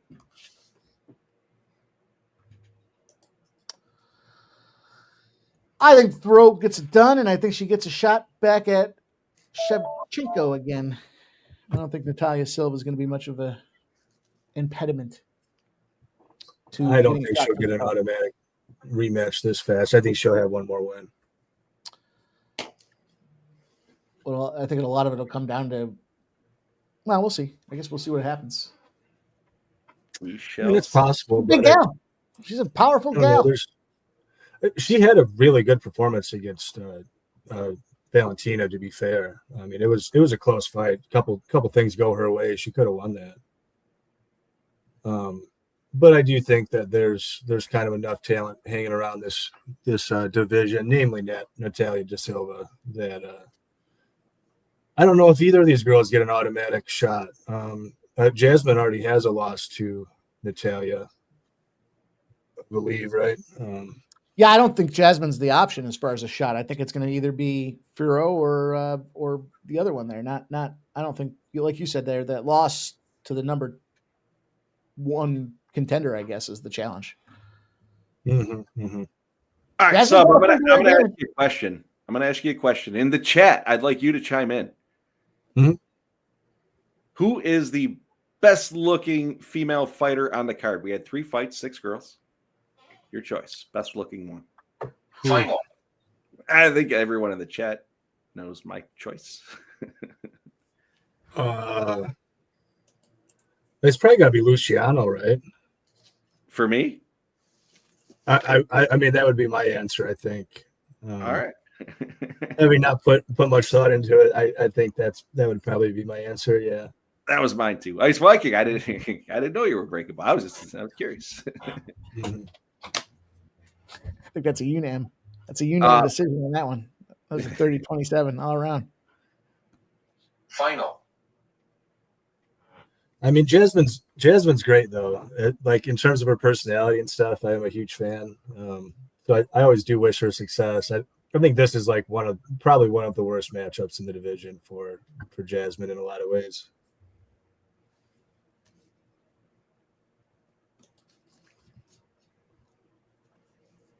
Four fights left on the card. Mm-hmm. Be fun to see how this thing finishes. How many Canadians we got here? I had the over 4.5. Where are we at? I said, well, I had the under, but I said 4 specifically. I don't. Croden won, so that's 1. We got 1. Jordan. Hang on. Yeah, I just had a refresh. Yep, 2. Kyle Nelson is 3. And then Prepelic got fucked. So 1, 2, 3. 3 of them left. 3 and 3 left. Let's go. I'm going with 4. Nail on the head. I think it's tough because if Ferro wins here, I think Mallett's going to win over. Will it change your mind if? No, it won't. You I know where you're going. Based on the number of Canadians that are fighting? No. Kevin Holland's there for a paycheck. He comes out, he shows up, and then he just fucking he phones it in the next couple of fights. I don't know. Kevin Holland was one of my favorite fighters about 4 years ago.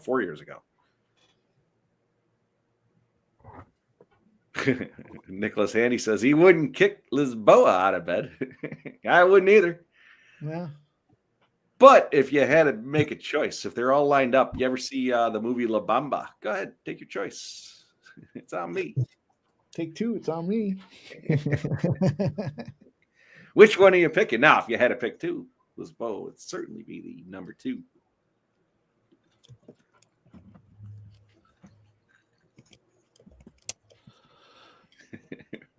Ramon. Yeah, I did take. Don't mind me, Ramon. I'm doing my own thing. I did take Jasmine to get one takedown at FanDuel. It was plus 100, which I kind of feel like that's better than her money line in a way, because I feel like Jasmine can possibly get a takedown or two, and Furo still, look minus 225 or whatever she is in this fight. Furo just pops back up, but like if Jasmine's not getting takedowns, I feel like Jasmine probably looks like plus 1,000. Like it's gonna be pretty ugly if she's not getting any takedowns. So I almost feel like, I don't know, Jasmine one takedown at plus 100 is kind of better than the Jasmine money line in a lot of ways, even if you like the Jasmine side. Right? That's good. That's a good call. Good call. Michael B, I completely agree. Holland is a fucking dumb shit. Again, I like the style.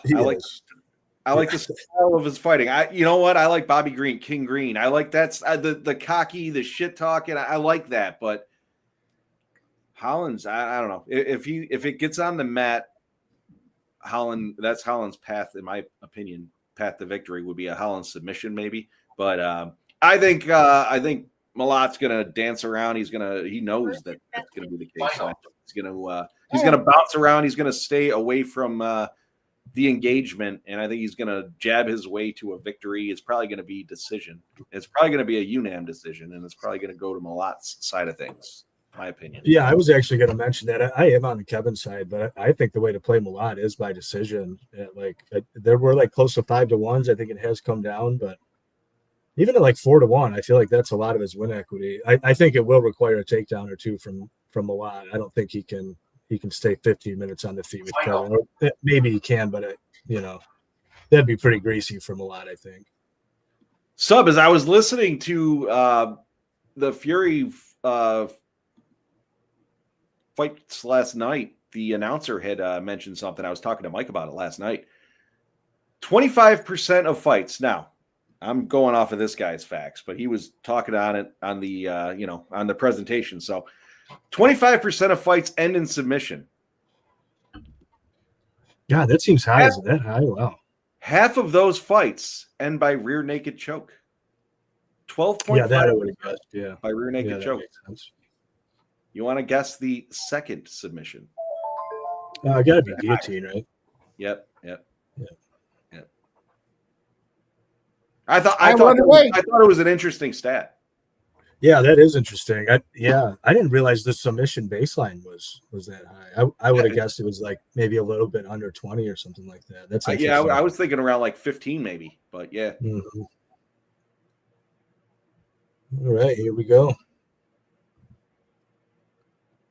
Let's go decision. Go final. Wow. Well, you got some pressure on you there, Mike?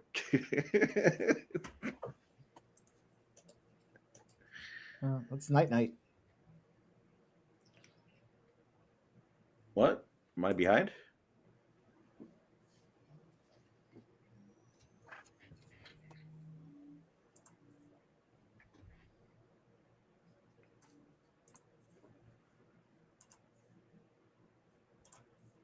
Boom. Final. Boom. Savage beating. Auto title shot. Yeah, I have to kind of wonder after that.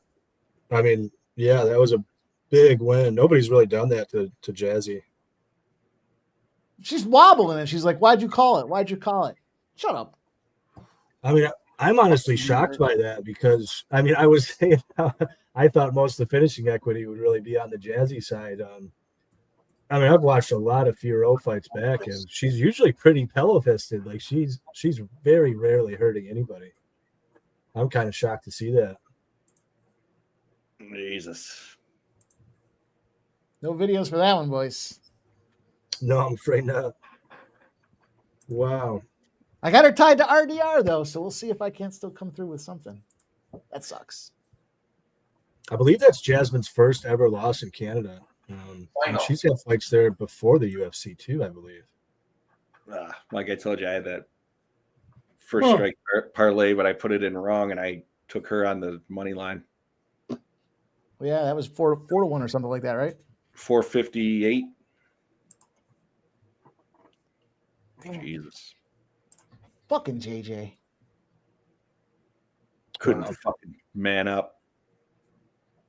Nut up, honey. Oh, she took that. Look, she's got the stacky leg, and she's like, "Why'd you stop it? You got fucked up. What do you mean?" First time she's been stopped, says Nicholas Handy. Yeah, kind of another reason why I really thought that Scorecard's no action line on Jasmine was so good at plus money. Yeah, I'm very surprised by that result. You might be right, Mike. Maybe Firo does go straight back to the title here. Ramon! Texas A&M and Arkansas second half is at 30, and we got 11 and a half minutes left in the fourth quarter. Jeez. Whoa, cashing?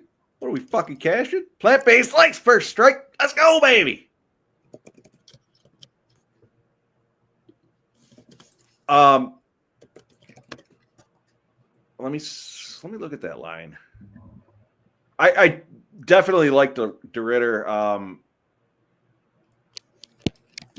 minus 198. I don't know. There's got to be a better way to play that stop Geo. I haven't played a Urgent message. I'll tell you what, stop Geo. In my notes here. RDR smokes them. It's my note. It's one of my many notes. But Alan Gass is late. Third, fourth round finish for RDR. That's actually kind of my prediction is that, yeah, I think it's RDR by decision or in the championship rounds. Yeah, I think it's probably RDR. I think Allen has a shot here, though. I took a little Allen earlier in the week. I already gave you guys the winner. I already told you the script, and I gave you the winner. What was it again? RDR sub in round 3. Oh, that's right. We talked about because I thought I played round 3 somewhere, but yeah. Again, I think RDR smokes them. Literally smokes them. I have it written down. Yeah, RDR. He was minus 190. He's now minus 198. Him on the money line. If you want to eat the juice, I certainly don't think that's a bad play. If you are okay with eating the juice, I'll tell you what. Why don't you get him in a parlay with something? It's a little tough. It's a little tough with the Pad Thai. Questionable fight. Pad Thai? I'm gonna have to get some fucking Pad Thai now. I've heard it so much today.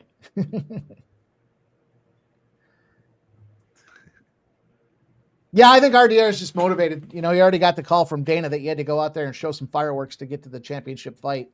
And you know, who's in line to try to beat fucking Chimaev, but then they changed that fluffy fight on him. So he was coming in there thinking, I got to do something impressive. I got to win with style points. And if you look at the total on the rounds at 3.5, it's juiced to the under, suggesting it doesn't go, well, 3.5 could be into the fourth round, but suggesting it doesn't go past there. And so I think round 3 makes a lot of sense.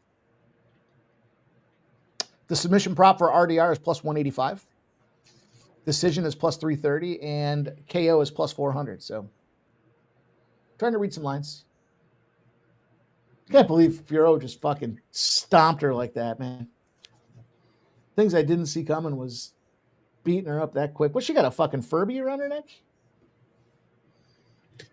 Yeah, I'm shocked how that fight went. Yeah, I didn't see that coming at all. I mean, I don't think many people did. How many people out there had Firo round 1 KO?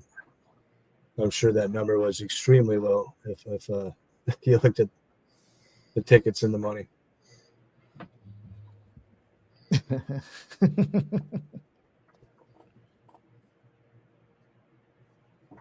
Critical notice. Nicholas Handy says, you know Zahabi. Brother trained GSP and runs the biggest MMA gym in Quebec.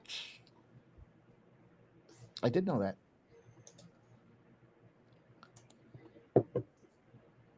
I did. See, senor. And then there was 3. Let's see what we can do here. Let's see if we can't carve up something fun. Critical notice.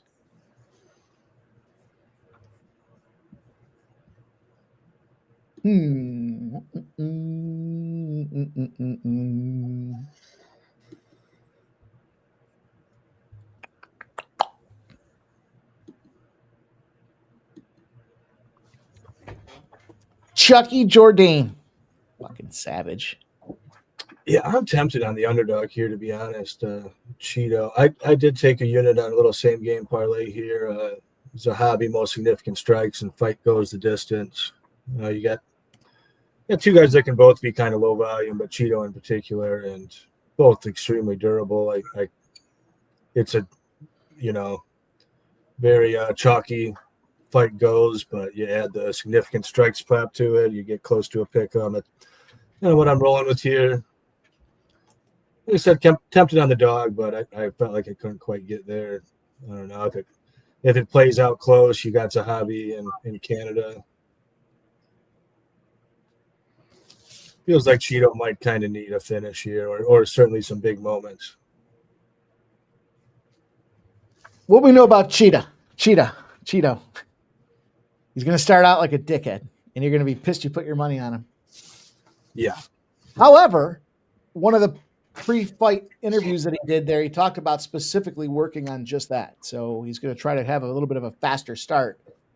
Does that mean that he finishes him early, or does he potentially gas out because he's focusing so much on it? If it does go deep, we do see scorecards. You got to think that Zahabi probably gets some attention out there, but there should be a slugfest. I like a little Cheeto. I like him by KO. I'm going to take him. Yeah, it was interesting his kind of his training regimen, or his theory anyway. He usually runs an awful lot. I think he said about 50 miles a week during fight camp, and instead of doing so much long distance running, he's been doing sprint training. I guess I don't know how that really helps you start faster in a fight exactly, but I guess his mind or his heart's in the right place. I guess you could maybe give him that. But yeah, I don't know, whatever. It's kind of like, what do you make of that?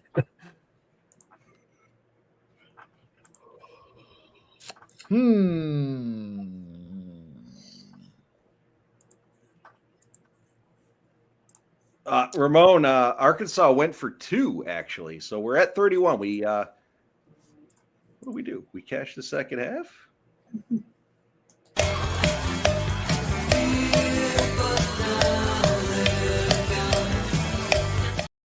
We don't fear the reaper. Romeo and Juliet. The scoring's not done in that game, by the way. A&M's driving.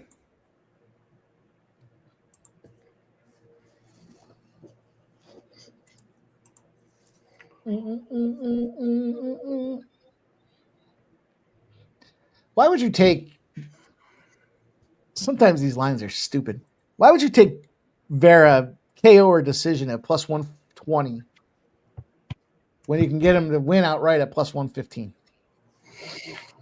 Here's one for you.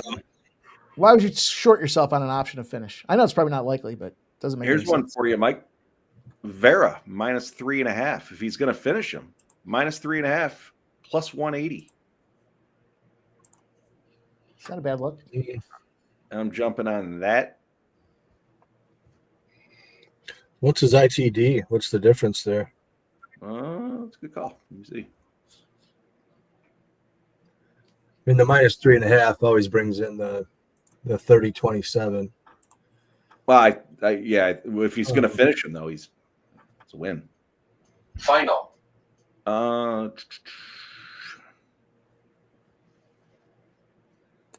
Cheeto to win KO, submission, or DQ is plus 350.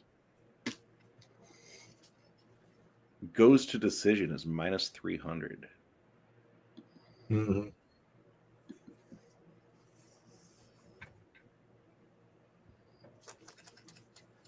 All right, I'm going to sprinkle Cheeto by split at plus 900.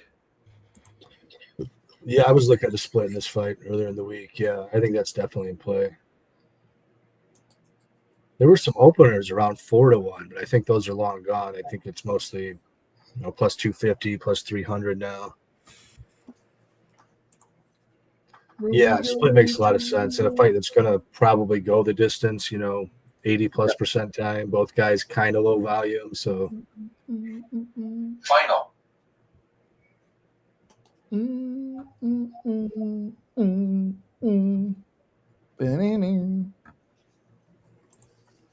All right, that's what I'm rolling with.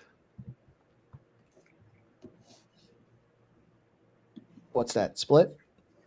Well, I got the split plus 900, and then what was the other one I took?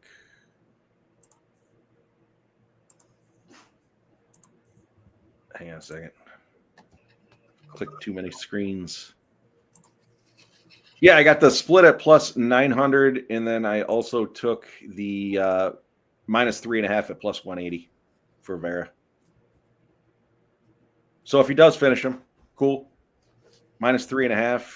We'll see what happens. And then, yeah.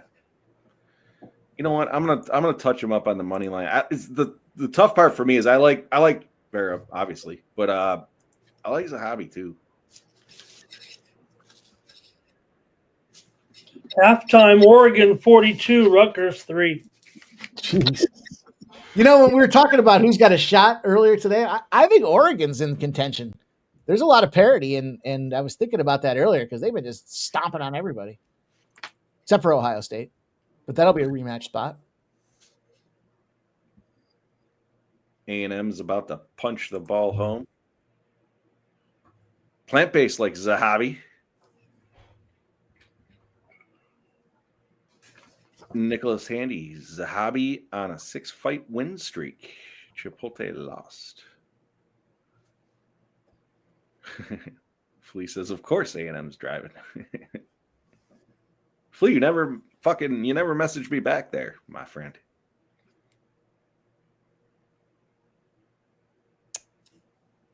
Yeah, rushing touchdown for A&M. There it is. Cleared that over 30 in the second half. Yeah, easily. Almost cleared it in the quarter. I wanted to get on Washington State over Virginia, but I didn't. And it was a lot of points, too. It was like 11.5 or something like that. But Virginia? I don't want to speak disparagingly about Virginia with our friends Smoke and Mirrors, but Time. Final. Number 18 doesn't seem fucking appropriate. I know 5-1, and I guess you are what your record says, but it wasn't there. Texas.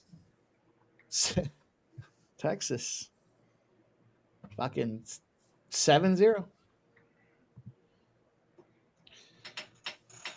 Halftime. I'm just seeing Georgia came back, huh?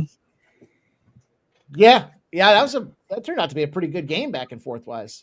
Wow. Yeah, I noticed. I think I checked in when I got home, and that must have been like towards the end of the third, and they were down. I don't know if it was 8 or maybe even more. I can't remember exactly, but big fourth quarter. Wow. Guys, number 1 in the land, Ramon. Ohio State shuts out Wisconsin. I think Ohio State's going to get it. As much as I hate it, I think they're going to get it. 393 yards and 4 touchdowns. We're saying it's Ramon's boy. Major line move. I need to get one of those buttons. I need to get that filter. Leave it on all night. Wake up in the middle of the night and start clicking some bets. Major line movement. What was the major line movement in, Ramon? It was over in the Vera fight. Ah, really? Yeah. Just moved. here from 280 to 330 or so. Wow. Nicholas, I was literally looking at the significant strikes in this fight, given the fact that it should go the distance. The problem is, and I think Sub or somebody had mentioned it, the lack of output for Vera early scares me a little bit. But I'll tell you what, if you play it, I'll play it. How about that, Nicholas? I was looking at it. I just, maybe I'm about money, so whatever. You want to play maybe it? because of that plus 500 that was cashing earlier, it was a different story. But it's like looking at the numbers, it just doesn't. It's a tricky spot, that's for sure. Trevor's on the Kevin Holland plus 3.5 spread in RDR money line. I'm assuming that's a parlay.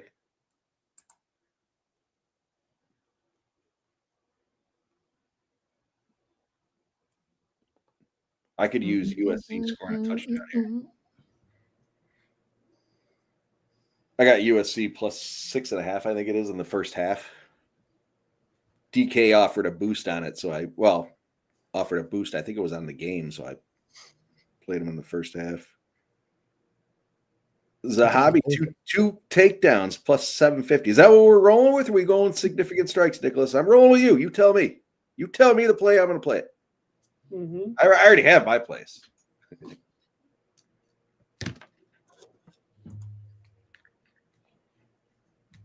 You got to give me time to click it into, though.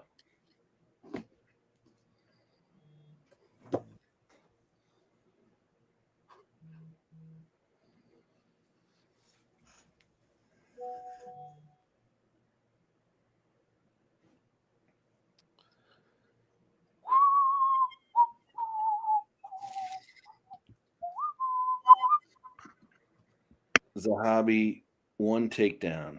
All right. Plus, I'm in it. I'm in with you, Nicholas. Let's fucking go, dude. Let's ride. Let's ride out into the sunset. Sup? You get on that too, scumbag. Get on what now? Zahabi, 1 takedown, plus 330. Wow. That is a big line. Cheeto's takedown defense is usually pretty good, but yeah, 330, that is tempting. I'm rolling with you, Nicholas. Let's do it. There it is, 330. Let's go. Let's go. Some late steam on Zahabi. Interesting. Man, I'm tempted on Cheeto here, I must say. It's not interesting. I think I'm on Cheeto, but I said it. I like Zahabi. He's a solid fighter. Problem I have with the Zahabi side of things here is everybody knows that narrative about his situation and the family and the gym. And it's like, all right, well, if everybody knows it, it's got to be baked into the line a little bit. And for it to be close to a pick 'em, I don't know. It just doesn't, the line doesn't add up. It doesn't make sense. I feel like Zahabi has like high rolled so many fights lately, and I don't know. It feels like he's due for a loss. I mean, if these two would have fought like, I don't know, 18 months, 2 years ago, what would this line be? It would probably be like minus 200 Cheeto, minus maybe wider, What jacks me up more about Cheeto is the fact that he's fighting Zahabi, and Zahabi's a Canadian. He's a Canadian male, Mike. Yeah, you're talking me into it. I'm going to change my tune in another fight or two. So I like Malott over Holland. So let's go. Yeah, Holland flipping the favorite. For what it's worth, there is a red X alert, and it is Vera round 3. Oof. Very specific. Yeah. Nicholas, I did play that takedown with you there, my friend, just so you to confirm. I am on the takedown for Zahabi. Over a half, plus 330. We're going to cash, and we're going to cash together. I'm going to sprinkle a little bit on this KO round 1 for Vera. Because it makes no sense. Hopefully, guy's a slow starter. Hopefully, he gets taken down first, Mike. Zahabi, I mean, the guy's fucking Mr. Canada. He's running for the prime minister. Everybody knows that. Look, he doesn't have any diamonds anymore. Somebody stole it from him. He's got I don't even know what that is. It's not a diamond necklace. Oh, he's right next to the fucking. See that ref looking at her? Ramon, did you see that message I sent there in Twitter? The ref looking at the chick's ass. I sent it to all you boys. That's Herzog, wasn't it? I think so. I saw him doing it again a few minutes ago, or the last fight he was at. I was thinking he likes that girl.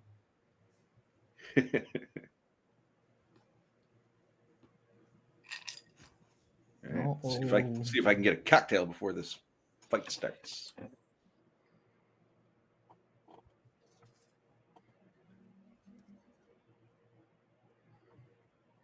I like Vera. Vera's I've been critical on some of the guys I don't like today, but I do like Vera. I don't like what he did to O'Malley, but it's because I like O'Malley. I mean, O'Malley fucked him up in the rematch. Yeah.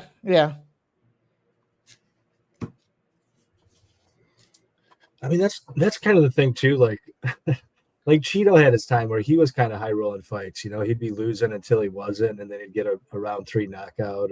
Because he was that slow starting fucking kind of But Zahabi's like kind of the same way in a way. Like if you go back, like Zahabi's had some terrible looks against some really crap opponents throughout his career. And then lately he's looked really good. He's finally active, but I don't know. Can that go on forever? It seems like it can't. I'm tempted on Cheeto. I think I'm just going to wait and try to get in live, though. Yeah, you'll probably catch a nice number live because he's going to probably start out slow. He's either putting the guy out in the first round or he's going to be sitting at plus 300 in the second round. As much as he's been talking about how he's making an emphasis on starting faster, is he actually going to do it, or is he just going to do his usual Cheeto thing? I kind of lean towards him just doing his usual Cheeto thing. Like I don't know. I didn't realize the hobby's almost 40, 38 years old. Yeah, isn't that crazy too? Yeah. Yeah, crazy. It's funny because if you look, it's maybe it's me. This just feels like trappy for Zahabi. Because if you look at his resume, I mean, he's got the who's who of beatdowns. And then you look on the other side and you see Cheeto's 1-3 in his last 4. And, but look at who he's fought. He's got some numbers under his name there. Cheeto's had a really tough run of fights. Yeah. It's like they just fucking throw all the big dudes at this guy. And what's he going to do? So now, again, you're sitting at plus 114 going, what the fuck? It's the division. I mean, like Zahabi has the win over Jose Aldo, but it's kind of like the aging, it's like the ghost of Jose Aldo in some ways. Oh, I think I got that wrong. It should be just beat by decision. Okay. 2-1. Yeah, that would be not good odds. Yeah, I like it. I mean, plus 200 for decision. Yeah, it makes sense. Yeah, not a whole lot happening from either side. Very low volume. We're also 30 seconds in. I'm 30 seconds in, so it's probably 2 minutes in. Minus 110 for Cheeto.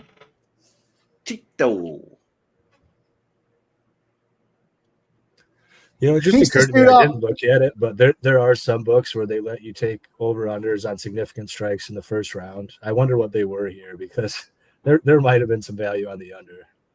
Sub, do you see my first strike play? What's that? Did you see my first strike play? Yeah. Did you see? I know you saw it. You were fucking sitting. Oh, there. Did you watch the fight? Well, I actually did not watch that fight live, but I mean, luckily it lasted like 20 seconds. So watching it back, it took like 20 seconds. Yeah. But yeah, that was a great cash. I mean, absolutely no sweat there for sure. And that plus money, that's always nice. It was, I think the over was juicing in that one, but plus 120. I was surprised it wasn't more, but that's 3 weeks in a row that I've cashed on the inside the distance, I think. It's funny too, Jeff, because like I was I was talking earlier in the week with you, and I was like, man, I kind of want to take Cody Gibson by submission here at a pretty decent price, but I'm like, he's probably just going to be an idiot and go out there and strike with Richie Lang, and that's exactly what he did. He just went out there and he didn't even have a chance. I don't even think he threw. I don't even think he swung. Literally, I was saying it was that one strike, one shot, one kill, and Mike he had two significant strikes, didn't he, or two strikes? I thought you said 8. I thought you said 8, but maybe it was. I thought it was 8 on the other side. I thought Cody actually landed a one or two like big ones early, and then just got lit up. It happened so quick, I blacked out. Let's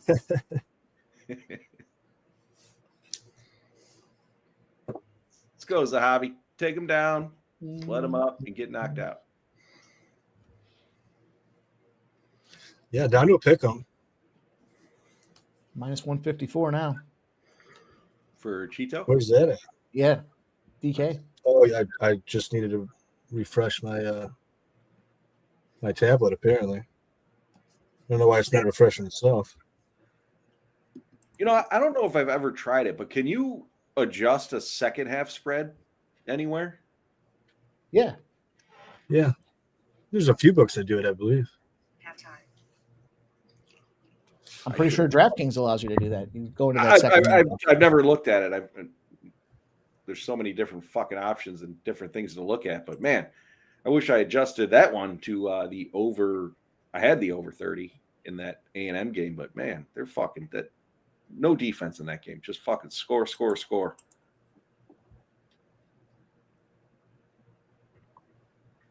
They pulled the A&M touchdown back, though. Got a bloodied lip a little bit there from Zahabi. Is that what I'm seeing? No. Nobody makes him bleed his own blood.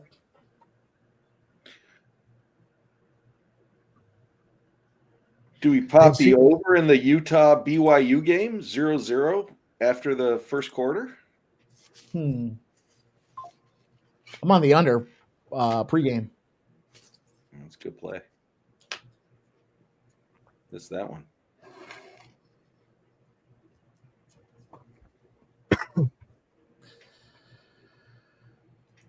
Little breaking story here out of San Diego. The Holiday Bowl, a pretty popular game in San Diego, is having some problems, and the possibility is they'll move it to Saudi Arabia. What? Yeah. I kind of feel like Zahabi might have stole that round at the end there. What do you guys think there? Honestly, I don't know. What's the live line at? It's like a pick 'em everywhere. Zahabi was a slight dog for most of the round, but I feel like he had like a much better last minute there, and those were kind of the biggest moments of the round, I felt like. Yeah, he definitely had a better last minute. No, I agree with you. It was probably a Zahabi round, just what I've seen. Yeah, I mean, in Canada too. Like, I don't have the volume on, but I have to imagine they were probably roaring with affection for Zahabi there at the end of the round. Could easily sway the judges in a round where, like, I thought Vera did the better work for those first 4 minutes, but he wasn't like way ahead or anything like that. Yeah, no, he wasn't. Nobody was dominating, but ultimately, I think, to your point, the last minute there was given. I would give it to Zahabi personally, but idiot judges on the side. Zahabi now too. Yeah, that makes sense. Much wish I would have taken a little bit of Zahabi there when the plus money was kind of hanging around in that final minute. A little late now. Well, Cheeto steps it up later, as we talked about. He's a slow starter, so he does. Yeah, he almost always wins round 3. Yeah, given that, and I would imagine. He's going to step it up here. Mm-hmm. System flag.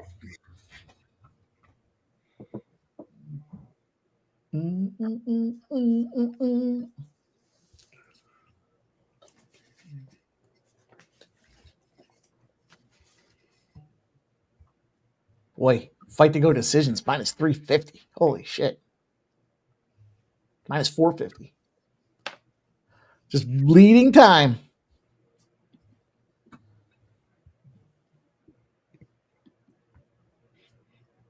Oh, is that sub? Oh, no. It's Paul Fontaine. Sahabi may have stolen it in the last 30 seconds. Yeah. Yeah, I think he did.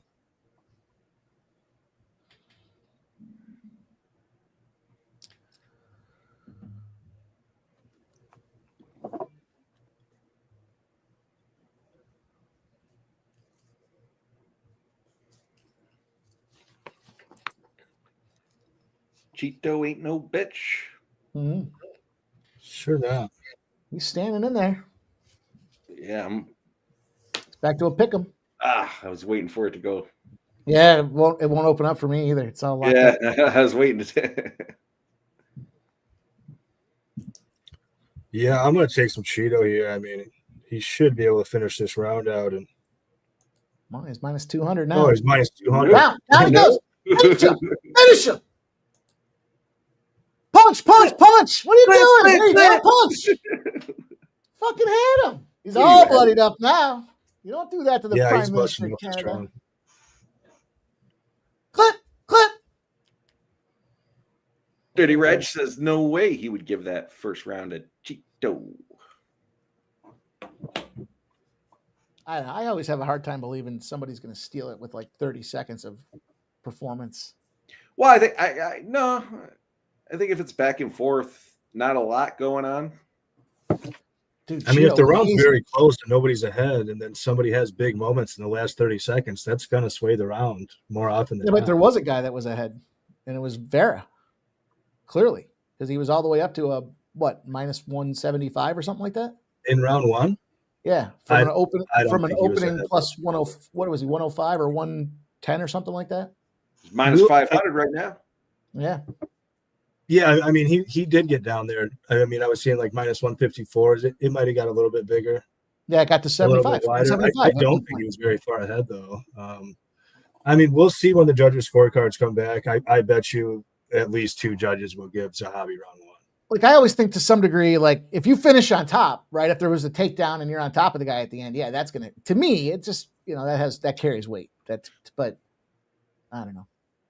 I agree with you. I completely agree with you on that. But if you're backing the dude up and you're swinging more aggressively for 30 to 45 seconds of the end of the round, if it's a close round, I would think you're going to get the optics of you not chasing, but beating the dude down. I would think that would weigh.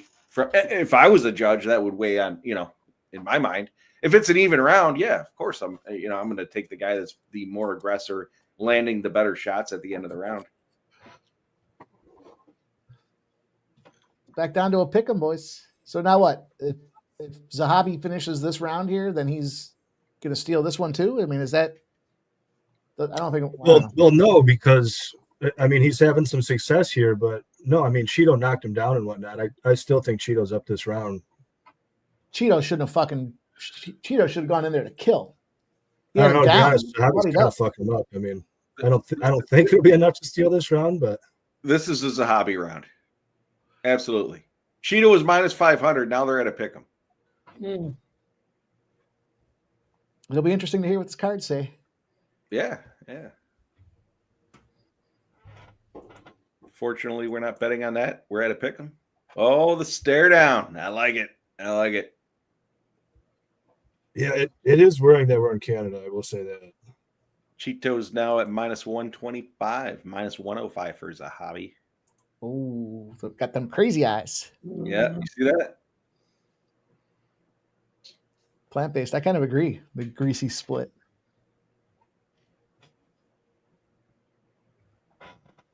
Somebody played the split on the panel at plus 900. Were they going to make out there or what? Yeah, you got them crazy eyes, man. Call me crazy. But DJ Hardy says 1-1. I mean, based on that thought process of the first round, I could see that. I agree, DJ. As much as a scumbag as you are, I agree. Minus 140 if you want to get that Vera spot. I already got him. I took a little Cheeto. I got him at plus money. Why would I take him at minus money? That's what I'm saying. Especially if they're going to go deep.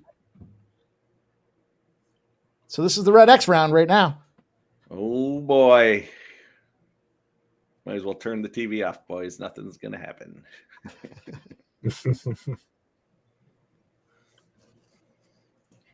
I mean, I will say that Zahavi did have a really fun round in that Jose Aldo fight. That round 3 was pretty crazy. It was crazier than I remember even. That'd be a good seat right there, wouldn't it? You know I love you, DJ, you scumbag.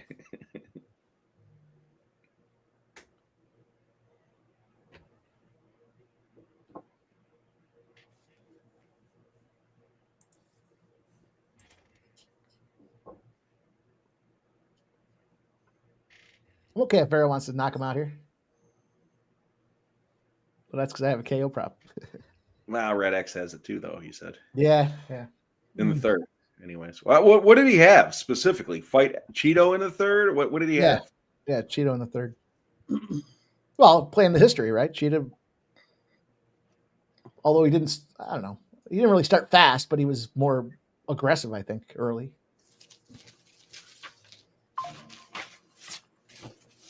Not a lot of space left on that body for Tats, that's for sure. He's used up pretty much all the canvas there. I took some more Cheeto minus 152 at FanDuel. I think he's ahead this round too. I don't know how far ahead you are of me, but I'm at 330.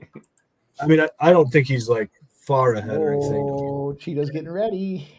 I think he is ahead. Cheetah shuffle. Oh, Cheeto. Coming back down. 27-18 in the strikes to the head, 13-7 in the strikes to the body, and Cheeto's up 14-10 in leg kicks.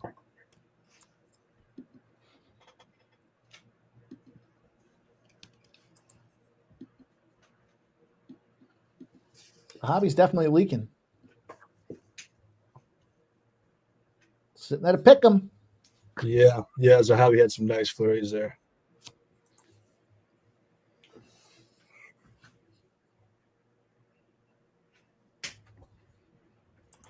David, you took a minus 220? What? Hey, happy to help, my friend. I thought that was I didn't expect it to go as quickly as it did, but bigger gal. She's like a small dude. Built like a brick shithouse.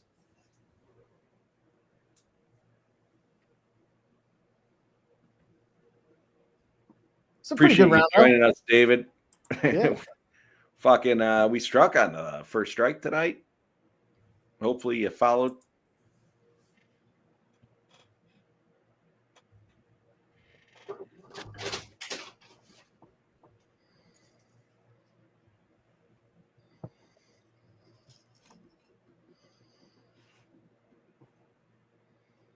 Quite the round. Back and forth. Yeah, it is. Been very back and forth. It's tough to score, honestly. There's a dog, though. Yeah, kind of pick-em-ish. Ever so slight dog, I guess. What are we heading to a split?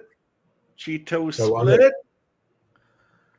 The only problem I have with the Cheeto split is the nationality. JF. Yep, it was a hobby.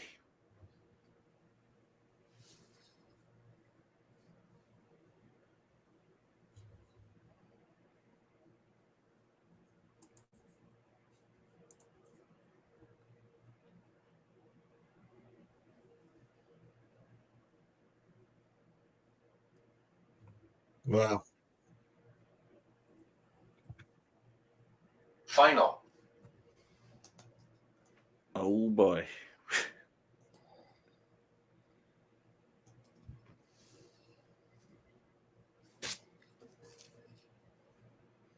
David, since you joined the chat, appreciate you, my friend. Who do you like in the Florida State Stanford game? Who do you like? Florida State minus 18.5. That's a lot of points. That's more than 2 touchdowns and a field goal. David, what do you like? You like Stanford plus 18.5 or Florida State?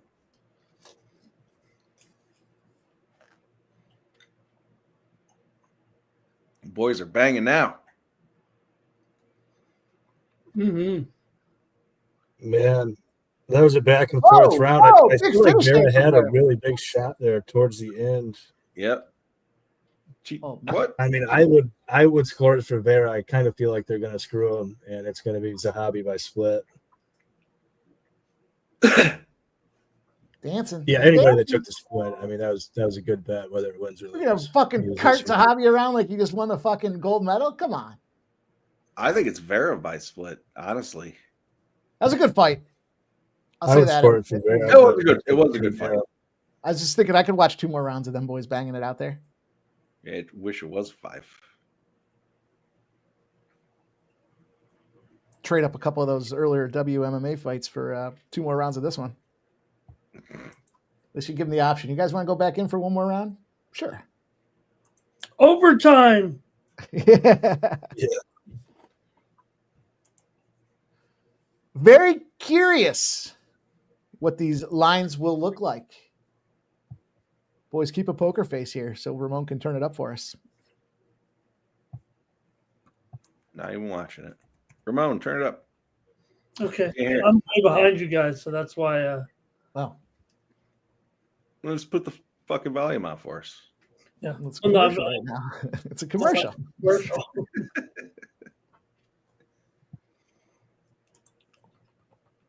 I'm a good 30 seconds behind, I think.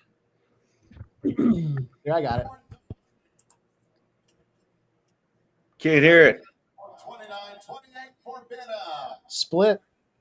And Judge Bell scores in 29-28 for your winner by split decision.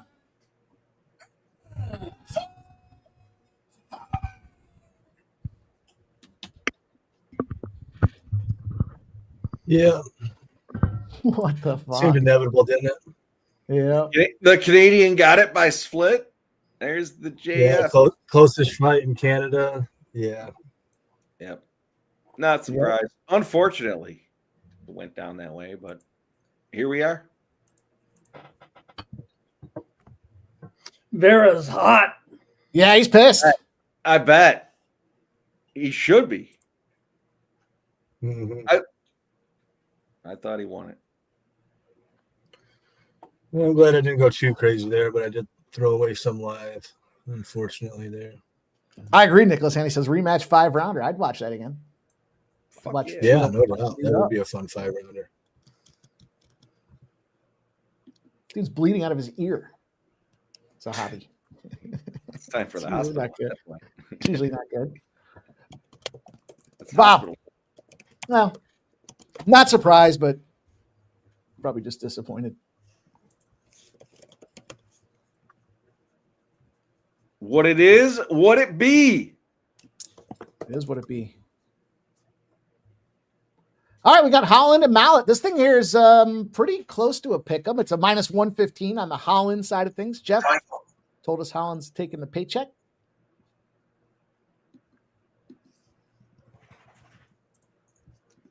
I got Malat on the money line. I got Malat by decision as well at plus 400. Yeah, I'm against Holland. Used to be I've said it. Used to be my favorite, one of my favorite fighters. And yeah, I'm against Holland here. Maybe I'm gonna eat a bag of shit at the end of it. But end of the day, I'll tell you what. I think Malat's gonna stand back, dance around the ring, pick him apart. I think if Malat goes to the mat with Holland, he's at a disadvantage, and I think he probably knows that. If it is a close fight and goes to decision, I think we're going to see some fuckery, as we just did on the last one. Malat is a Canadian. So I'm on Malat on the money line. Malat by decision. Ramon Scott. What do you got? Yeah, for me in this one, probably going to be on Mallet here. I've got him to win by submission in the second round, I think is what I'll fine tune this one. Uh, Look, I think his win over Radke was pretty good. I know Holland, we've been watching this guy forever. I get it. But he's up and down right now. It looks like he's just, you guys always say getting the paychecks. So I think Mallet's got a strong grappling game and decent striking, good takedown rate and accuracy as well. So I know Holland's going to have a reach advantage, but probably be less dominant on the mat if that happens. I think you guys would be the experts on that. So I think with Mallet, pressure and striking and a little bit of grappling in there, if it has to go all the way, I think he could do it there too. But I think for me, I'm going to go ahead and take this one by submission, second round for Mallet.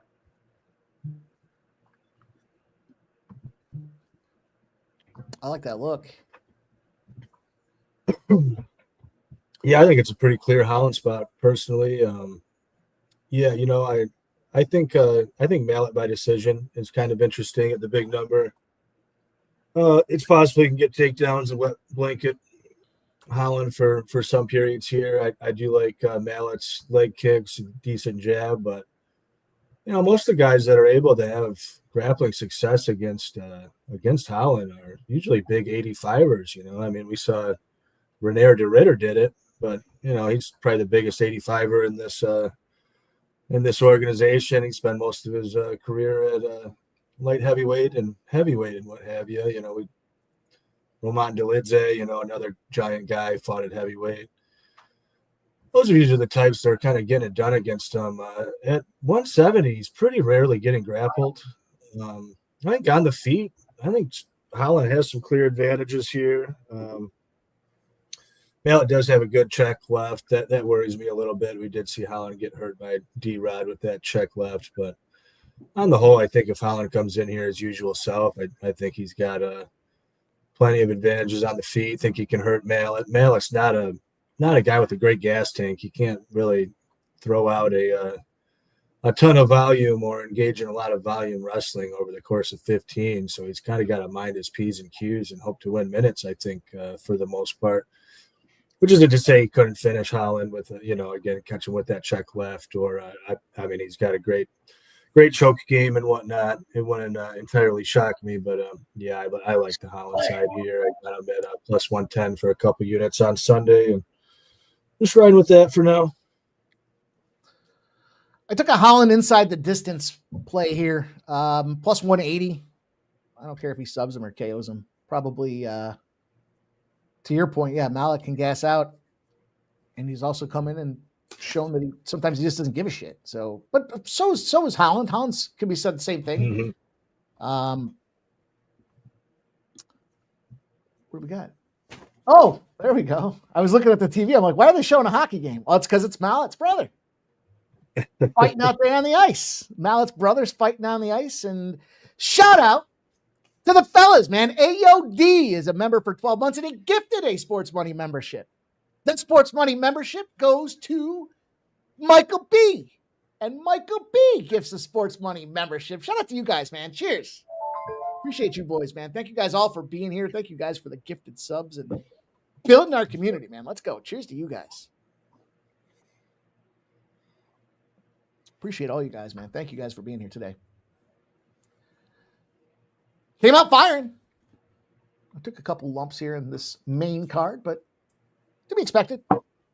Fire early, struggle late, struggle early, fire late. Lumps but I like the plus along 180 the for way, Holland. Mike. What's that? Lumps along the way.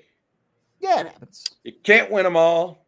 No, that fucking ladder play set me up nice. So I'm fucking. You got to find the plus money spots. Gerald Jones is the recipient of the Michael B. gifted Sports Money membership. Shout out to you boys, man. Cheers. Cheers again. I don't know if you guys know the unfortunate news there.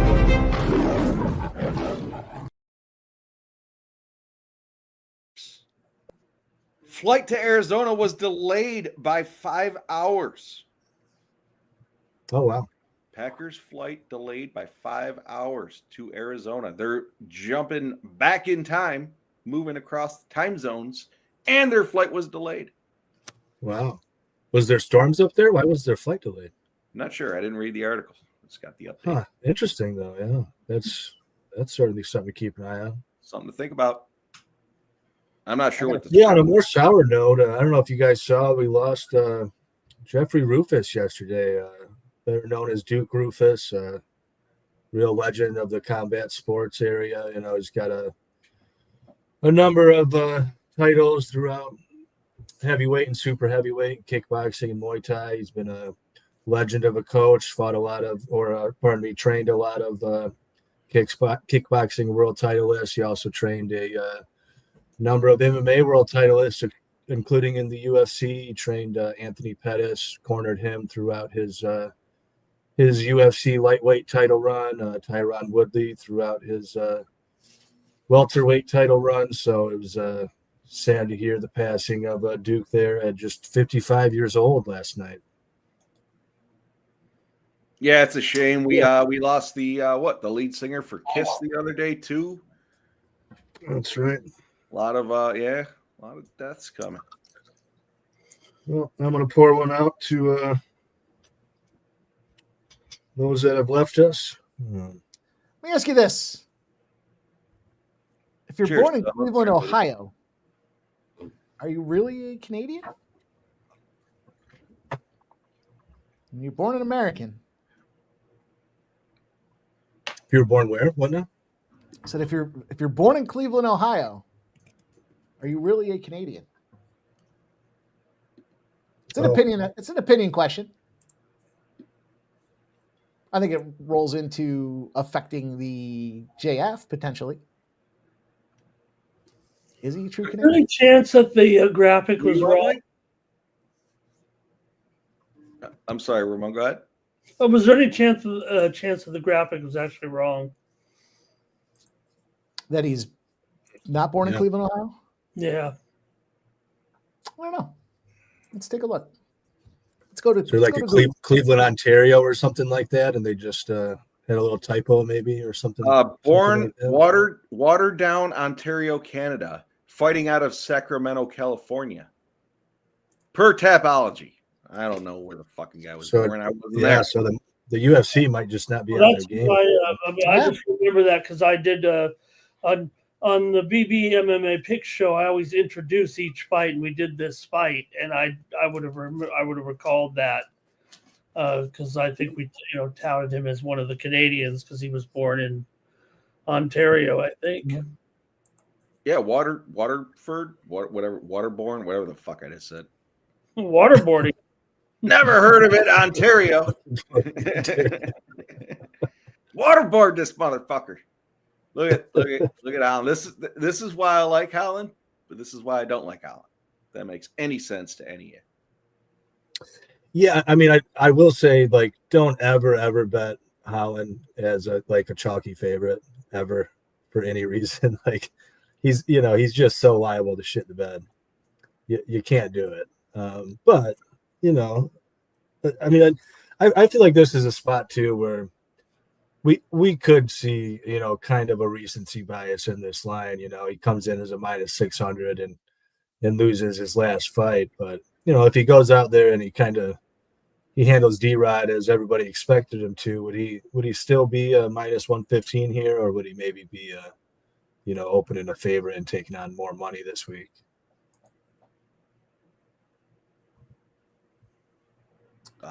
Eighth most finishes among JW, active what do you UFC mean? fighters. What do you mean now? What's wild too is he's only 32 years old, which is crazy. He fights so often and he's been around for a while. Yep. I always assume he's like 36 or something, and then I see that and I go, oh yeah, he's really young. By his standards, coming in with a long layoff. Who do you got, Mike? It's only been 3 months. But the Mike, guy, who do you got in this one? Yeah, I got Holland inside the distance. All right. Well, all right. I don't like that he's messing around with his trunks. We saw that one just a week or two ago, Ramon, didn't we? Where the guy was fucking with his trunks the whole time, and it was like he just distracted himself. Mm-hmm. Who was that? I remember that. Where did they get this deal for the apparel? Trunks don't fit right. Yeah, who is their apparel? Are they still with Venom? They moved on from Venom, right? I can't No, remember. I don't think they did. I think this is. No, I still see the Venom. Is it still insignia. Venom? Yeah. Yeah, the Venom deal never seemed to work out for anybody. I don't know. I mean, is Venom selling a lot of clothes other than the official UFC merchandise? I kind of doubt it.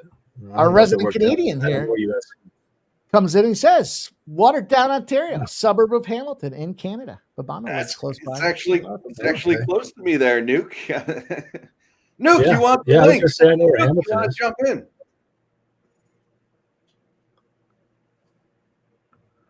JW says Nuke Worker, the legend. Nuke, I want to talk to you about Toronto Blue Jays. Let's see what happens. Boys are going to be battling Fort Worth, Texas. Kevin Holland. It's kind of a mistake, kind of a big mistake to make, considering it's a national broadcast here, to say the guy's from Cleveland, Ohio. Right? Somebody let that one go through the. There's Big Dan. Just checked the box and said, "Yeah, we approve it."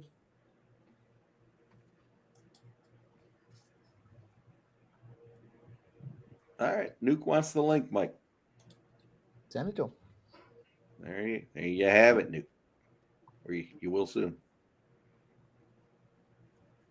No, Malat wants nothing to do with the hand slap. Is it Malat or Mallet? Malat usually a pretty respectful guy. It might not be a matter of disrespect; just doesn't want to fool around. Wow, Holland's a shifty motherfucker, so I don't blame him. Well, right, yeah. You start kind of palling around with Holland too much, and he'll kind of get you off your game. So.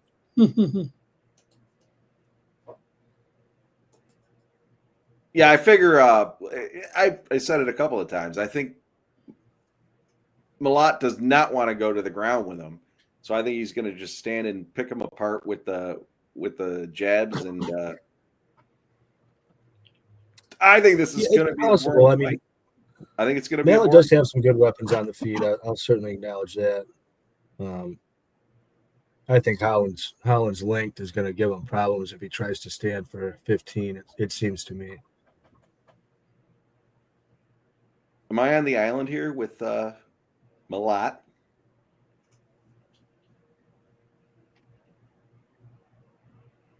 Oh, all right. I don't know. Good talk, guys. Well, I know you're on island. You said. Ramon, you took some Malat, right? I think. Mm-hmm. Yeah. I think we're split 2-2 here. Right, I didn't want to. Ramon Scott. Well, I mean, I know that we're having a lot of. You got this guy. We got this guy. I don't want you taking that guy. Don't go against my pick. So, I try to pick my spots on this show now. I don't care who you take and when you take them. Okay, well, maybe I got the memo wrong. Whoa.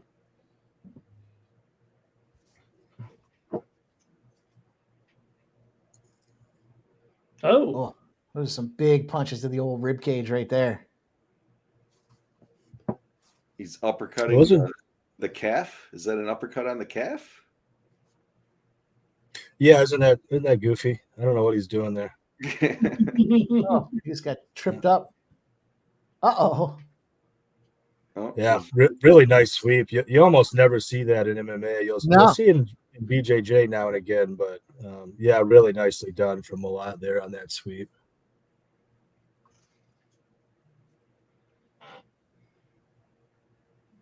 I agree, Dirty Reg. You touch gloves after the fight. You touch her before, but not before each round. All that bullshit. Fuck that. Jeez. Had a pretty fun back and forth here. We're at a pick 'em. Mm-hmm. pretty much always been a pick 'em. Right, pretty much. That's where it started. Oh, Kevin Holland hangs a little lower than most because that was a upper thigh kick. I wouldn't call it a dick kick. It was. There it was. I'm gonna take. Oh, dude, that wasn't just a. That was Well, like is that a penalty? Is that going to be a point penalty like the other fight? it was just a full fucking thrust into it too. It wasn't like a kick. It was like a full out. It was like a stomp. It was a nut stomp. Who the fuck are you? Okay, I like it. All right. Oh, that's Kind of like that oblique kick. That, first half for USC. John Jones used to USC +6 first half against Notre Dame. What the fuck is Holland laying around for again? Did I miss something? Took it again. Took it in the bag again. Mm-hmm. Jesus. It's like he's wearing a cup. Come on. Yeah. The fuck? What are we doing here? Michael V. Honestly, He used to I be don't my think the knee favorite was really fighter. square. I mean, This it is looks like good. he's in a ton of pain. I don't know if he's playing Yeah, that's it a up. point. That's a point incoming on this one, I think. Yeah, I mean, No, he didn't. No, that was high. No. Stop. I'm going to tell you to stop it. You're telling everyone to stop it. Who are you talking to? You. I'm talking to you. You said nuke the link? No, I told you to send it. You said you sent it. I didn't realize I was taking orders.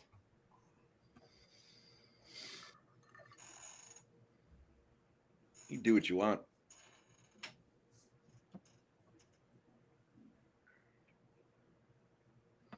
Is it going to be, if there's not a point taken, I honestly think this is probably pretty good for Malott. I think that Holland kind of has the better gas tank, and this was a pretty high pace round. So this kind of rest time for Malott might be a positive on that side. Same bullshit we saw in that other fucking Dober fight. These nut kicks just extend their time.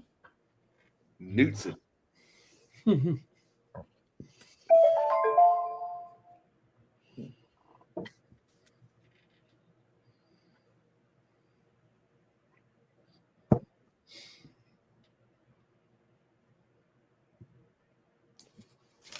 looking at the refs. That looked like the thigh. It didn't look like a nut shot. Yeah, I didn't think this one was very clean, certainly. No. Not to be carrying on like he is. Maybe he knows he's done. Yeah. He's a lot knows. He's got the old sensitive bag. Fuck you, Malott.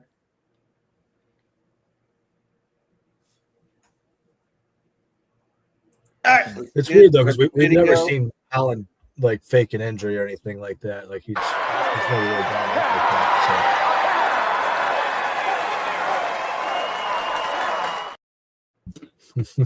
That movie's so fun. That is fun. What up, dude? Nuke! What up, Nukie? Hey, Nuke. How you doing, guys? Can you hear me? Yes, sir. Yeah, you're Alrighty. Good. Yeah, no, I just busy day, the family, the grandkids, and all that shit. But I'm watching some of the. I'm on Bama. They're up by 9, and then I was watching your live stream, and you guys sent me the link, and I'm happy to be here. And here we are. Appreciate you being here. Nuke, let me ask you a question. If you got kicked in the nuts, would you need more or less than 5 minutes to get back into it? Need what? In the nuts. The nut sack. For what game?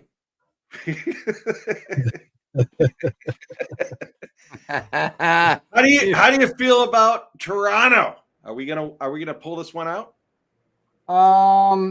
Yeah, absolutely. Why not? I mean, we got the best record in the American League, 54-27 regular season. Hasn't probably been quite as good during the playoffs, but no, the fans are going to be rocking tomorrow. This town is on fire, and yeah, I'm gonna, I'm a Jays fan, obviously, but yeah, if we can get you Savage and he's been a beast. I mean, he's only got what, like 4 starts in the 4 or 5 stars. He started in Dunedin, whatever. But if we can get through to him tomorrow, and I believe we will, then we got Bieber going game 7. So let's rock. There's no way. I'm on the Jays. So let's go. Hell yeah. I'll tell you what, Nuke, 2 games ago, I was on the Jays plus 3.5 on the team total. And then the last game I was on the over 7. And I've been crushing the totals. What are you thinking? You think the Jays are just going to smoke them? Well, I know what you want. I'm not an over-under guy, to tell you the truth, especially in playoff baseball. But I mean, in theory, Jays. I mean, they didn't win last night, but I mean, it was right there for them. They didn't. But when they win like I think 13-4 and 10-1, and I'm not saying bet the over, but I don't play over-unders, Jeff. But I'm just thinking they'll win both games, and I'm not just saying that because I'm a fanboy. I really believe it. I mean, so Dynamite at home this year. Got to respect that. Got him in the right spot. 667 percentage. Slug it. Best record in American League, or best record in baseball at home. Dominating. Gotta like that. That's got to be a lot of fun around town now. Everyone's got to have. It's crazy. It's crazy, Mike. Everybody's got hats on. You know what happened? There was a big noise about 4 or 5 days ago, and it was after the Jays won the first 2 games. Everybody jumped back on the bandwagon. It was like a fucking earthquake around here. Okay, it was. And I mean, I'm on Ramon's show every morning, and I'm and you guys know I'm a Jays guy. I'm living and dying with them, but people, they blame Schneider after every I don't want to get into it. How you guys doing tonight? You making money or what? Killing it. Good. Listen, I'm here to do a little tailing with you guys. You know, like I last time I told you I went 2-0. So let me know the next fight. I'll put some dough on it. Appreciate you. All right, I think we got 1 or 2 left. Was that wasn't a third? I think Holland's. Oh no! What's that, Ramon? Well, I don't know. What do we do? Well, clearly Holland took 5:02, 5:03, so he took the full 5 minutes, and then he was continually adjusting his bag.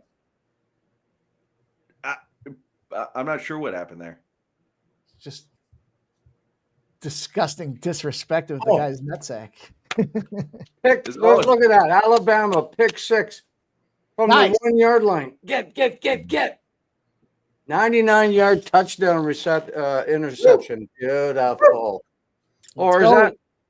Oh, that already happened. My bad. Oh, I missed the beginning of it. Yeah. Just a few minutes ago. It was just because it just went to halftime within the last couple minutes. Okay. That play happened. 23-7. I'm on them. 3 or 4 minutes ago. Yeah, the doctor's looking at going on with this Canadian card here. Nuke, no offense. He's looking at his balls. Yeah. I don't know what's going on. He's mostly just talking to him right now. He pulls his shorts open and looks down there and says, "You're okay, son."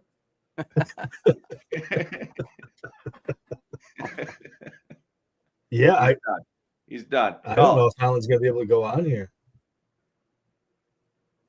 Yeah, Holland knew he was gonna get fucked up. Jeez.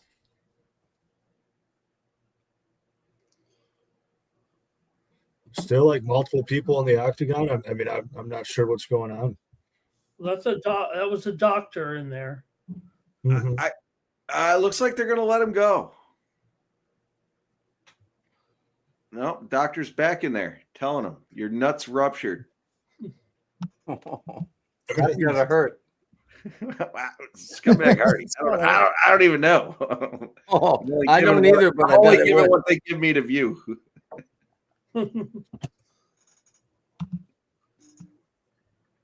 Jesus. Get this scumbag out of here. TKO by dick kick. I don't want to be insignificant or dismiss the fact that he's taken it in the bag a couple times, but the amount of time that he's given Malott there on the other side just to hang out and relax is like, man, Right. any momentum to try to get the guy finished is, I mean, he's fresh. He's got to be fresh again. How many doctors does it take to check your balls? That same doctor checked him 3 times, I think. I think he really likes checking a ball. Yeah, I think so too. He's admiring. I mean, he might be a specialist. You know, Oh, maybe he's he could- like, okay, I think I could go in the doctor. Let me come back one more time. Let me just check again. I mean, he's a dick doctor. This is what he does. It's what he lives for. You know. Maybe he gave him his number and said, "I'll check you out after the fight."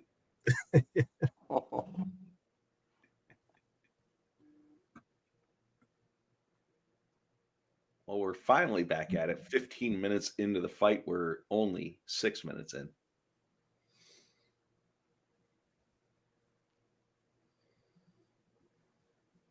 Nuke, do you Malott's brother is a hockey player.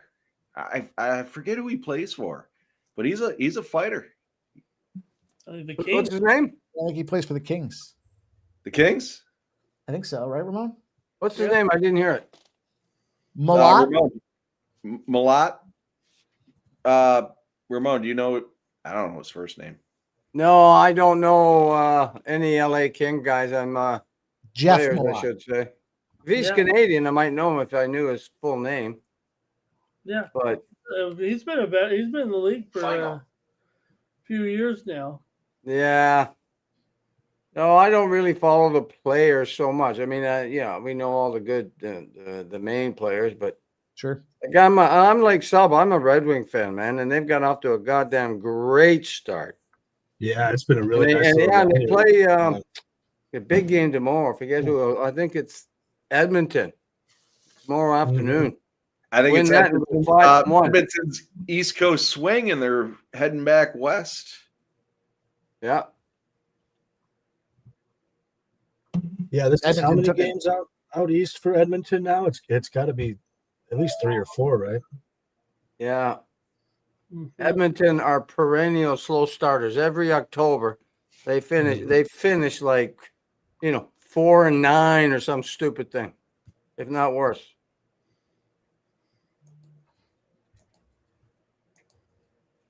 Edmonton had a tough loss today.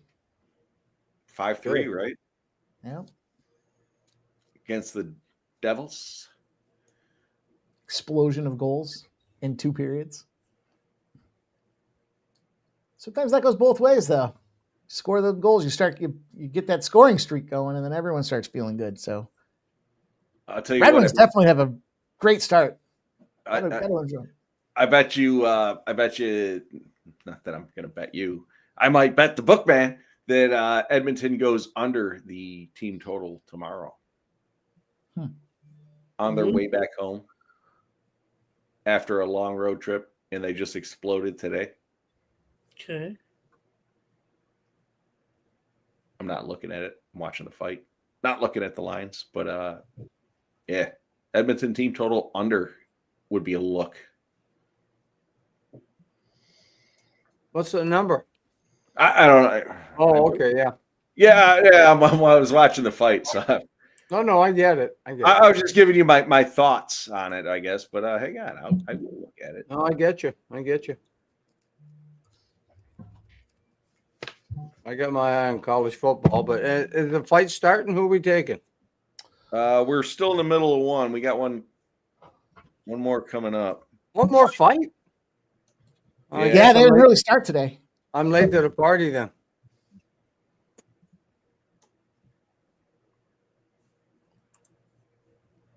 Yeah, this is definitely a mail round. There's no doubt about that. For sure. If I got it on my TV here, hold on. You need him too. He could do It's on something. ESPN Plus. Final.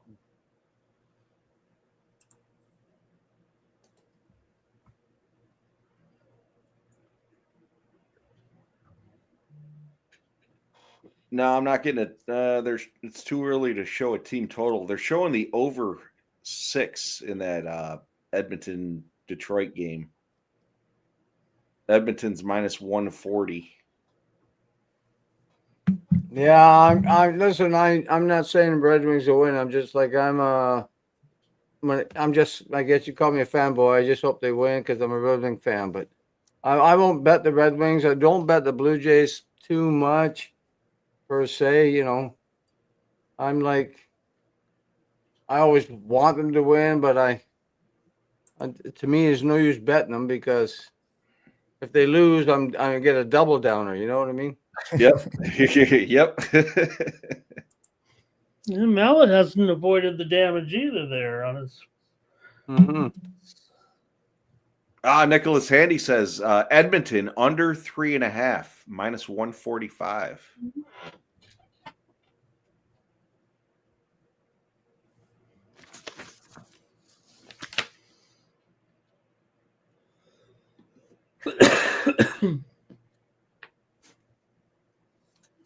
In some ways, I'm kind of surprised the line isn't wider. I mean, it could be 1-1.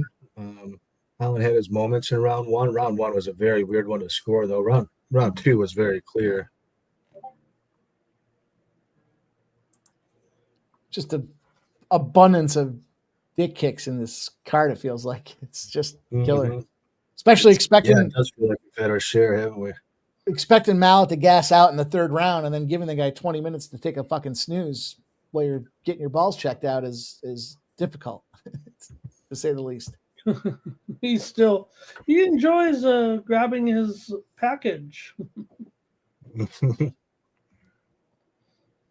probably checking to make sure everything is still there. Is everything in the right place? I think I just ate a testicle. I got you, JW. Grab his dick and twist it! Man, I really wanted to bet. that dick!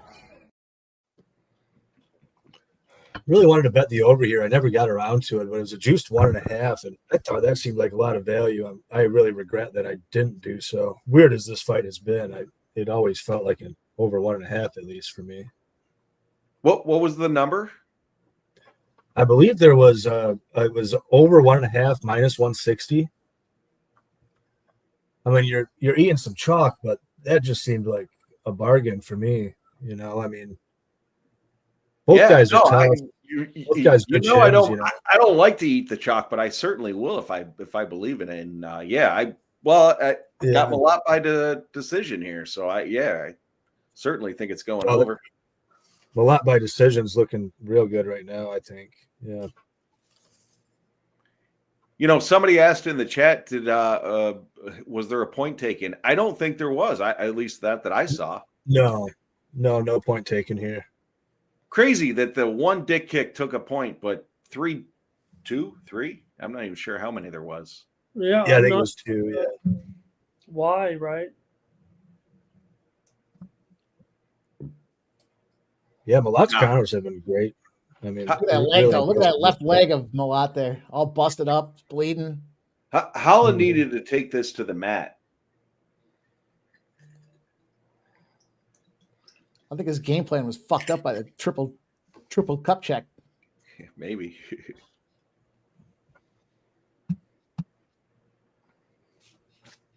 You know how these Canadians are, Mike.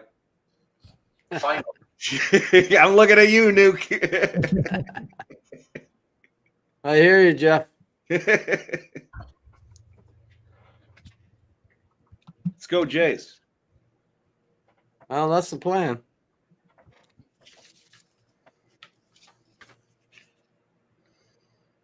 I mean, I don't see them beating the Dodgers, but hey, you all heard the story of David and Goliath, so it happened a million years ago. But I was on a stream with Ramon 2 weeks ago, and he gave the championship to the Dodgers. 2 weeks ago, Ramon gave it to him. It's pretty. It looks that way. I mean, yeah, I agree. I mean, it looks that way, but all I can do is hope for the best and expect the worst. Would you rather him face the Dodgers or the Brewers? Well, I mean, if we get the World Series, I wanted the Dodgers only because we were getting home field. If Milwaukee won, we were going there. But good call. Good call. You know, I'm hoping for the best. and expecting the worst. I'm not going to sit here and say Jays will beat Dodgers, but I hope so. It doesn't look good. The Dodgers are what, 10-1 10-1 this year in the playoffs or something? Final. Oh, I'm not even sure. Yeah. I think they only lost one game to somebody. You got Bo Jackson in the chat. I'll be at Game 6 tomorrow. All right. Oh yeah, Bo's a Torontonian. Yes, he is.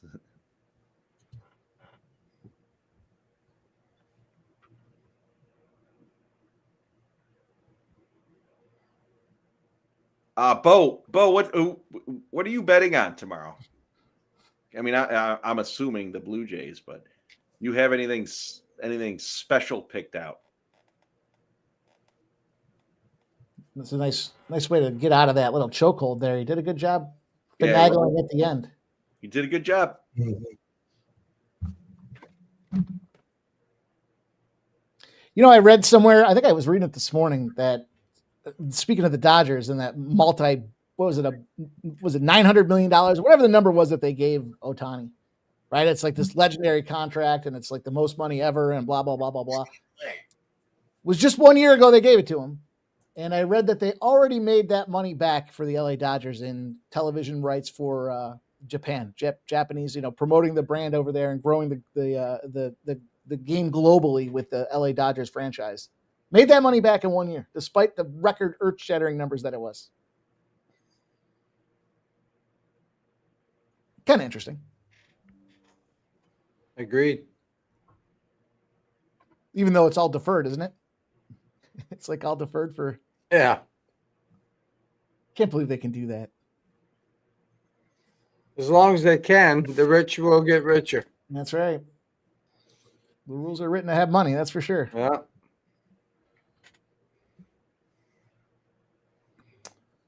Well, that sucked. Another fucking fight ruined by stupid dick kicks.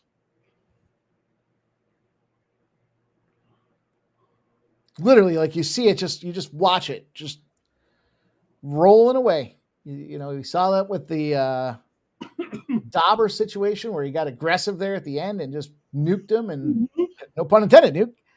And then he saw it again. Too many dick kicks. You kicked that dick. I love it. So that fight's over? Yeah, it just ended. Okay. My book here. The last fight is what? Reinier De Ridder versus Brendan Allen? Yep. Who we like it? Just have you probably already talked about it? No. We did earlier, but De Ridder. Hang on. Let's wait for Mike and Sub to get back. But I guess I'm good. I'm good, bro. I'll wait. Yeah, I'm looking for an angle. That's all. I'm just curious. I'm gonna get one bet in here tonight. Fuck yeah, Michael B. Cash that motherfucker. Grab his dick and twist it! You twist that dick!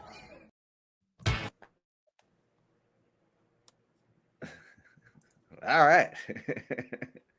Hell yeah, Michael B. The decision there. Fuck yeah. I was saying it. Minus the dick kicks there, or the knees, or whatever the hell you want to call it.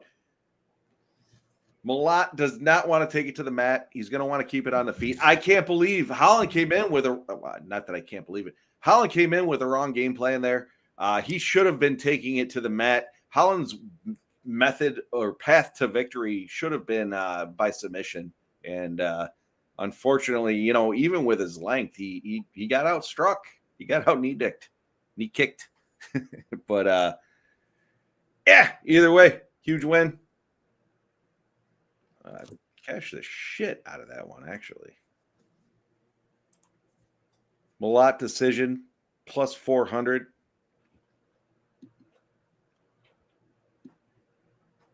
And Malott on the money line. That was a big one. It was a big one. Ramon, you want to kick us off? What do you got on the RDR Allen fight? Allen took this one on short notice. He's filling in for Fluffy, but Allen was certainly training. He's ready for this fight. What do you think? Yeah, I'm going still with De Ridder here to win in this one. I think I'm going to go fourth round submission for De Ridder. Uh, Look, it is a step down with Allen. I think he's the number 9 contender, and Hernandez was a few notches higher, certainly. I don't know if the strategy changes much here at all, but totals at 3.5 under, minus 135. But I'm going to go, I think it will go to the fourth round here. I'm going to take De Ridder by submission in the fourth round over Allen here in the main event in Vancouver tonight. I think Ridder has the reach advantage here by about 3 inches, has about 2 inches height on his man. He brings a strong striking and clinching game, and I think pretty strong grappling too. I think that's what we've seen from De Ridder. I don't know if we've seen the best from De Ridder yet in his UFC career. I think just part of it here tonight as he continues to ascend. It feels like. You like the submission, huh? I am going to take some. I a little bit of a bigger price here. I think I'm going to go for it. I don't mind it. I was just more curious. You're on the decision. I like it.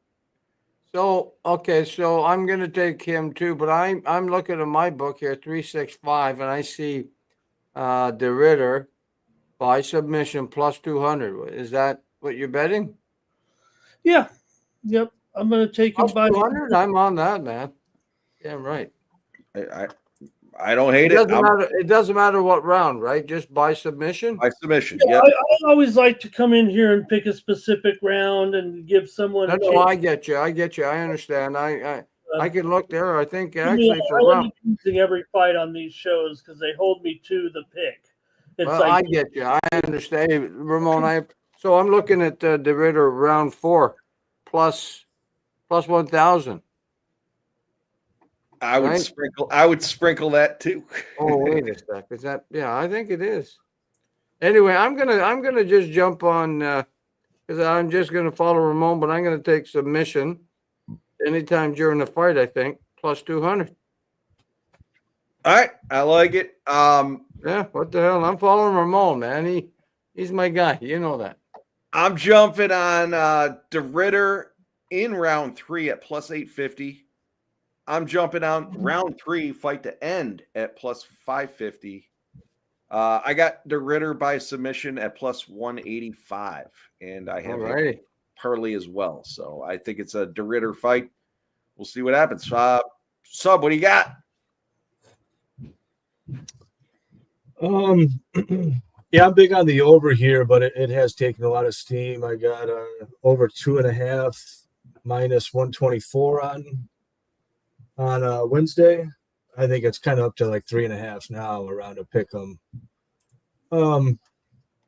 Yeah, I think the overs could be sneaky, but yeah, I kind of like a late Ridder finish here. I think RDR can get him out in 4 or 5. Not really committed to the sub or KO. I think it could be either. We do kind of see Allen wilt a bit down the stretch here.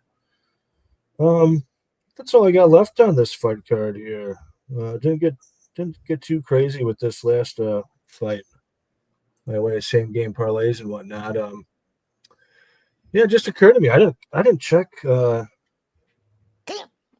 didn't check if I got paid out on my Ayman Zahabi Cheeto bet. I'm not sure who had the most significant strikes. If I cashed there or not, guess I got to open the book here. These fights must have started like 1 o'clock. Yep. Yeah. Okay. Yep. Because it's my daughter lives in Vancouver and it's only 6:45 there right now. I thought it was a weird start time considering the fact that it's on the West Coast, more or less. Seemed odd. All right, one more before we kick this off. I'm going to give all right, I'm 2 for 2 on my second half plays. I'm going to roll with Utah BYU under 24 in the second half. 2 for 2. Take it or leave it.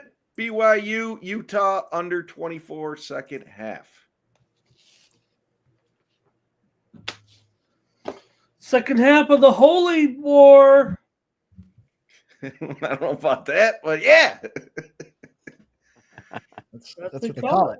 Ah, what a kick-ass card. Let me tell you.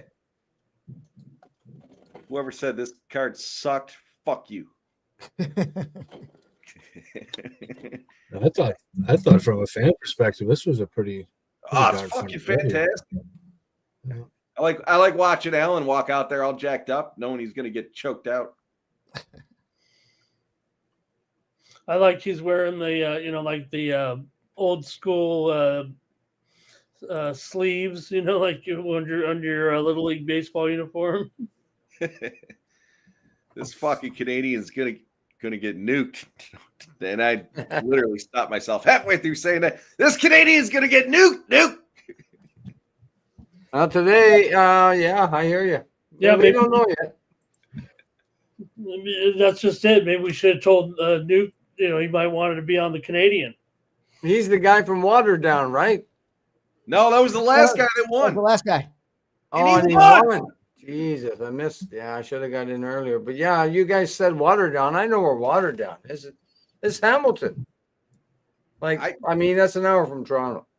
I know you guys. You know Urbano, right? He lives like 20 minutes from Waterdown. So Nuke, I was a couple years ago, before my dog passed away. I took her up to there was a waterfall trail. I don't know if you knew that. A waterfall trip? A waterfall trail. So like trail, yeah. Well, you have to drive to them, but there's like half-mile, 2-mile hikes or whatever it is throughout. But some lady from Hamilton gave me a map and she was like, "Here, go ahead." So I literally, there was like waterfalls, hikes from Niagara Falls all the way up to Toronto. And there's a trail that goes right across southern Ontario from one end to the other. It's one of those trails. And I'm not into that anymore. I jump in my car and go where I need to. Fair enough. I also have at the time I'm now a wife and a dog that wants to go out and do her thing. Oh, I get you, bro. I get you. But Flyers get the win, I was boys. impressed with the amount of waterfall hikes that they had. It was interesting. There's a lot of waterfalls in southern Ontario, and they all lead down to Niagara Falls, which is it's an hour and a half from Hamilton, right? Yep. Flyers winning in overtime, gentlemen, 2-1. Looks like Tennessee scored. It's like Notre Dame put one in there as well. Third quarter. 21-13. Notre Dame.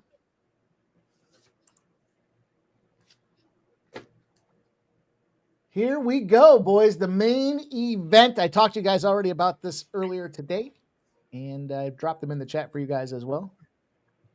De Ridder sub, plus 185. Take a shot with the sub in round 3 at 12-1. The Netherlands, 1 of 5 Dutch headliners in UFC history. New to Ridder. Tennessee went for 2, intercepted in the end zone. Oh, 23-13 Bama. I'll tell you what, I felt dirty today. And then it cashed on top of it. Or so far it's looking good. But I had the Georgia Bama parlay. It was like minus 1, I can't remember, 115 or 120, something like that. So it wasn't bad. Get rid of all those points, and then Georgia, and so that was like, oh, this is just kind of sneaky. And then on top of it, Georgia comes back to win the game. It's like, damn. Yeah. I got super lucky there. We'll see if Bama can hang on. Take it. Okay, so Auburn's trailing Missouri 10-7. Hey, I don't have a feed up here, so keep me informed when the fight starts and just keep me informed, I guess.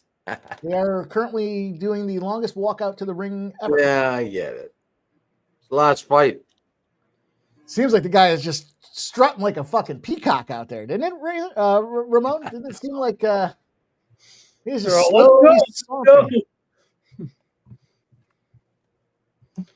The old man cut man is telling him, let's go. You got to get over here. Let's get a fucking move on. We got to get the ice back in this place. Hockey's coming to town.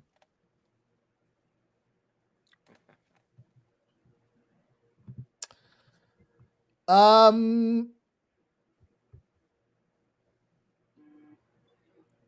don't. Yeah, it's part of a parlay. It's part of a parlay and it's already dead, Michael B. I'm not sure what the rules are with that, but I think when it's part of the parlay and it dies, I think it means it's back in game. I'm not sure. We haven't really evaluated that trend yet. I think what we've seen is when it's a parlay, it's hard to figure out which one to play, but once one of them dies, it's okay. Let's see. Over under on the number of dick kicks in this fight, boys. We'll set it at 3.5, and I'm going to take the over. I'll juice the line to the over on 2.5. How about that? Minus 150 over 2.5.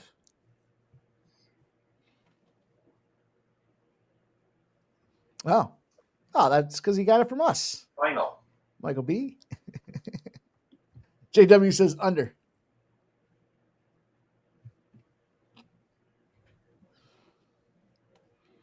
Yeah, like I said, it makes sense, and at least to me, it makes sense. We'll see what happens ultimately when it's said and done. But RDR was supposed to be looking at a big show type of finish to get himself a shot at the strap. And things got rearranged with the Fluffy fight. I don't think he changes his game plan. I know. I think he wants to go out there and highlight, and I think that's the opportunity. All right, Michael B. Well, I've been saying it for 3 days. At some point you heard it. Although not the KO. So we'll see. I know.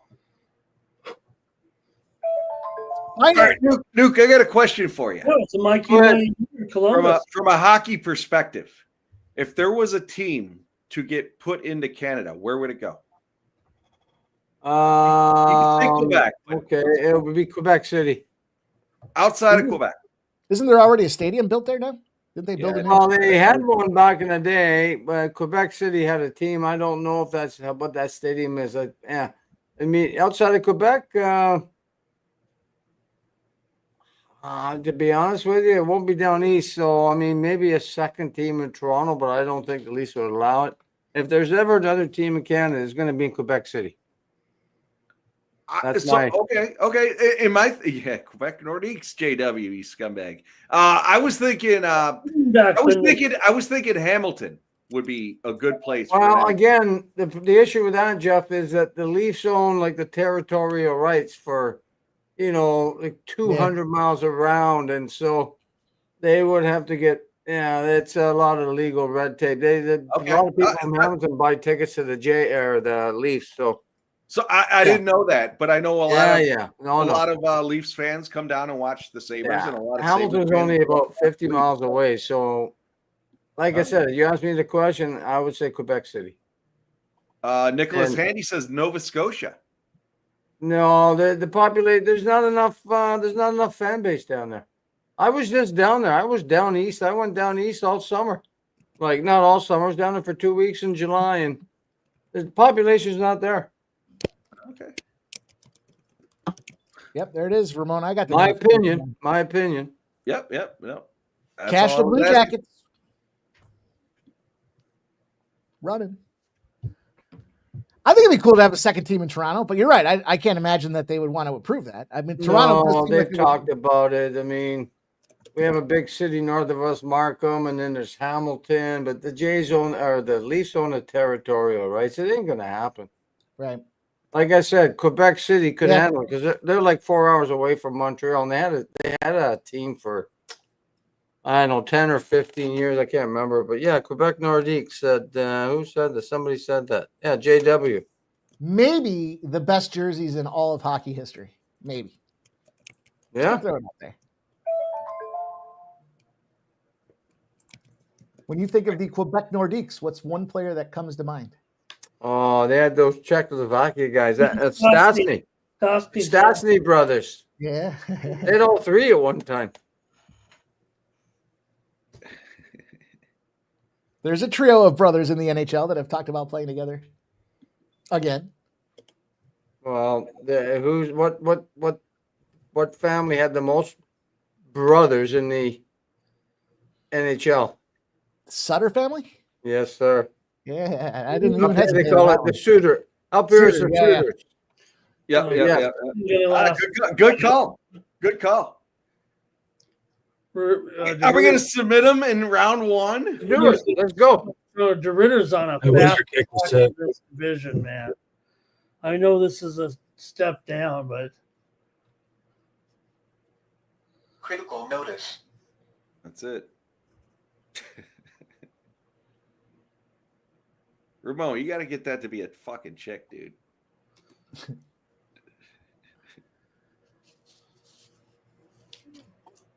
Yeah, JW, I was thinking Joe Sakic from the Nordiques. he wasn't tapping. In fact, Allen Final. did a hand shrug there underneath that. He's getting punched right in those. That is just a tight fucking grip, man. That's got to be miserable. Oh, now you're giving up the back, dude. Yeah. I told you he was expecting to go out there and get style points. We'll see. I hate those guys. I told you. Final. And Style points indeed. we got some fight to go, but Allen's looking like part of the halftime show. Tostito? Yep. About to see it. I'll let you watch. Thanks, Sub. It's not over.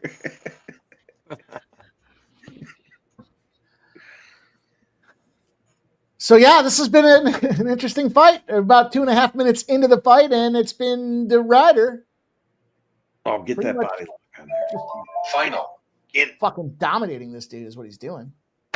Yeah. Literally, you could see as soon as they touch gloves there to kick this thing off, De Ridder was just out there trying to use his power and size and just tossing Allen around like a rag doll. Well, Even not true at all. You're so full of shit. That's not true at all. Allen had him up against the fence. Allen was the one controlling him.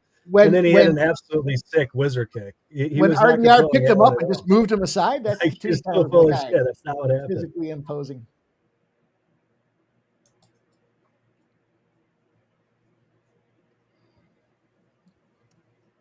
No, he poked his head out. Poked his head out. Did you see that? It looked like a turtle coming out of the shell. Turtle head? Turtle head poking out.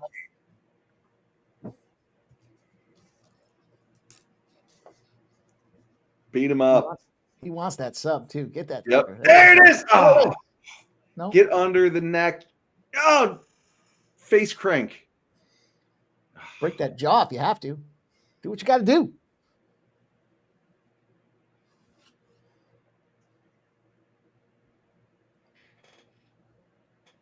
System play. 3 minutes and 4 seconds of ground control time. Yeah. I guess, Sub, you're right. There was about 10 seconds that Allen did something. Come on. Second round. Beat him up. Wear him out. There we go. It's a big dude. Sometimes when you're doing all that early trying to get the hooks in type of shit, it can gas your legs out later on, but I don't suspect we see you later on. Allen's covering up. Turtling. Grab that arm and twist it. There you go. You twist it. This is why I didn't really like the sub for De Ridder, to be honest. Like, Allen's pretty fucking hard to sub, man. He's been subbed once in his entire career. He's had a ton of fights. He was 18 years old when he got subbed. I mean, you see De Ridder there, like, inside of the first minute, has about the best position you can have. He's in mount with the arms isolated. I mean, it's a dominant round, probably 10-8, to be honest, but Allen's hard to sub, man. Respectably sub. He hasn't fought the competition he's fighting now. You know what I mean? Allen? Yeah. Allen's fought a ton of top 15 guys. Not dudes that are looking to submit though. Yeah, maybe. Allen's a bitch, dude. He's a decision guy. And he doesn't do that very well either. He did lose to Barala, for what that's worth. That was karate combat. How about that? I do like to see when the UFC, as much as I don't like to have some of the undercard promotions be like the championship for the UFC shit they're doing or whatever. We've talked about that before, but I like to see these guys when they're out of the UFC and they're fighting each other in other types of MMA, other types of combat sports. I think that's kind of cool. I like that too, Mike. Karate Combat 53, Baralo and Allen. That's cool. I mean, in his last 4 fights, he's fought guys that have been ranked in the top 5 in the UFC, and he hasn't been finished inside the distance to any of them. So the idea that he hasn't fought good competition is kind of wild. I mean, granted, one of them was Marvin Vettori. He doesn't finish anybody, but still. I'm not saying he hasn't fought good competition. I'm just saying he hasn't fought competition to the level of somebody that's trying to finish him. And to your point, to my point, Vettori doesn't finish anybody. I mean, sure, but we are talking about I know. I mean, I'm not arguing with you, Sub. It was a statement. That was okay. Well, that Marvin your Vettori fight bullshit, and it's stupid. Everything this guy just said. Whatever that guy said is bullshit. True story. There's your guy's friend, the Funk. Ritter is fucking on him here, though. Just had his comment this round, he is manhandling him. We're gonna see, Sub. Somebody's gonna raise their hands, and somebody's gonna say you were right.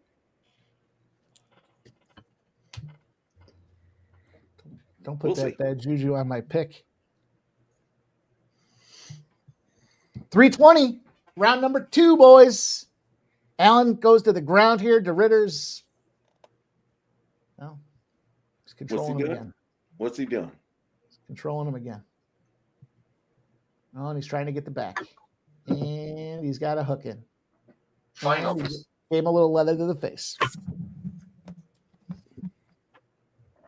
You're right, though. It definitely looks like it's a bit of it's an exercise for De Ridder to try to get this fucker out because, well, first round, you got to figure they're fresh, too. Yeah, it's a 5-round fight. I like that move there where he used his foot to kick off the cage, but he just gave up top. Now Allen goes on top.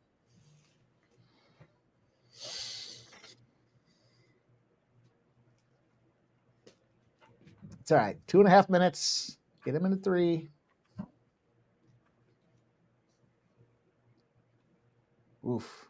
Allen is on top. We'll give him that. That was a kind of, I like the move that De Ridder did by pushing himself off the cage like that, but he just got wrestle fucked out there. And yeah, watch him throw up a fucking armbar from the bottom. Snap his neck for him. I don't know about that, but.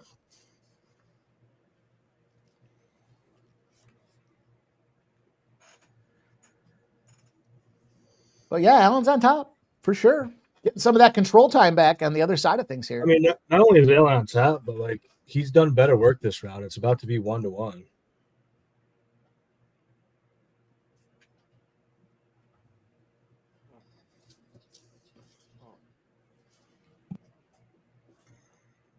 I would agree. I mean, you're probably ahead of me. I got a 1.5 minutes left, but yeah, I would say probably 1-1 if it ends this way.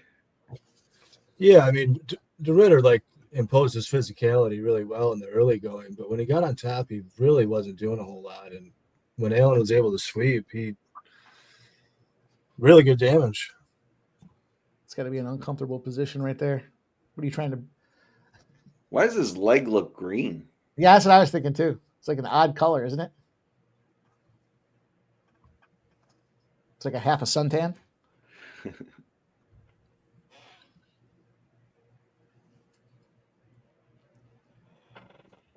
Fight's a pick 'em.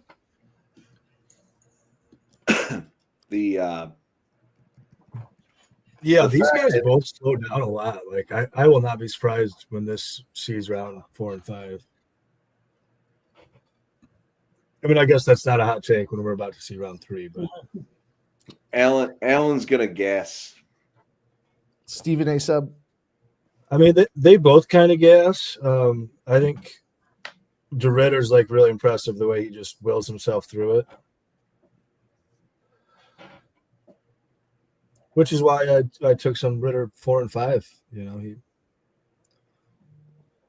just keeps soldiering. What round are we in? Third round? It's going into the third now. Okay. That's I'll be what right the back. third- Sure. I just got to go grab one more pint. I'll be right back. Grab 2. Oh. Ritter's having some problem here. Final. Yeah, he does look very tired, but like in RDR's defense, he always looks really tired about this time in a fight, and somehow he just like keeps going. Like he's kind of like Drickus Duplessis in that way. Like they both look like shit, like they're death gas, but somehow every round they just keep doing their thing somehow. Yeah, I appreciate you joining, Smoke. You scumbag.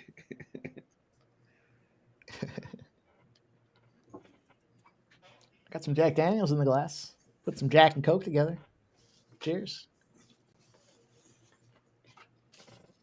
So tasty.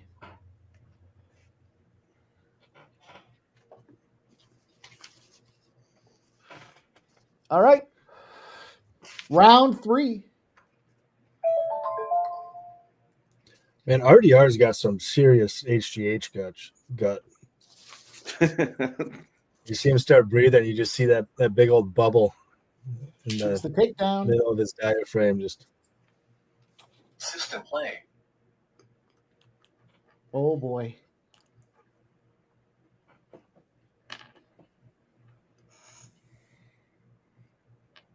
New game plan, RDR. Stop trying to get under the throat. Grab his arm and twist that fucker. It's obviously not giving you the chin.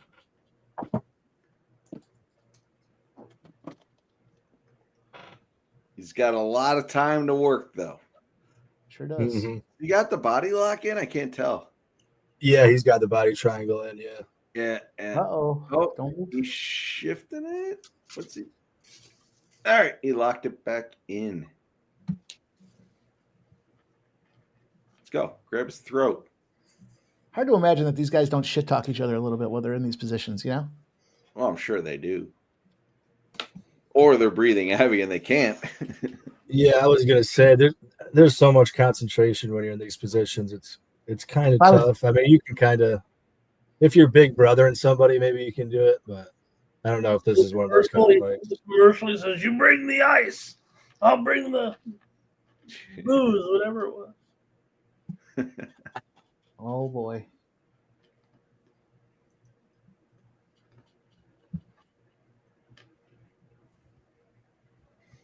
Ritter got the blood. Allen shifts back up on top now. I mean, Brendan Allen's jiu-jitsu is freaking good, man. Yeah, right. It's good. I mean, RDR clearly has like a huge physicality advantage here, but Allen is really skilled on the mat, man.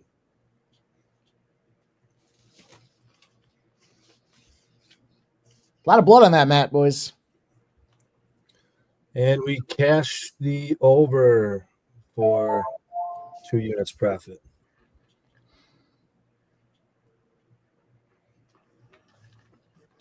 I really regret not laddering that. I even said it when I tipped it. The ladders are in play here, and I thought I'd go back to them, but I just never did.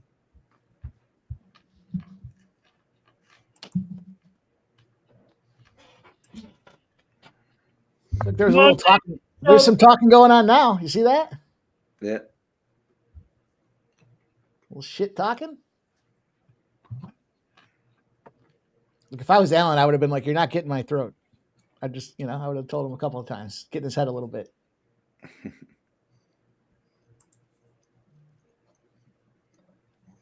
He's putting Jesus, it on that was RDR. minus 1,000.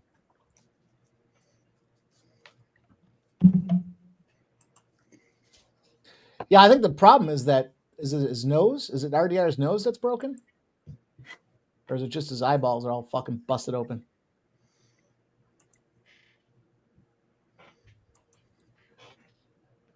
Put a small play on the dude that's getting whooped up right now. It did come in just a little bit just now, so I think other people are kind of the same mind. And I can see it, man. Like RDR, he looks tired as shit right now. He looks spent, but we've seen him come back before. I like that move. To the house.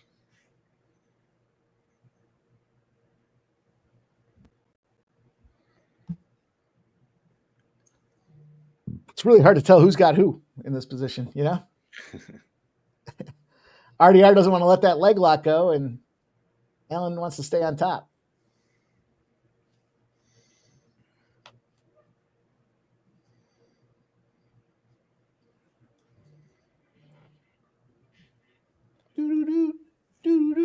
I wouldn't be surprised if RDR not now in this round, but the next round throws up some fucking ridiculous submission.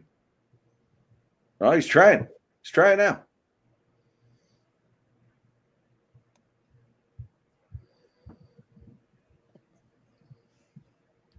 Take my foot in the face like a little Zohan. Snap his neck. That was a sneaky reverse triangle. Yeah, that's a tight little guy there. Yeah, definitely. He's going to get his head out, it looks like. Yeah, those reverse triangles are never as tight as a normal triangle, though. Like, they're very uncomfortable, but... Oh, RDR is gassed. He's going to crawl over to his corner. He's like, you're in the wrong corner, dude. RDR doesn't even care. He's like, you're in the wrong corner. I'll stay here. He's got a fucking hematoma on his eye. Whew. He is wearing some damage. That is for sure. Yeah, that was one of those elbows.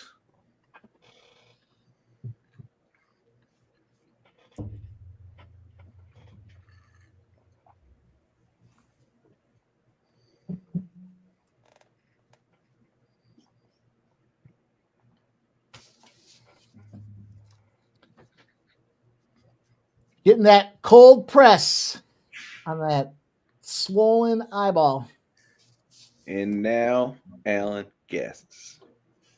The tough part about that is RDR looks gassed too. RDR looks beat to shit. Doctors are looking at him.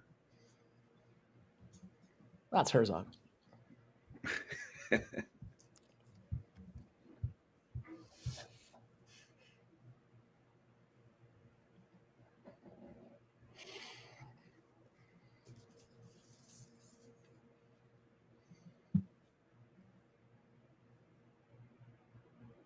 Oh, jeez. Yeah, RDR might be spent. Yeah, he's definitely spent. Oh, he's being carried around like a baby. He's going to He's guess ready for it now. even further. Get out of this. That's what I was saying in that first round with all that leg time there where he had the leg lock in there. It was like, dude, that's got to wear some damage on your lower body for sure.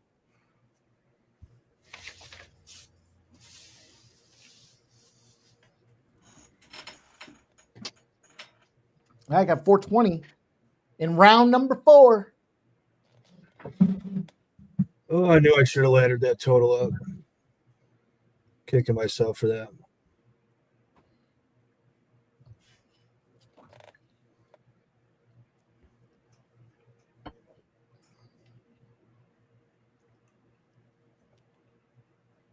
I'll tell you what, I got a little more respect for Allen in this one here. I don't know if it's a little more respect for Allen or a little less respect for De Ridder, but De Ridder, I mean, he's been a beast in all his fights, and the fact that he's getting worked right now is it's not happening from what really active, though. And that can kind of work against you, you know. What's that? I was saying he's been really active, and that can kind of work against you. Like, he's a huge guy. He probably cuts a lot of weight to get to middleweight.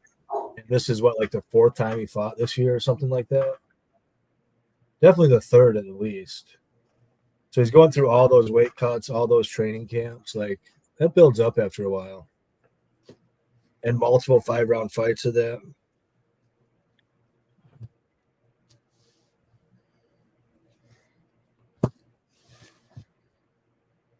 I'll tell you what, I bet you De Ridder didn't expect to be in this position at this point in this fight.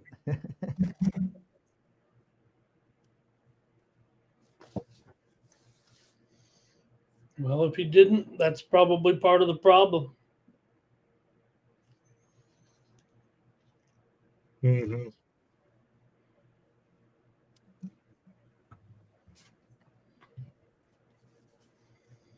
Yeah, I wonder what's Allen by KO live? 163. Not great.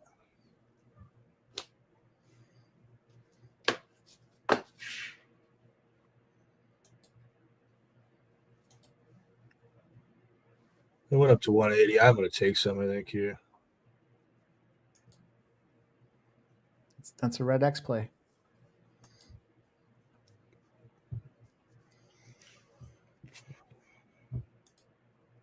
Five Canadians have won thus far.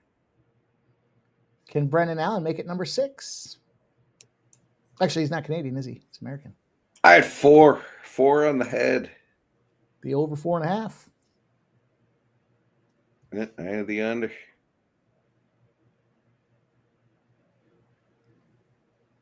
Tough situation for De Ridder there because he used up those legs for that 4 minutes of control time in round number 1, and now he's just in a pretzel position where he's basically S-ing his own D. You know, that's got to be tough on them legs.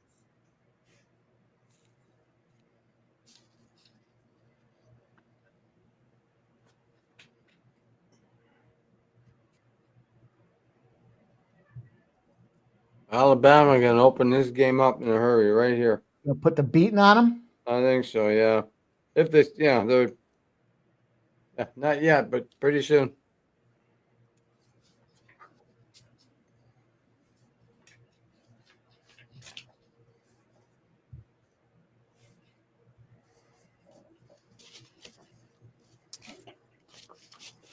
Not a lot of time left if you're RDR. Look at that as control time. It went flipped full 2-1 the other way.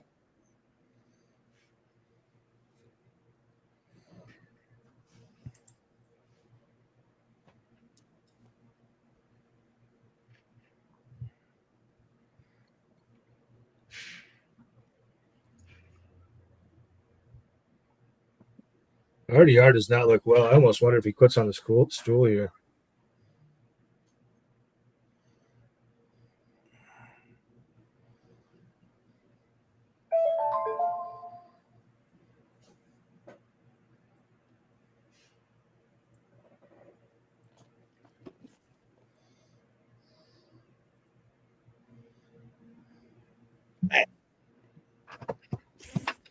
Can't fucking believe it. What a beatdown. RDR was supposed to go for a strap. Yeah. Yep. Again, I said it earlier. Much respect to Allen here, man. Allen took a step up in my book.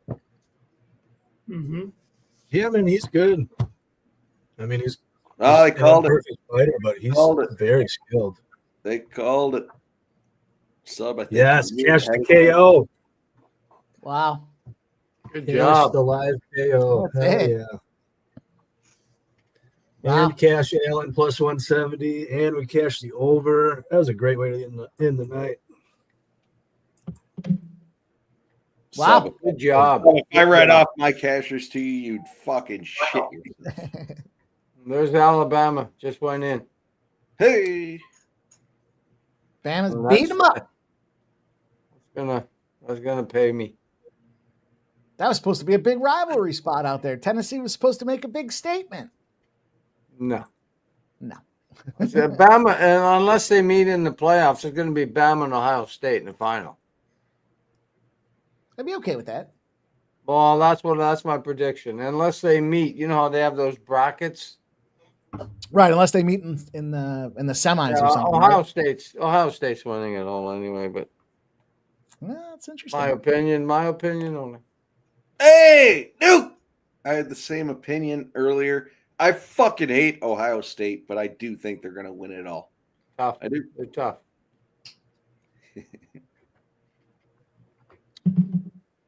All right, that's going to do it, boys.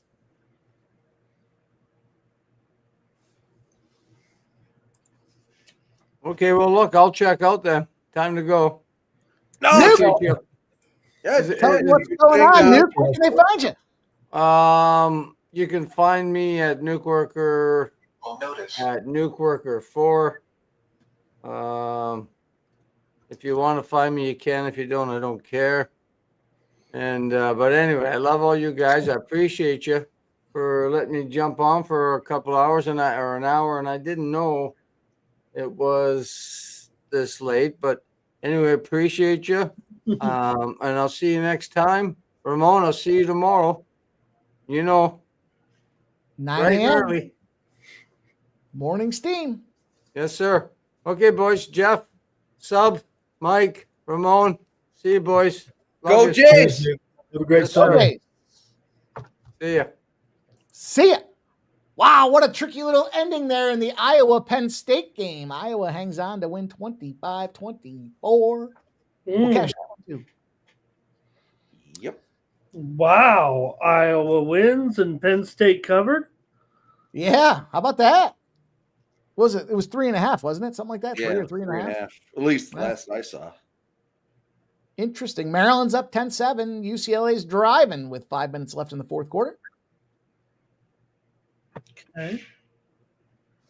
RDR gassed himself out. Trying too hard early. Let that be a lesson to all you young up-and-coming UFC or MMA fighters. Yeah, I mean, Get you early. can look like a Greek god out there, but you don't have a stamina to go to the final round. You're leaving your, just like intimate relationship. You know what? You got to be able to finish the job. Nice win, sub. Brendan Allen. See, it does say Canadian. What? Tapology showed him as American. What the fuck? It is what it is. You can only fact check yourself. We've come to the segment, the final segment of the evening. We're going to ask the panel for a touchdown score for the NFL tomorrow. And we're going to parlay them up and we're going to cash. I like it. I got mine. Alan's grandparents are from Alberta. That's why he claims the citizenship or claims the Canadian flag anyway. So he's not really a Louisianan. I like it. Yeah, he's more Louisiana than Canadian. It's kind of a couple miles in between those two spots. Didn't he have the purple shorts once upon a time? Oh, I think he did. I think he did, sub. Oh God, was he in purple shorts? He was one of the first guys to wear the purple shorts, if I'm not mistaken. I think so. One of the first fighters.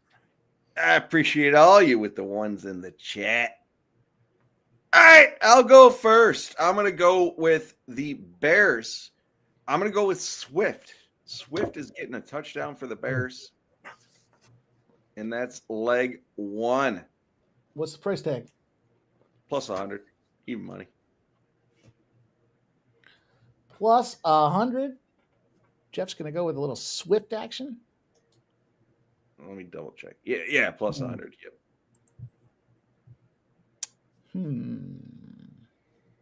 Sabakakwi, what do you got? I'm trying to price them out right now. I should have been more on this. Should have seen this coming. Who you got? I'll look for it. We've been doing it for fucking 3 weeks now. Ramon, Scott. What do you got? I'm going to go with Jake Ferguson. Oh, all right. What's his price tag, Ramon? Oh, I don't know. Yeah, let me see if I can find it.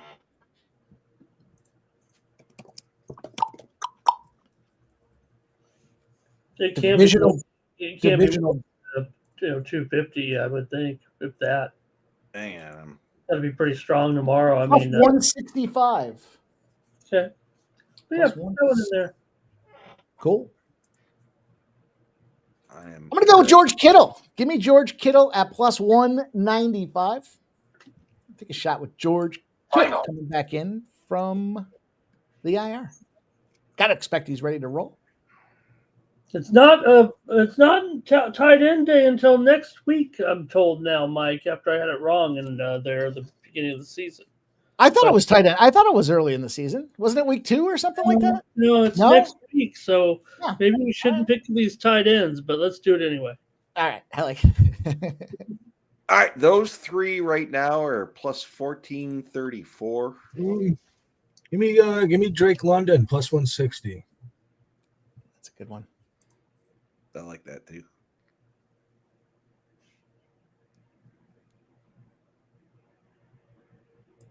I am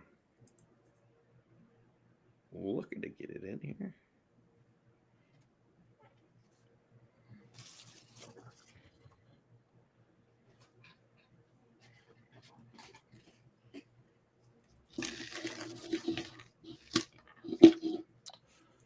Let's see. We throw 100.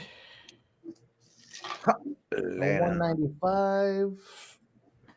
A 165 and a 160. Calculate it. Should be about 40 to 1.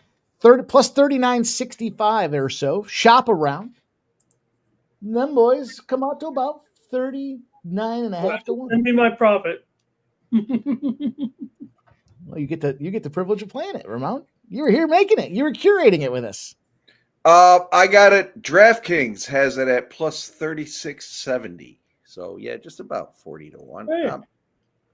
I'm putting it in. It's already in. Huh. No talking me off of it. Can't talk me off the ledge when I've already jumped. Stop GeoLex Ramondre Stevenson at plus 110. I like that look. Yeah, I was actually looking at him too. Almost gave him out. Games, and more games, you guys. I really like the Jaguars tomorrow morning, so take that for what it's worth. I think they're a good money line play. I think you get the plus 3. That's fine too. I just think this is I told you guys earlier in the show, the formula that for the upset is the West Coast team stopping on the East Coast and then traveling again the second week all the way across the pond. Now, back-to-back road trips with an international travel in the mix. We'll see how that pans out, but I do like the Jaguars, especially in London. That just feels like a home field advantage for the Jaguars and a Rams team that came off a big win against the Baltimore Ravens. So there you go. Just a little something extra. Any closing thoughts, fellas? Anything you want to talk about? Anything you want to give out for the NFL? Anything in the early game? Anything going on that jumps off the page at you guys? Nope. Looking to cap some NFL tonight and roll tomorrow. But I do like the Jags tomorrow. I don't know about the money line specifically. I think it's going to be a close game. They're overseas. But I do think that Puka being out is a key factor. So I think the Jags are going to get it done.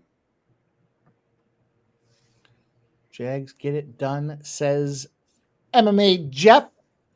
We know we've got the morning steam at 9 a.m. for you guys to catch. It's going to be like a live betting show with Ramon Scott kicking us off to start the NFL action, the full card tomorrow. But we've talked about some baseball. We've talked about some football. We've talked about some college football. We gave out tons of different plays out there for you guys.